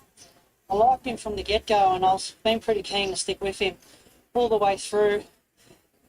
Good job by Kerry and his staff, especially Jess, who rides in work every day. He's been a handful, but he can gallop, and his racecraft has improved the more times he's stepped out. On the back up, we were unsure, but he's a genuine stayer. He travelled really well in a nice spot midfield. They went a nice flowing gallop and became a real staying test, and that's probably an advantage to him, because I knew he's the best horse in this race, but he's very lightly raced and he just keeps improving every time he steps out. So look, he's a talented horse, he's promising, it's a good tough win today, and I feel he'll be better at a mile and a half. To win this race in front of this big crowd, I know you've ridden in some big occasions and overseas and everything, but country racing at its finest. Yeah, certainly. I don't get here every year, but I'm here, every second year or whatever, and it's always a good carnival, good crowd, and always good to get a winner. Congratulations. Cheers. Final event to wrap up the carnival here from Wagga. Benchmark 58 showcase over 1,300 metres. As we have a look at them with Graham and Kayla, we start with Salute again, number one for Wayne Carroll and the rider, Ella McGurk. Yeah, big occasion for young Ella, 60 and a half after a claim. I've got it on top. Its runs have both been good this campaign, so hopefully it can win the last and continue a very good couple of days for the locals. Yeah, that's right. I haven't quite caught. He walks past me right now. He's third up. His 2 runs back have been great. I thought he was luckless when a beaten favourite in the highway last start, beaten only half a length in the end. Of that, he's got to be hard to beat. Number 2 is Lethal Lady for Norm Gardner and Sinead Peoples. Yeah, can Normie land a double for the day? Well, she's got a pretty good record overall, but she's got a terrible draw as well. Yeah, she's a horse that always gets back anyway, but you're right, she'll be giving them a big start from that wide draw. She'll be running on late. On a teetotal number 5 for David O'Prey and Louise Day. Yeah, capable type with a good record. Won this meeting last year and pretty good at the distance as well, so not the worst. Yeah, backing great off her last start effort at Wodonga, which was in a benchmark 62. She led the field up and just couldn't sustain it, beaten only 3 lengths, so soft draw backing great, not out of it at all. Number 7 is Mischief in Dubai for Mark Chevalier Has got a bit of an awkward gate to get 10. Yeah, first up for the stable, and normally fire's okay first up, whereas 2 from 3, and it's first up for their new stable. Yeah, exactly. I think she's been trialling really well in handy trials this time around. I'd be disappointed if she wasn't finding the line from back. On to Yam, number 8, Craig Weaving and Brody Lloyd. Yeah, this horse is definitely in the market for mine, and not too badly placed on its best form, so top 2 chance for mine. Yeah, he looks really healthy. He's another one that's back in grade here. He's 2 runs back of Bennett Kyton in a benchmark 64 and last start at Wodonga in a benchmark 62, which have been a bit hard for him, so this is his right grade. Tycoon Artie, last start winner number 10 for Doug Gorrell and John Kissick. Got his share of ability, but drawn wide, but got a pretty good record overall, and might be some chance of decent odds. Yeah, well, as you've said all day, the Leeton form's held up. He's the last start winner in a benchmark 50 at Leeton, but I thought that this is much harder. On to Prince Papa, number 12, Pat Murphy and Rebecca Bronnet Prey. Yeah, another one who's got his share of ability, but recent efforts have only been moderate. Yeah, I like that they've taken the blinkers off again, though, because he has been charging through the bridle his last couple and tiring off the back of that. So the blinkers off and back out to the right trip. If he settles, he's definitely not out of it. 2 done, Sassy, number 13 for Barb Joseph, Paula Matt Jones and Alicia Collins. All the owners are here. Only had the 2 starts and won the latest at Goulburn. A bit of a jump up in grade, but winning form's good form. Yeah, that was 7 weeks ago. It wasn't much of a race, but she's a filly that's still on the improve, but will need luck. Release the brakes, number 14 for the Hayes boys and Blake McDougall. Yeah, has the right draw, right jockey to make an impact here in the last, so some chance of decent odds. Yeah, I agree. And she's a mare that puts herself in the right spots in her races. She always bounces well and finds herself in the first half. She just needs to find a little bit more to get over the top of them, and I'm wondering if maybe she's better with a bit of give in the ground. 15 chance all night for Joseph Jones, Jeff Penta. Yeah, not the worst here. Overall record's pretty good. 6 times in the top 3 from 14 starts, so a chance. I made her my value runner of the day. I think she's a mare that's always raced well and not had a whole lot of luck go her way, but I think she's racing like she's working towards another win. Her last start effort at Canberra was excellent, beaten only a length and a half. I think from her good draw, the race can fall into place for her.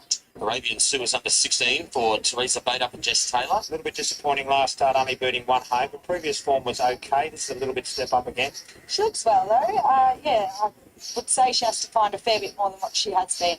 From a very good stable, as we know, down to 18, 4th time lucky Craig Widdowson, Nick Kay. Yeah, capable type, won early in its career, but just hasn't measured up its past 2 starts. No, I agree. I thought she's been a little bit plain in tougher Victorian races, to be fair. So back to 58 across the border, she could improve. Pete? 19, I'm a Guru, Peter Barr, Brendan Ward. Yeah, just hasn't been showing enough for mine, and last started there at Wodonga wasn't good enough for this form. He keeps getting back and making up a little bit of ground, so out to 1300 he may be able to find a little bit more. The Sheriff is the last up for Stephen Wilson and Sean Guymer. Yeah, start number 59 today. Wasn't too bad last up, but again, this is a much harder assignment. Exactly right. He's going well in easier company, but he probably needs a bit easier. Under 5 minutes out, riders up, and they're off to the start, head of the final event on the program. Wrap up the big 2-day carnival. Benchmark 58 over 1,300 metres. Pretty open betting affair. A lot of the races over the 2 days have. We've had a fair share of shorties along the way. Some have got up, others have gone under. But this now has been well back. Salute again. We've got 460 this morning. Has now tumbled into 330. Second elect is 8. Yam is 420 out to 480. T-total 420 is eased to 550.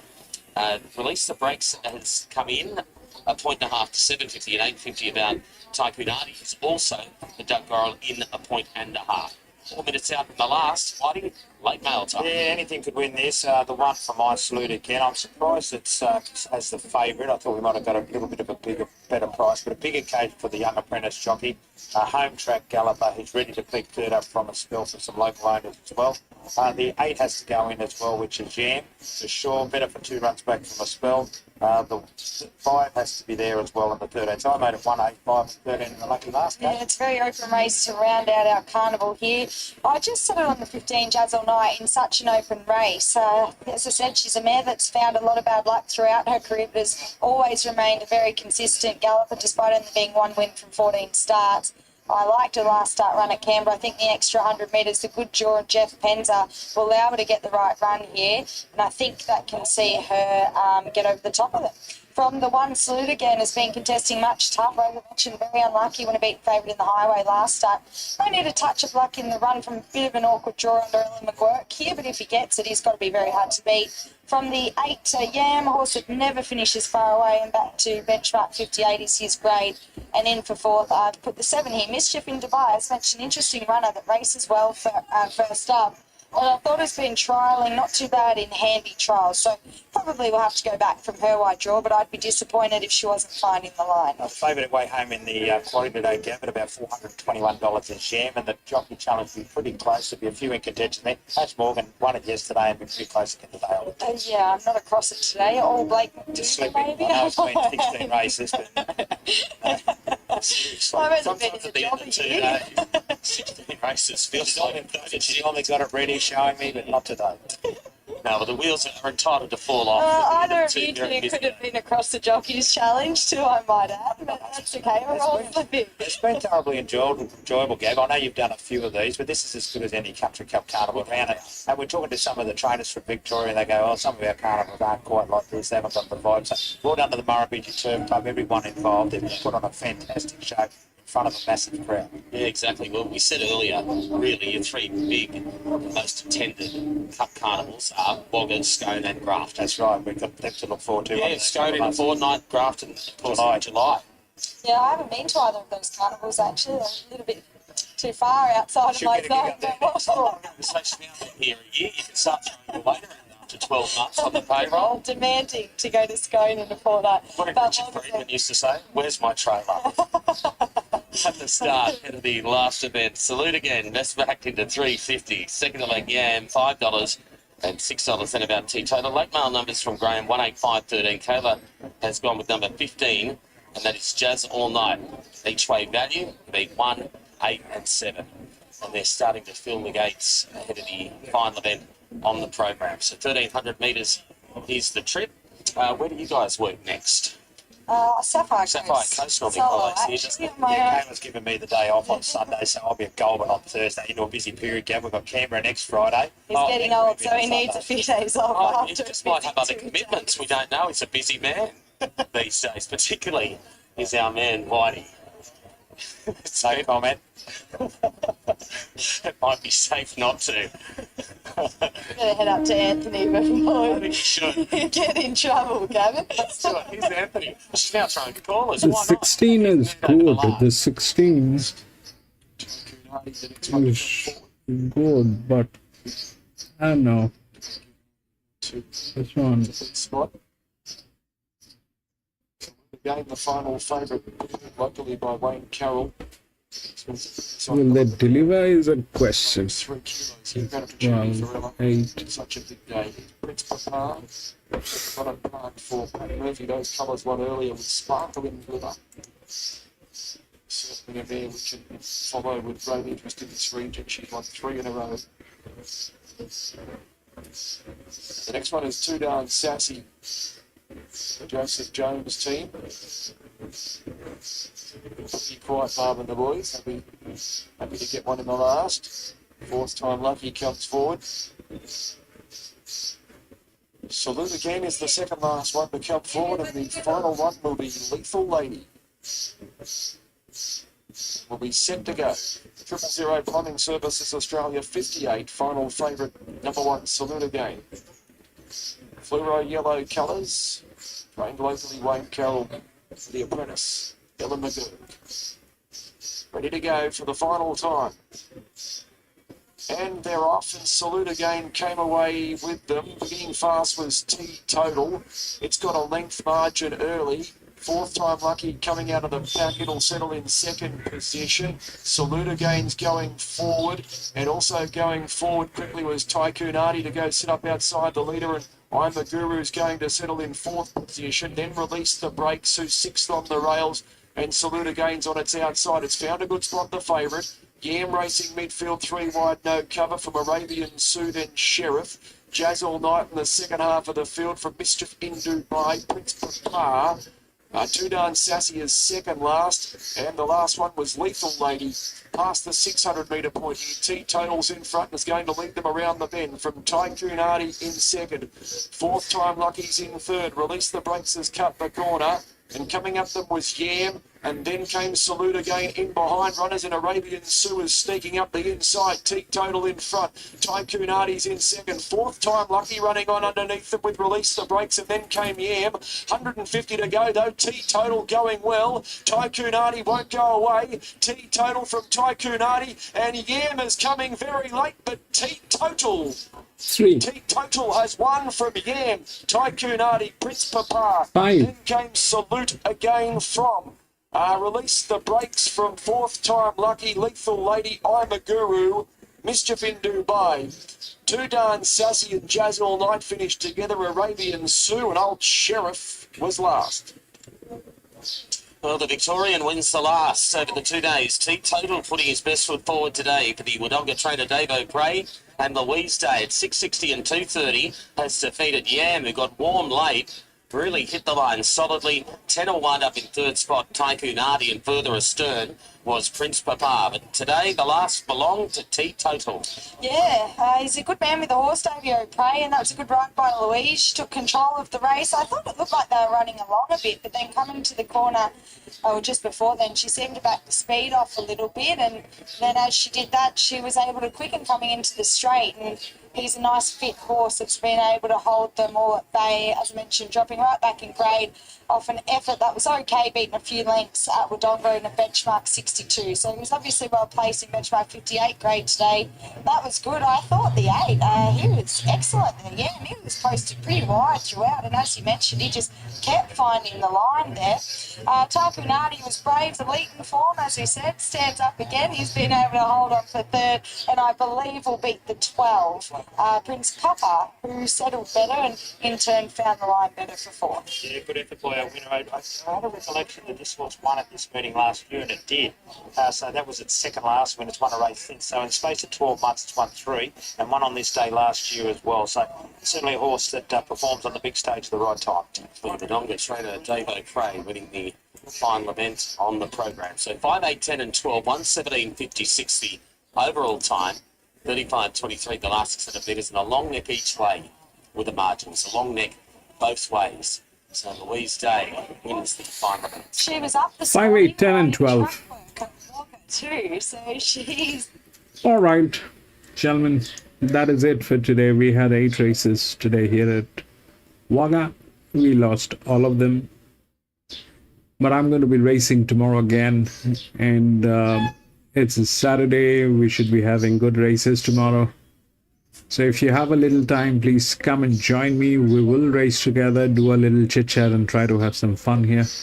And thank you so much for being there, my friend. Lewis, thank you so much for being there. PC, I can't thank you enough, but thank you so much for being there. Dawes, thank you so much for being there. Tuna, thank you so much for being there, my friend. Have a great day, gentlemen. I'll see you tomorrow.